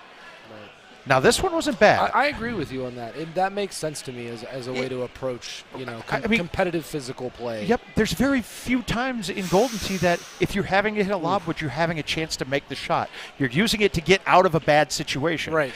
If you got the skills for it, if you got the skills for it, you can make the G wedge or the sandwich do just that. Yep. And I mean, I'm only a G wedge, and people are like, "How do you get out of these bunkers?" Well, because if you know the physics of it, you hit backspin and you pull the club head back farther and hit it softer. You'll get more height that way. Oh man, this is water central. Right this now. is turning. He was playing very well This too. is getting greasy. This is the hole that made me. This hole is why I carry 3 driver bag on this. Yep. Because now I have a full swing on any different clubs. It could be a 3-wood, 3-wood, 10.5, 9.5, or an 8.5. And it's perfect. So that one there turned out to be a perfect 9.5, and I bit it and almost canned this hole. Yep. Now having a sandwich here makes this shot a little easier, but once again, that's an encase. Nice. That's encased. Right. In case, but I will say having a sandwich or a G wedge, if I went back in time, I would probably right now have built my bags with a sandwich, but the G wedges, I've gotten too good and tactical with it. Sure. That especially coming out of bunkers and things. This is a what? Yeah, it was, John. That's exactly the right shot. And I hit bite on mine. He just did it again. Yeah, he really did too. But he saved bogey though. Okay, this is guys. This is a big swing right here. I don't think right Taylor's very happy after that, man. I don't even think that's the. It's funny because he's. All right, he's always the one that's either ahead of the curve or doing stuff that we all know is not right. He was the first player to ever pull out stouts. Yep. And no one really was like, why would you use those stupid things? Yeah, right. And then now everyone looks at it. I look at it and go, well, because we all thought stouts were prohibitive with distance. Well, what none of us thought about with stouts is that the amount of actually shot shaping that it takes out when you use the ball. It takes a ton out of it. That allows you to become much more robotic in your gameplay. Absolutely. That's what my read is on it. And with that, that's why I say, like, okay, all these guys that are maybe a tier below top tier, yeah, they've gotten better, it seems. Mm-hmm. But those of us that are playing at the highest levels, stouts help us more than would ever help you guys. Exactly. It's crazy. Exactly, because it takes out just so much math. It turns our game into a mechanic. And now with the PGA machines having that grid on the tee boxes, you do realize that I'm going to be able to tell you how much each grid line is going to affect how much wind that will play with the stouts. Absolutely. And if they got rid of stouts, I would still be doing the same thing, only with a 9 wind. I wouldn't be moving it to the right of the tee box. I'd be turning right once and then moving it left a little bit. Yep. But so I mean, stouts are So that being said, I can't say anything but positive things about them. Now, the reason why it took so many of us to get into it, and honestly, I hate to say it, JoJo and I noticed it it was the tournament that Chris Brewer won in Orlando, and Adam Harris got second. I was playing Adam Harris in the third, fourth place match to go on, and we've got Grant Teaton. And I'm like, sweet, I'm going to get 1 and 2, and because he's using those stupid balls, he's not going to be able to get there. Well, 2 set up to be like 410 to the hole. Yep. But it had 9 in our face. And I was like, okay, I go up. I'm playing my Titans. I'm like, all right, sweet. I'm going to get a 25-yard chip. He's going to have a 40-yard chip. I'm going to make mine. He's going to miss his. Mm-hmm. What I never thought about this is that into a 9-mile-per-hour wind, stouts are actually longer than every ball in the game besides arrows. Exactly, yeah. So he actually had the 25-yard chip and made it, and I missed mine. Right. And then we get to the end, and he had an easy shot on 15 where I had to play a goofy cut shot and try to stick it. Yep. It was kind of silly. This hole, I had no idea that a medium T6 wood will clear this going straight. And, you know, I would say, too, the first in my... Come on, Win. Kick it. Kick it. He's close enough. He's Close got a enough, good shot at it. Yeah. I think the first time I really saw, you know, stouts on display, I think it was Decker at Worlds. Yeah. He was running them then. And he was kind of a face that... Nobody knew. And he came out of nowhere. And he had really... He grinded the ball for a long period of time at that point. Yeah, and then when you see his statistics, it's because he had a home edition for so long. Well, and they pulled him and Ben Furlan that year, who won purple, I believe. Yep. But we're like, who are these no-namers? And then you guys pop Adam pops the stats up while he's coming. Like, okay, wait a minute, 70,000 games, Jared? What the hell? Yeah. How do I not know you? Yeah, and Ben Furlan, we don't know because he's in a non-prize play state in Louisiana. Right, so exactly. So it was unique to see.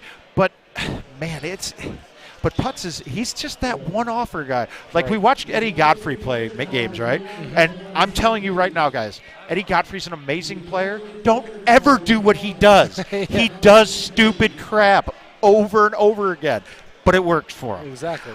A perfect example is on Forest Knoll. There's the par 5 on the back 9 that we can go over the tree lines with a 4-wood or 5-wood right now. Before we used to have to bury a C3, and then the approach is about 200 yards away to a peninsula green. Yep. And so I hit a 5-wood straight, high tee over it, or 4-wood straight, high tee, and okay, I get a 200-yard shot in. Sure. Godfrey decides to go with a roll, low tee, 8.5 driver straight through the grouping of trees. Well, dude, I don't care if you never miss it. Right. You are putting yourself, you gave yourself 70 obstacles to hit Unnecessary now. danger It is what I would call that. Yes. And I believe the old schoolers here would call that the Jerry Arney school of unnecessary tee shots. And that would be, I hope if Haas heard that, he's getting a kick out of it. But Jerry Arney was the school of unnecessary tee shots. He got a very good bounce there. It's funny if it's not walk to the right a little bit. If you go to the left with this wind and do that same thing to the left side, this just funnels down, and then they drop you right against the wall, so you cannot make birdie unless you hole out. Right.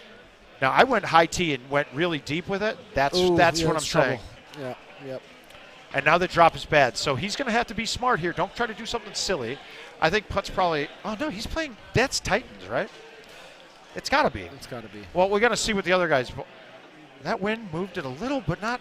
Maybe it's not Titans. Let's see what the driver distance gives for the next person on it. I forget sometimes.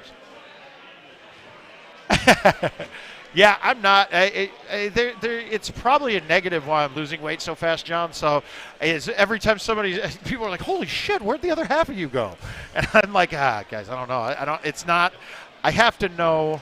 He came with me, actually. I showed up 50 pounds heavier than the last time. Well, we don't have a cut line yet, Eugene. We haven't got nothing yet. JB, this is qualifying for tomorrow. Yep. And then tomorrow's tournament, the points that you get from this event will change the Top Gun and Little Gun, the Little Gun numbers too.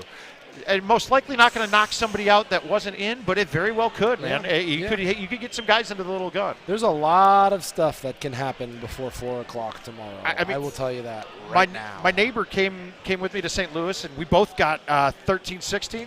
Yeah, I actually got to play. We've got to play Pine Creek right after this, Paul. So right when this game finishes, I'm going to put this headset down and go over there and play. And I will be hopping back in the he's going booth back at that point as well. But then after that too. Oh God, sorry, man. Yeah, I'm not I'll say anything. I don't care about what. I mean, look, my life has been done by making good and bad decisions both, and I'm happy to tell everyone how the good and the bad ones affected me both ways. That doesn't matter. But, yeah, it's a little scary, man. Losing weight when you're not trying to and you're on steroids is a little bit scary. My neurosurgeon said it so matter of fact. She goes, well, either you got something wrong in your stomach or you have cancer. And I'm like, great. Well, that's we're a pulling great for feeling. the stomach here. Well, honestly, I'm pulling for the cancer. Just so you can beat it. And come back, I mean, you can come back. John Wayne style. I want the pity views, man. I want the pity views. I want the pity mouth stream views because I look like a dead person from The Walking Dead running around here. There you go. Yep. Pity view, I'll take it. Pity views, pity tips. I'm all in. Tips, I don't care if they're pity or for help, but I'm in. All right, so now this one, I see. I'm still thinking. I don't know hybrids very well, but has anybody noticed what he's playing? I think he's playing. I think he's actually playing Titans. Yeah, you're the resident expert as far as that goes. So you're gonna. Why do I have to stop, Jill? We're giving the people what they want. It gets them going. You've got to give the people what they want. You've got to give them what they want. And this man is just guys, and by the way, that Jill McClovich girl, that is actually my wife. That is one of the few good decisions I've made. Congratulations. Now, you look at her. If you look at hers. That might not be as good of a decision. If you look at her life choices, sure. She's really. I sometimes wake up in the morning and look at her and go, this girl was dumb enough to marry me. I have to divorce her. I can't be with somebody who won't live. What is her? Where is her processing on that? She's a great girl. I love her to death. She's got a great family. I can't be happier, man. If I do end up being sick or something like that, she's the one I want by my side because I know that she's going to care. So that's good. Yeah, he is playing Titans, which is weird because he wants to be different in the field because he wants that advantage in something. Exactly. He's what we call those players in card-playing games is they're meta because they're trying to be one layer ahead. But it's sometimes if you invented that layer of meta or you were the first person to bring it to the forefront, like in his case with Stouts, continue on that path because you've already had a lead-in advantage. All right, so I left this short with a 9.5 driver with a thumb shot. That's what I did. I thumbed it. I don't feel like it was great. We're going to try, but chances are, John, I'm going to be dealing with medical and possibly a new job. So we'll see what happens there. Yeah, we got to get you recouped before Worlds. Well, that's the thing, though. Sure. I mean, here's the problem, right? I'm going to need you rotated in that booth at Worlds at some point as well. So. Yeah, well, if it comes down to it and I can't function, well, it's looking like it's an 8-week recovery time. I think we're talking about doing vertebrae replacement surgery. So you take out some of the bad ones and put new plastic ones in, or else they take it out and then grind it down. Just have them take out most of that stuff and give you new robotic upgrades. I think that, you know what I mean? Hey, robotic spines, dude, that'd be crazy. Mecha Mouth coming to you guys in 2022. But, hey, guys, this is where I felt this for a month or so like this. Like, God, I can't thumb straight. We did the grip test, and grip on my right hand was like 135, and the grip on my left hand was 70. Oh, okay. So now I'm trying to kind of adjust and everything's just spraying because sometimes it'll come off normal. Exactly. It's just hard to. That makes it hard. That makes it hard too for someone like you who's.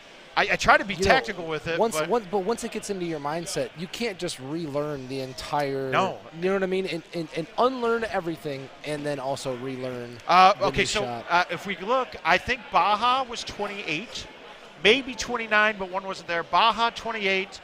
Forrest Knoll was 28, Monty was 31, and Tropical was 30, but the Chushan 1 was easily set up for it. So you call it, I mean, it's still an extra stroke, but 31 is probably par. So you're looking at 28, 28, 30, 30. I mean, sorry, 28, 28, 31, 30. And then whatever pine comes, and you're going to see me doing that right now. I'm going to head on down the machine, guys. Andy's going to move off of this too, and hopefully somebody good comes up here and joins in the booth. We're going to rotate some folks in, get some fresh meat in the booth for you guys. Mouth, thank no problem. I'm here, guys. Good luck. It keeps me out of trouble. We'll see you guys in a little bit. And there he goes. Mouth is doing a great job staying out of trouble, staying in the booth with us today. We greatly appreciate that, and we also greatly appreciate you guys tuning into the stream. Please make sure to like, thumbs up, comment on the video, do all those fun things that help our numbers go up and all that great stuff. We're having a great stream this weekend.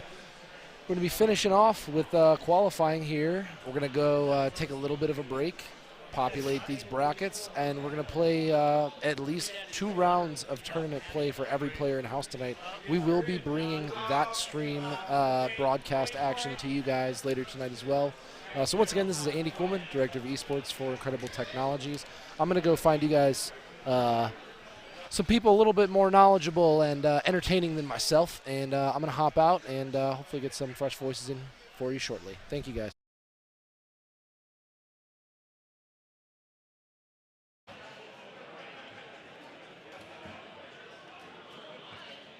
Jack Wallen.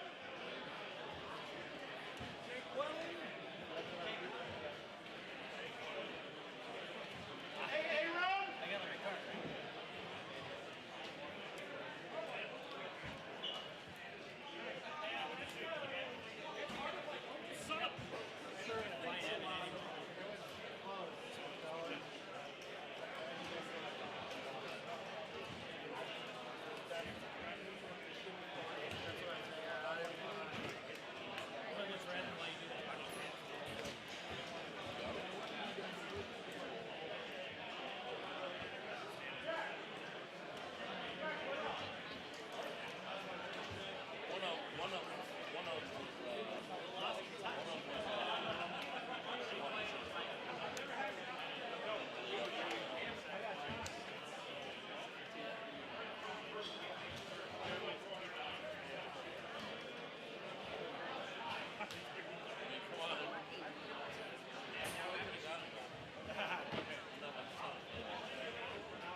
No, this card reader does suck. Let's see what's not the card reader. We tried it. Gossett did it. I'm happy. Do whatever you're gonna do. Yeah, it's not going. You guys gotta go airplane. I tried, Dad. Thanks, Mal. I tried, Dad. Thanks, jerk.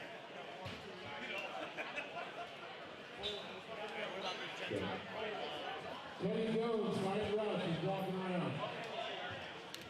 The winner of the third course, Evan Gossett, 32 over, 60,000 Brady shotgun.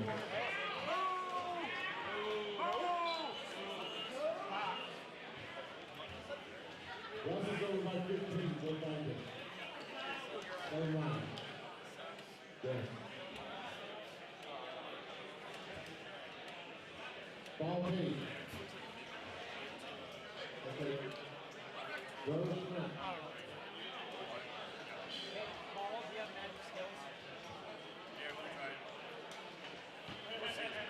Just get Evan Gossett over. Evan's the only one that can get it to work.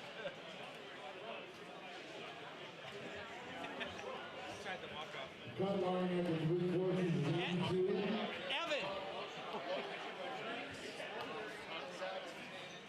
Look at that.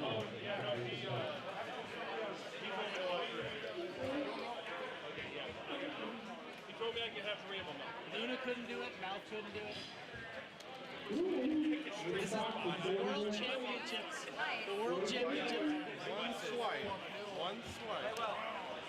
I have no choice. I probably won't be able to.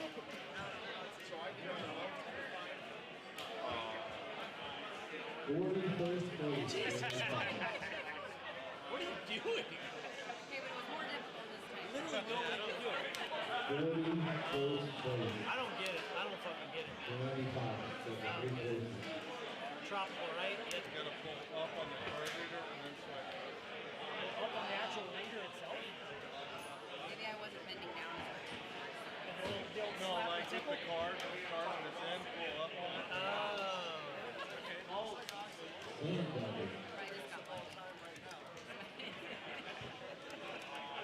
Well, I think doing it that maybe kind of causes you to maybe come up on it. Yeah, and I think I was standing up before I did. This time I should have tried my card on that one. Yeah, now I want to. I don't want to waste my time. Do the timer. What? Take the timer off. Oh, did you swipe? All right. No, we'll do it later. All right. Yeah, literally. No, we're already swiped in. Everybody smartest swiped in. We're not starting over. Gossett got it to work? Yeah. I bet he felt really proud. He says Second you try. pull up on the card. Second You try. went sideways, right? Side sucked it? You think up swipe. Okay, that's the kind of one, though. If I used one of those cleaners on it, it would work fine. It's just dirty. You're just getting past that one spot in there that's reading the script. It's just dirt. I swear I did it. It's just dirty. Yeah. Or did you turn back? Shut your mouth. She's so slow, too. Oh, Tropical Falls. We love you.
Job on that. Come on.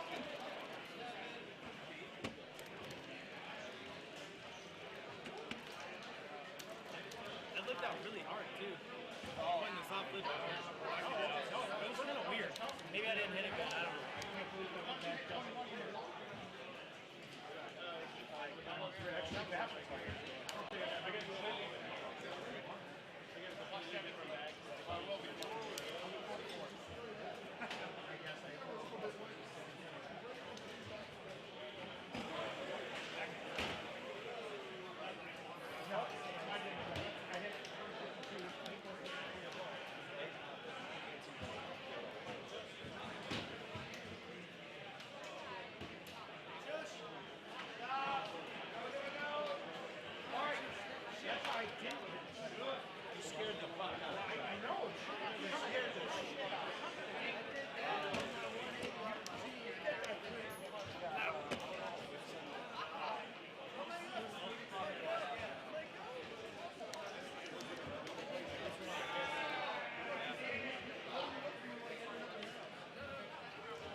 Looks like a tamale.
To me, that was fucking. Yeah, I put it. Oh, I went at that event.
All right, we're back.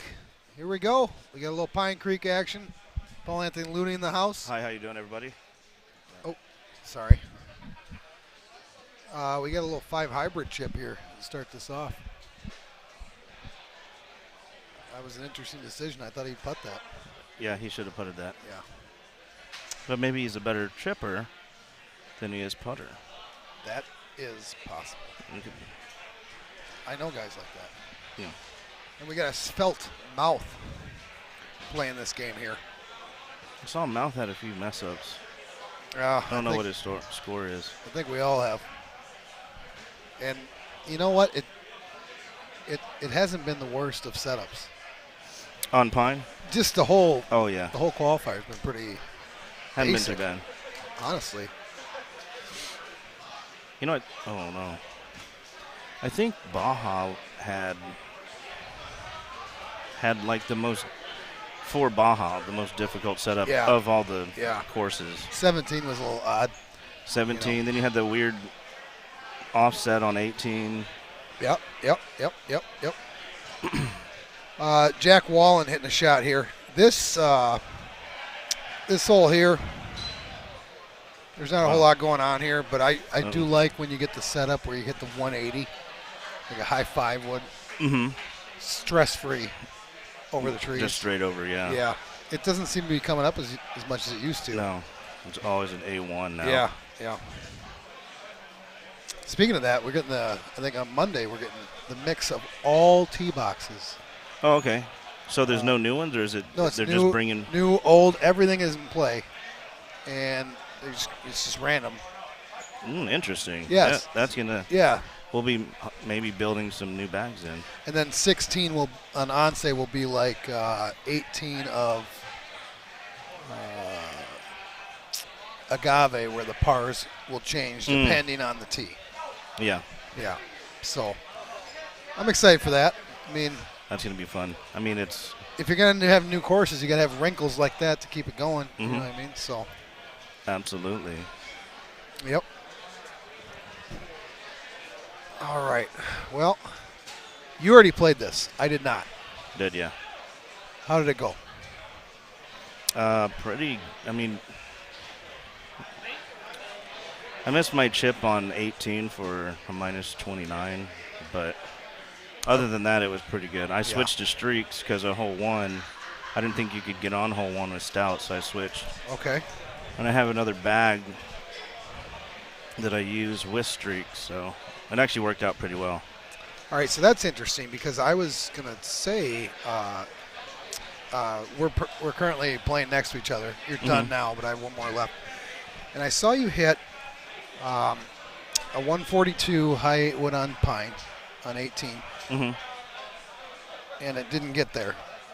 And I was thinking to myself, I'm like, what am I going to do when I get there? I got to make a decision here. Mm-hmm. But now that you told me you're playing streaks, that makes my decision a little easier. Maybe I just can't get it there, you know? Yeah, I knew it wasn't going to get on the green. I just wanted to get it close for a chip. Do you ever... And I missed it. So I'm a sand wedge only guy on that course. Same. And so what I tend to do there is if I know I can't get it there, I'll bail out to the right. Yeah. Yeah. You know what I mean? And then try to chip it in, yeah. That's what I was trying to. No. I normally will bail out to the right because I'm trying to get away from the wall. Yeah. Because of the sand wedge situation. Yeah, you have to. And I know that you probably have a sand wedge on every course, but that's the only course I have a sand wedge because I have to put in that third driver. What do you usually use? Well, I'm a gap wedge, lob wedge guy. Oh, okay, yeah. And I get a lot of crap for that back at the bunker. But if you're comfortable with something, and the gap wedge comes into play a lot on like Forest.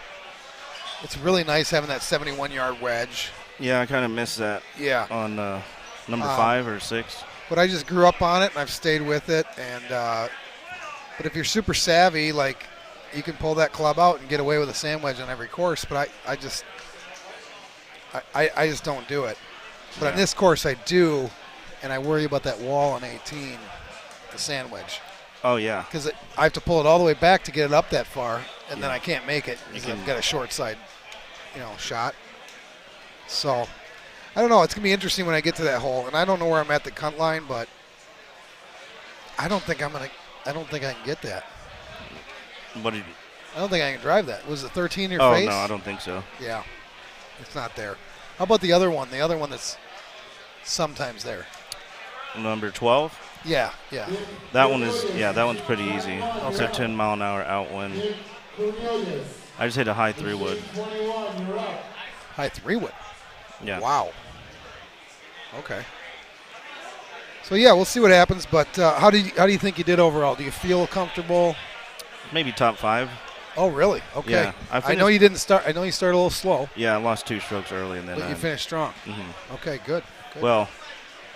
Strong-ish. Yeah, I mean, part 31, 31, 28. I was happy with it.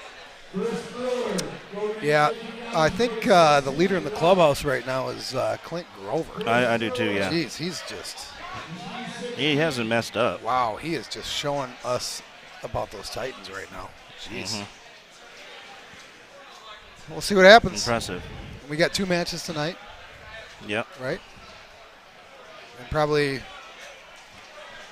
you probably have a couple in the morning. I have 0 in the morning, as far as I'm concerned. Why is that? Because of the planned 0-2. Yeah. Yeah, so did you see anything on Pine that was awkward, weird, different, or Not was it really. just kind of a regular setup? Pretty straightforward. Yeah. 17 is relatively easy. 17 can be pretty brutal sometimes. If you So when I think it's easy, the wind either way is pushing towards the green, no matter which way you go. Yeah. Is that what was happening? Yes. Okay. 10 mile an hour, probably like 1 o'clock. I said a high. That's almost perfect. Yeah. Yeah. Pretty short. I'm I ready hit to a play 9 it. wood. I like Pine. Iron. I like Pine. I just don't play as much as I probably would. It's a great course. They don't, they just don't fill up. Yeah. Tropical is the one that like hardly closes. Yeah. I'd like to play 10 Pines a day if I was doing that, but I normally play on Fridays only. Oh, really? And then I play at home. Well, I play 5 or 6 Mm-hmm. during the week, but I mix them up. It's usually classic course. And then on Friday, I'm running the full gamut. And I would like to play 40 to 50, but I can't. Yeah. You can't play 10 Pines. Mm-mm. I mean, you're going to be waiting until Wednesday for those to close, so. And that's unfortunate because it's a really good course. And it's really not that hard. But I think the problem with the Pine and the Tropical is, we talked about this earlier with Kevin, is your casual players or your average players, if they don't want to go for things, they have to lay up so many times that it burns them really bad. Yeah. Whereas on like a Temple, if you want to lay up on a hard hole, you only got to do it once. So it costs you 1 stroke. But on Tropical, you might have to lay up 6 times if you don't want to go for these tough shots. And now you just dropped 6 strokes just because you don't. Yeah. You know what I mean? Just because you don't want to go for it. Mm-hmm. So. Oh no. Yeah. What are you doing here? I'm doing a 5-bird chip. Yeah, I'm chipping that. Probably 8 wood. I got to stay away from that tree. Maybe 6 wood. I haven't gotten decent at that. What? The woods chipping. Oh. I can't get comfortable with that. Jeff Harlow's really good at it. Well, Jeff Harlow's good at almost everything. We played the 3 club game. He shot like it was me, Evan, Joe, and Harlow when I used to live in St. Louis. I think he shot a 29 one round. Jesus. Well, he has a legendary round with the 3 club. Yeah. From a past Worlds, I think. Yeah. And then he did it to you guys again. Yeah. He just showed, hey, this was no fluke. I'm going to do it again. Yeah, he's. No, he's a great player. He's somebody that really understands how the trackball works. Mm-hmm. And he's been around longer than most of us. Yeah. And he's taught a lot of us. Yeah. He does stuff that I will never do in the game. Yeah. I don't think people understand. Like, I get a lot of, and I have a home edition, so it's hard for me to defend myself. But they'll say, like, well, why don't you get better at this? Why don't you try this more often? And it's like, well, most of the time I'm playing for money. Mm-hmm. So when am I going to practice it? Yeah. Do you know what I mean? So I'm going to go with my safe shot. Yeah. But when you have a home edition, they say, well, you have a home edition. Why don't you just play a bunch of glory games? Well, who wants to do that? I could do that. But you play enough. I mean, it's not. Yeah, it's not a great time. You know, they are fun, but it's just not the same. Boy, this. So, what's your go-to shot on this hole? I like doing fulls on this one. Really? Yeah, it's just a fun shot, you know. So like a right twice. Yeah. Like an 8 wood. Depends. No, not an 8 wood. More like a 5 bird or. You'll full a 5. Yeah, if the wind's if it's like a 13 mile an hour, right to left. And that's only 2 clicks. Yeah. Yeah, I'm always half cutting a 5 bird depending on what's going on. I hit the tree, I would say 5% of the time. And when I hit it, you chip it in. No, I usually want to like take my machine and throw it out the window. Mm-hmm. But if it's only 5%, the machine's safe. That's not bad, yeah. You know, I just really get annoyed when I hit the tree here. But I haven't thought about ripping fulls like that. I'm just not a full guy either. Yeah. I thought you said you were. Well, I do them in dailies. I just can't. Yeah. Uh-oh. Organically, I'm not a big full guy. Like just boom, you know, one shot, let's go, let's hit a full. Yeah. CJ's got a lot of that in him. I don't visualize it the same way other people do. Yeah. You know.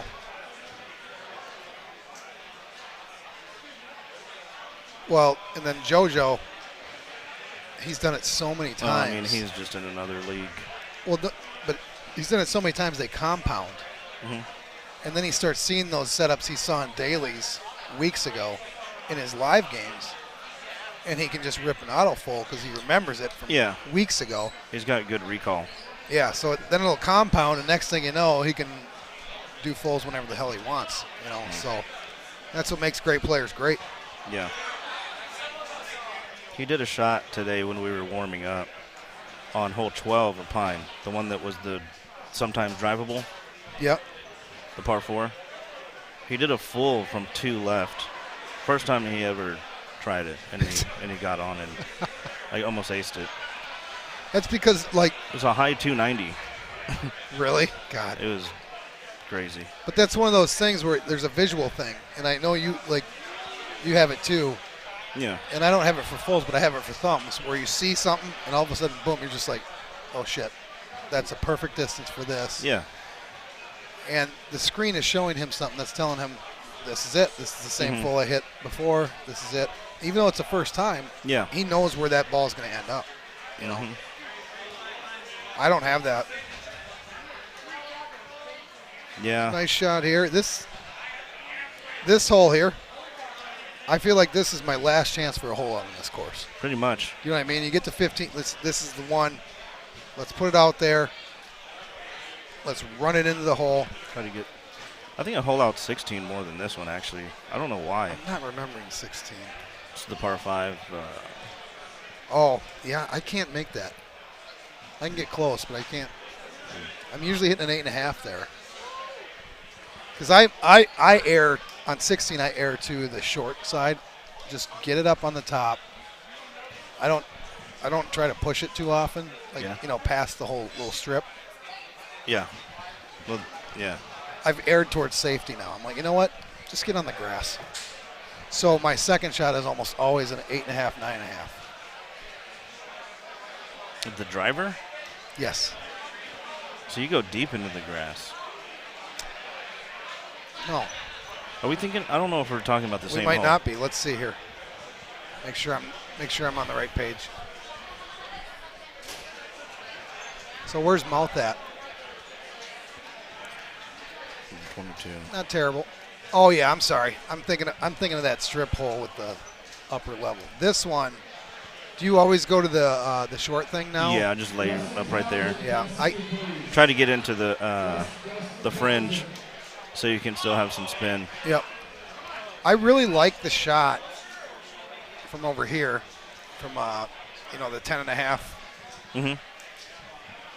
Only because I've done it so many times now that I'm used to that left 7. Oh yeah. I did this twice, and I was like, no, I don't like this because I've gotten really used to that left 7 where I can kind of run it in there. Putz said you could drive this hole with a He told me that too. He told me it was a. But only streaks. He said it was like a. Or maybe only arrows. I don't know. He told me it was like a 5% drivable hole. And he told me that, and I was just like, that's 0% for me. I'm never trying that. See, and I don't like this. You know, he just. Yeah. Well, if you get. He's not far enough. If you get closer in, it doesn't offset you. It's just wide open. Yeah, see, like right there. Yeah, this looks good. And the 3 clears that too. I like this wind compared to the break here. Mm-hmm. You can almost thumb this straight. Looks like he's going to do it. He pushed it right a little bit. Oof. Hey, that's not bad. I think if he would have thumbed it straight, he probably would have hit that tree. Yeah, maybe. I usually cut it around just to be safe. How are things going at the Vector Room? Good. I mean, it's kind of far, but I love playing there. It's how far is how long or how far a drive is it? With no traffic, it's like 30 minutes. Yeah. So I'm about 25 minutes away from the bunker. Mm. But I normally hit that on the way home. And on a Friday, then I would go get my vehicle. And so the only time I feel the 25 minutes is on Friday. But you're right. I mean, it's the same thing. I'm not going to play anywhere else. Mm-mm. You know. I mean, I play at other places, but not the volume. Oh, no. That's what Crispy Lanetta does. What's that? Every once in a while, he'll play 5 or 6 games at like some random bowling alley. Oh, really? Yeah. So this is the one I was talking about. I like this. I like this a lot. This is a really good look. That's a great shot. Yeah. I mean, you don't have to high tee this. Mm-mm. I mean, you just got to move yourself over and just hit an 8 iron. You do have to be careful about that tree on the left because it's kind of an invisible leaf that you can hit sometimes. Ooh, this is going to pull over hard.